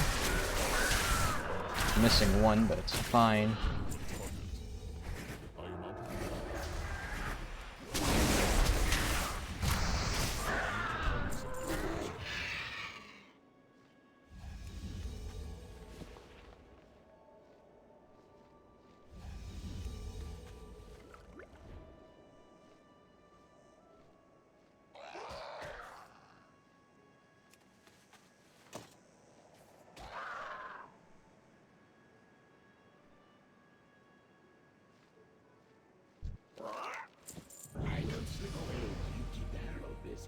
Meet us near the bridge just outside of town.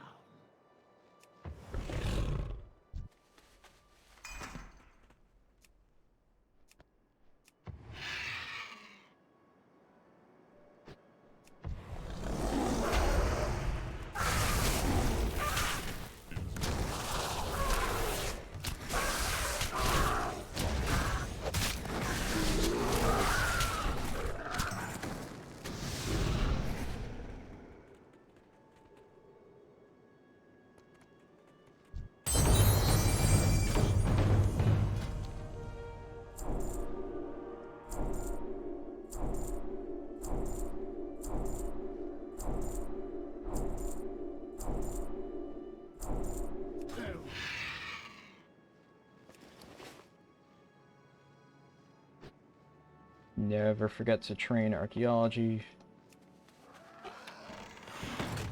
You're always going to want to do that. It's just good. I'm not going to do this quest later, so I'm going to grab this treasure as I swing past these 3 treasures.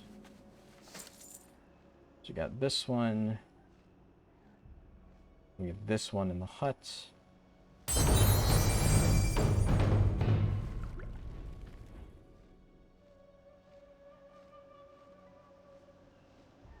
We have this one.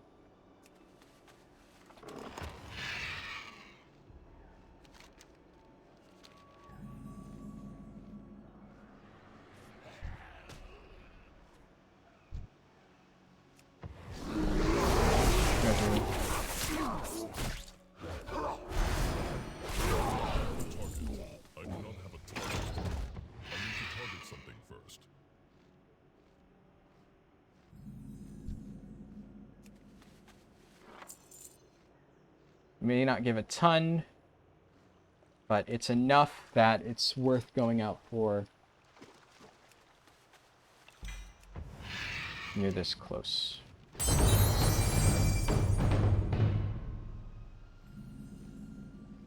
Two treasures I want to get here. Slightly backtracking, but that's kind of inevitable. I don't want to get the bomb thing. That has fucked me over too many times. And then this one.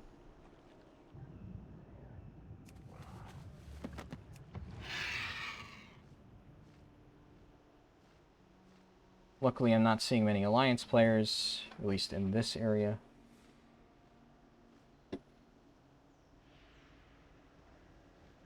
Are you lost? Yes, yes, I understand. I will tell you the way. And I see you out there, Rashad. No use hiding from me, darling.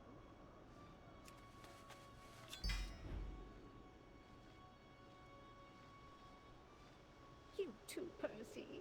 That's it. Give old Orneka some sugar. Ah, hello, Orneka. It is not safe here. The arrows are out in force. Come with us to Valterra. Oh, how sweet of you, Rashad. I never knew you.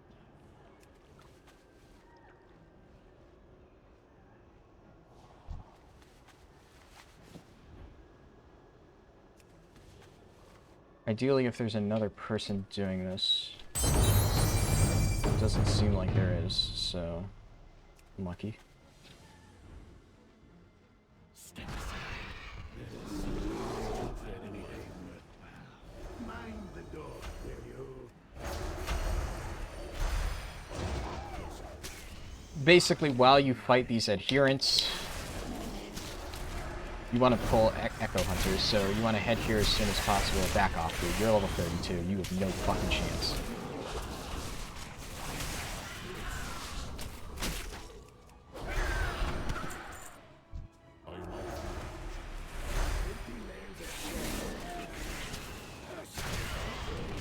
Put that back this instant.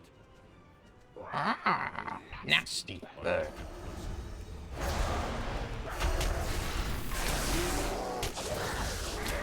I do have Berserk up, but I'll pop it just yet.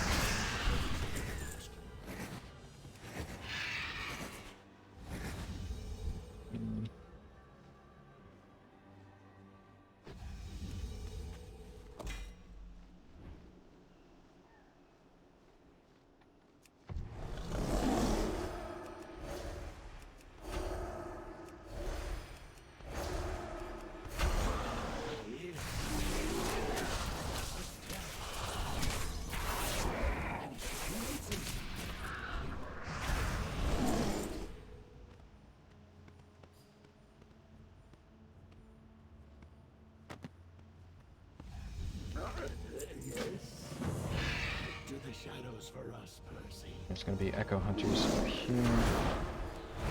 As many as I would have hoped.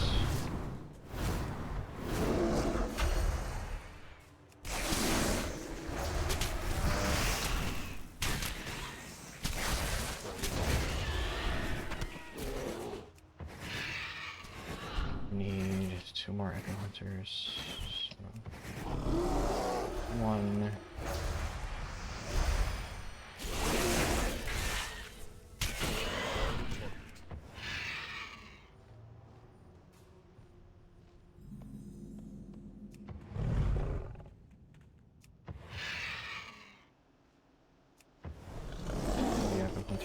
Yeah, like these quests, they're not the most efficient thing in the planet, but they lead into a set of relatively efficient quests. So it's like, why not?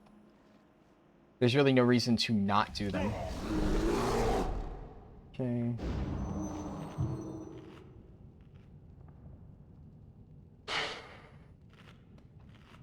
Man, these respawn timers. Ooh.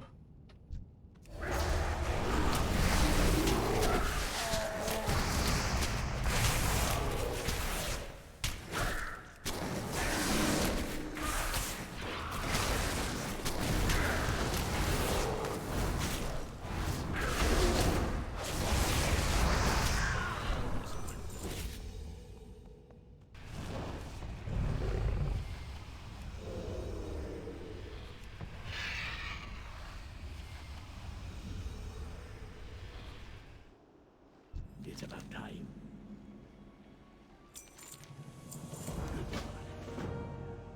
Almost there. Come along, Percy.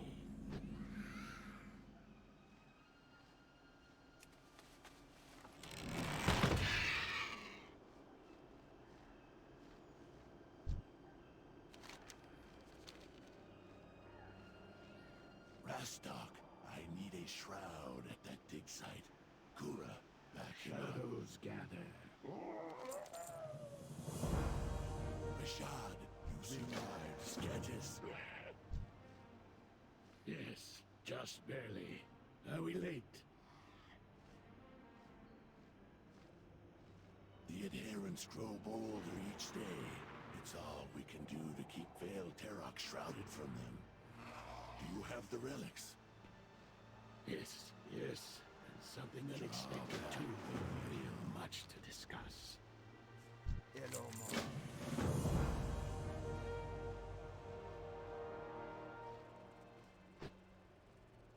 Hey, 420.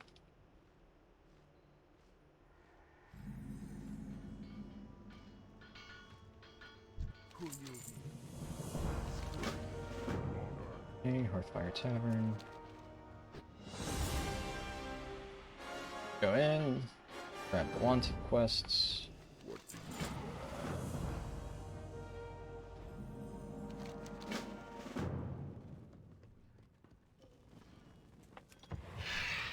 I am out of range. What you want?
Let me tell you a story.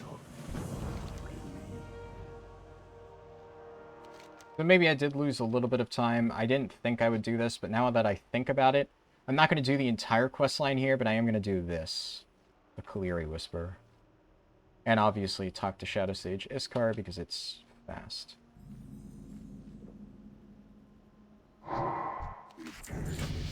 Talent Priest is shot.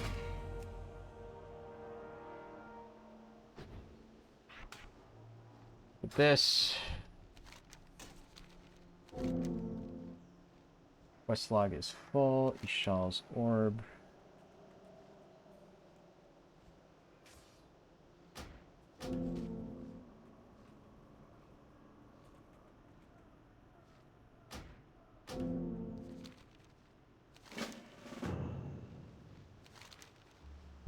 Quests are stacking up.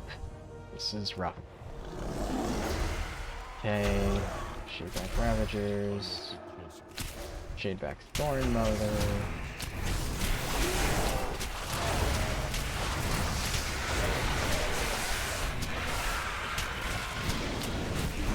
That Wind Bolt is hard. Definitely working.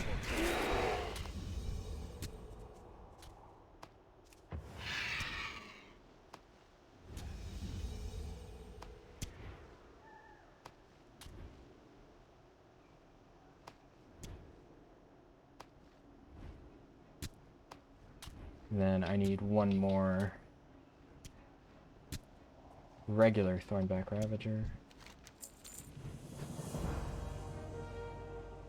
While I head out here.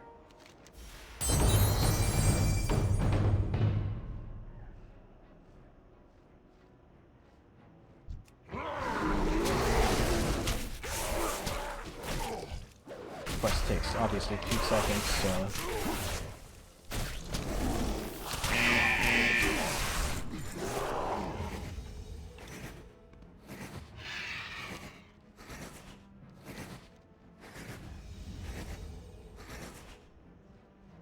I could do the egg punting one, too.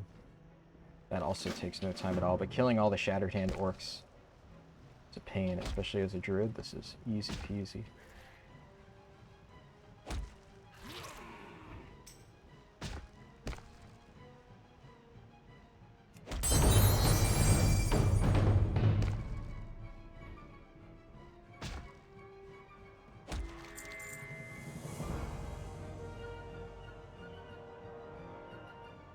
Hey, if you're in my guild and you think I'm doing a world record run, please don't message me and say, hey, are you doing a world record run? Because I'm appearing offline for a reason. Okay?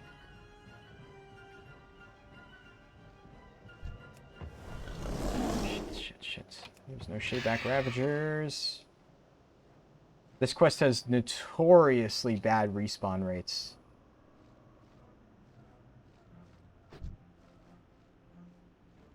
It's like I'm so close to finishing it that I just can't. Jesus Christ.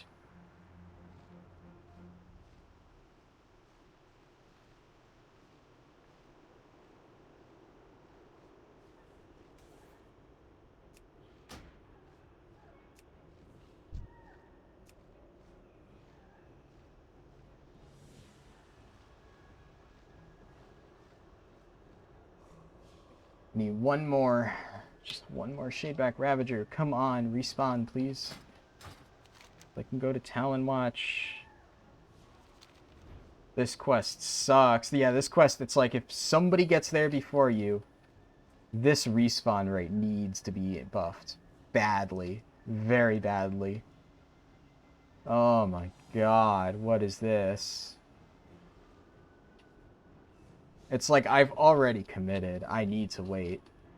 But, come on. Come on. Come on. It's been a minute long, and none of them have respawned. This is like some vanilla era bullshit.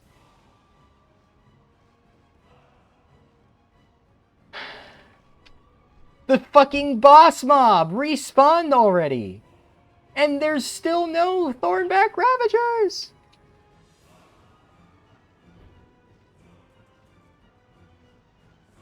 What the fuck is this?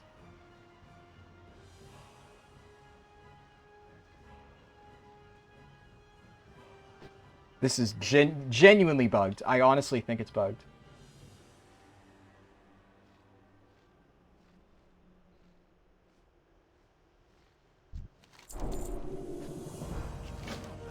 It's about time. Shit.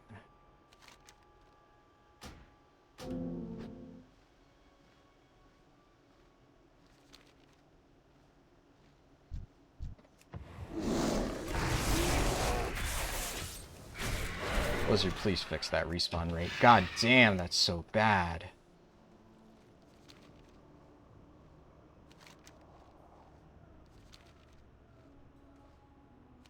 Okay.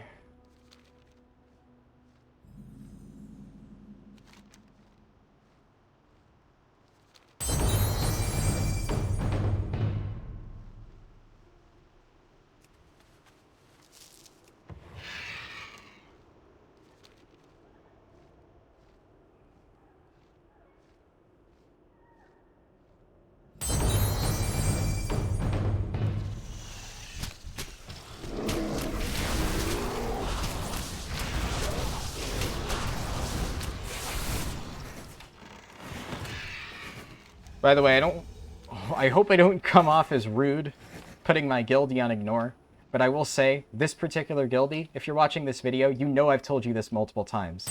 If I am appearing offline, I'm doing a speedrun, please do not whisper me. It's just inconsiderate, especially when I've let you know ahead of time, multiple times. Please don't do that.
taking a detour.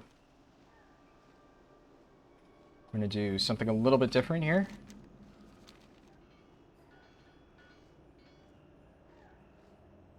I'm going to try to get this treasure once. Oh my god, I got it first try. So that treasure, for people who don't know, you have to balance basically on that tightrope, and it's such a small hitbox. It's like teeny tiny. So 99% of the time, especially as a Tauren with your big fucking hooves, trying to determine what the right spot to stand on that is, you're gonna slide off. I've had times where I try it like 3 times and I just keep sliding off because I just can't stand on it right. Alright, we're in the home stretch, folks. We're in the home stretch.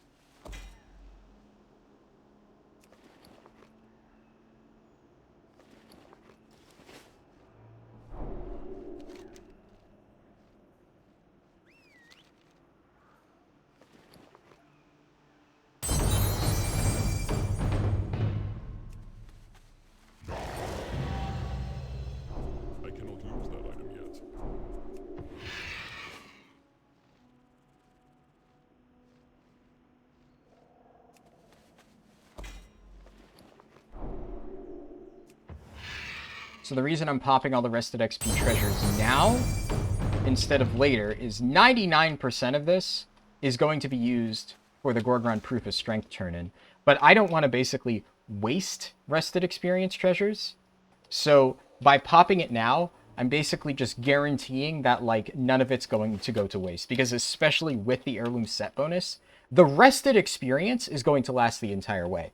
Whether or not the Proof of Strength turn-in is going to get us there is the only question. But the rested experience lasts for fucking ever. But I have probably the biggest Proof of Strength turn-in I've ever done. So I'm feeling really confident. So what I'm going to do here... I'm playing ultra safe, by the way, because, you know, if you saw my last run... you know why. If you haven't, what happened last run is basically I tried to go in at around 48.5 because I thought I would have enough. I didn't. I misjudged it horribly. Now I know. So now I'm... You're shitting me. What the fuck? Okay. So now I'm going in there basically at 49 with full rested experience.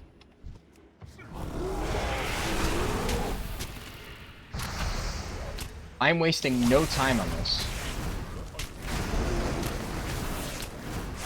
Boy, am I glad that I did not abandon this run early. I can't believe I was considering abandoning this run early. Never give up, fuckers. Never give up. There's always a chance. And this, for the record, is with pretty shit RNG. Think about that. This run... shit RNG.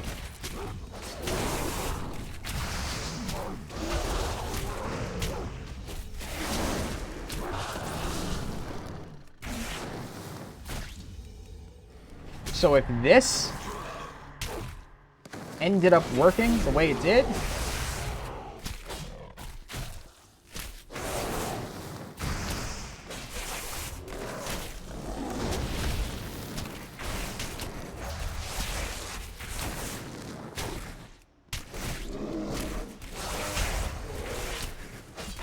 like I said, I am playing ultra safe. Ultra safe.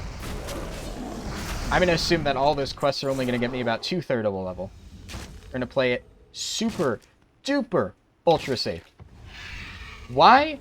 Because how fucking embarrassing would it be for me to completely throw it at the last second? Because right now, I can tell you, I have sub 5. I fucking have sub 5. I can fucking do this. The only thing that can stop me from getting sub 5 is another player or my own stupidity. And goddamn, I will not let it be my own stupidity. Not again. Not this time. Now this time, I'm bringing this shit home. And you know what? I want to get sub 45.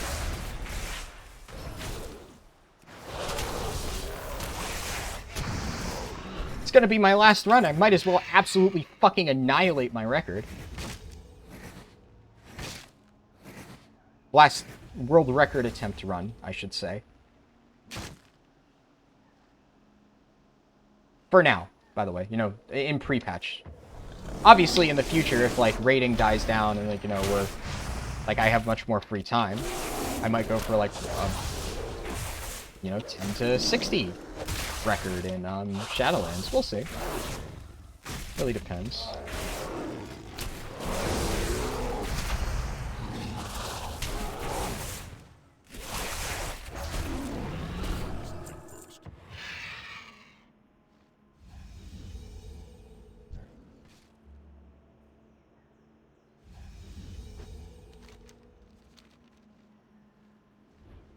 Right, this is down. That's unfortunate. What I'm going to do is while it respawns, technically, this is a waste of time. It's a waste of time in the sense that if that was up, it would be a waste of time because I'd be basically backtracking.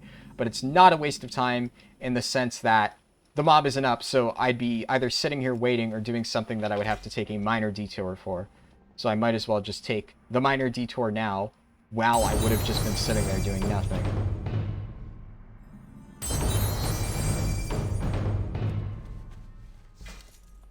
The only concern is, of course, that, you know, some guy swoops in at the last second and kills it right before I arrive, but we won't concern ourselves with that possibility.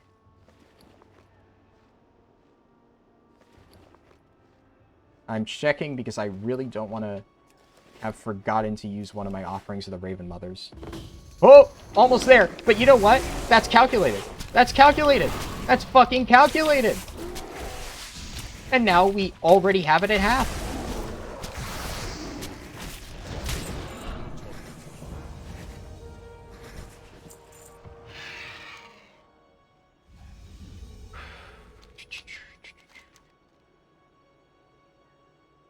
Can you tell that I'm nervous? Oh man, I am nervous as fuck. I think this is it. I think this is it. Obviously not these quests, but I think as soon as I hearth, this is it. But I fucked up the math before. I don't want to have to fucked up the math again. That would just be tragic.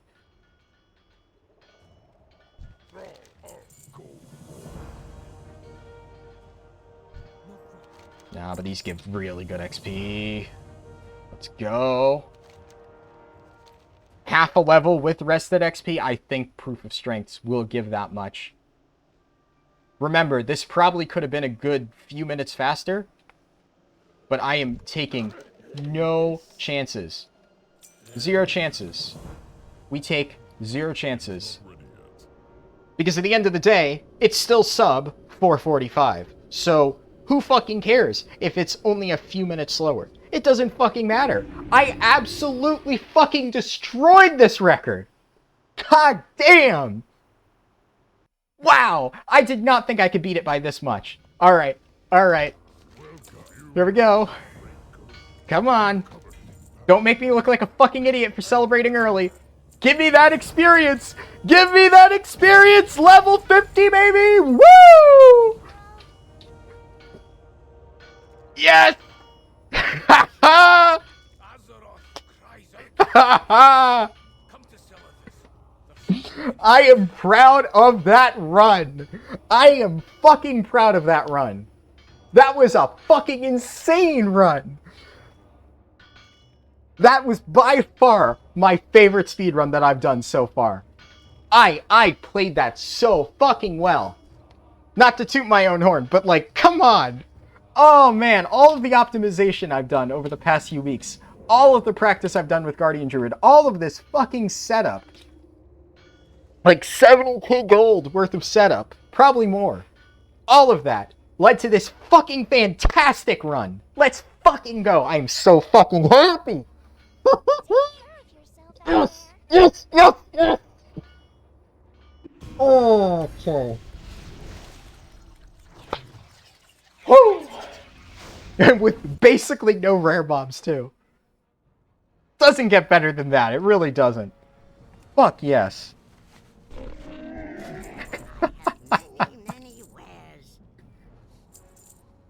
I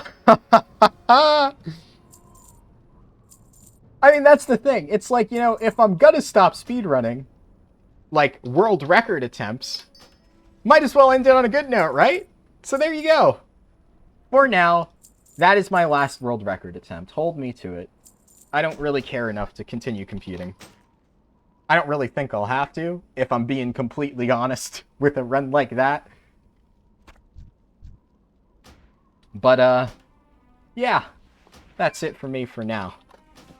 So, as I've said over the course of the run, but, you know, obviously not everybody tuned in for the entire run, a few things. First of all, I might start streaming at some point. If I do, I don't know.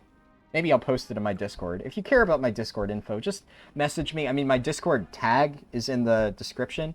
So if you want my Discord, like, server, just message me. You know, just say hi.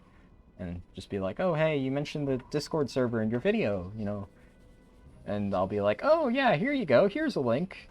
It's my guild Discord, but I use it for everything. My guild, Determined, Horde Mal'Ganis.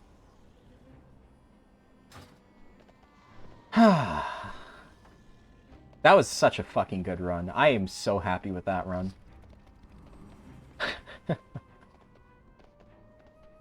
I can't believe I was actually doubting that it would be sub 5 earlier. And it ended up being 20 minutes below. Holy shit. I didn't even think this was possible. 20 minutes below. Fucking hell. That's so fucking crazy. I mean, how do you get faster than this? Like, honestly, what can you do to make it faster? I really don't know. I honestly think that route that I took is the fastest possible route that you could possibly take. And I think Druid, I mean, look at the speed at which I did some of those pulls. It's just nuts. It's absolutely fucking nuts. And like, there are certain classes that can handle pulls similar to a Guardian Druid, but they are not as fast as a Guardian Druid. Right? Like, Guardian Druid has speed. I mean, Druid in general has speed. Holy shit. Crazy mobility. And then being able to interact with stuff while flying. I mean, when you use it properly, God, it's so strong. It's just such a disgusting utility. I just don't see how that's beatable. On Horde, at least. Like, thing is that there is a faster alliance time than my previous run, but now this is faster than that, so this is literally the world record, the official world record. You know, obviously my run yesterday was faster, but it used the anniversary buff, which, reminder, banned on speedrun.com. So for legal runs, this is the fastest of all factions. Now, I think an optimized alliance run with Darkmoon Fair could beat this. But Darkmoon Fair ends today. That's why I'm doing this run now. So, we'll see. We shall see. This was so fucking good. I'm just going to keep sitting here and, like, honestly just freaking out over how excited I am. So, I'm just going to end the video here. You know, just for good measure, let's get a screenshot. Actually, 45 minutes. You know, I have obviously the screenshot of my timer. So, there you go. 4 hours and 40 minutes. Hell yeah. But anyways, so yeah, like I said, possibly streaming soon. I don't know. It wouldn't be on Twitch though, just for the record. I'm not a fan of Twitch. I would be streaming on YouTube, so it would be here. So I guess keep an eye out for that. And probably either later tonight if I'm in the mood, or tomorrow, I'll just do my casual Demon Hunter and Warrior runs. Like I said, I'm going to do them.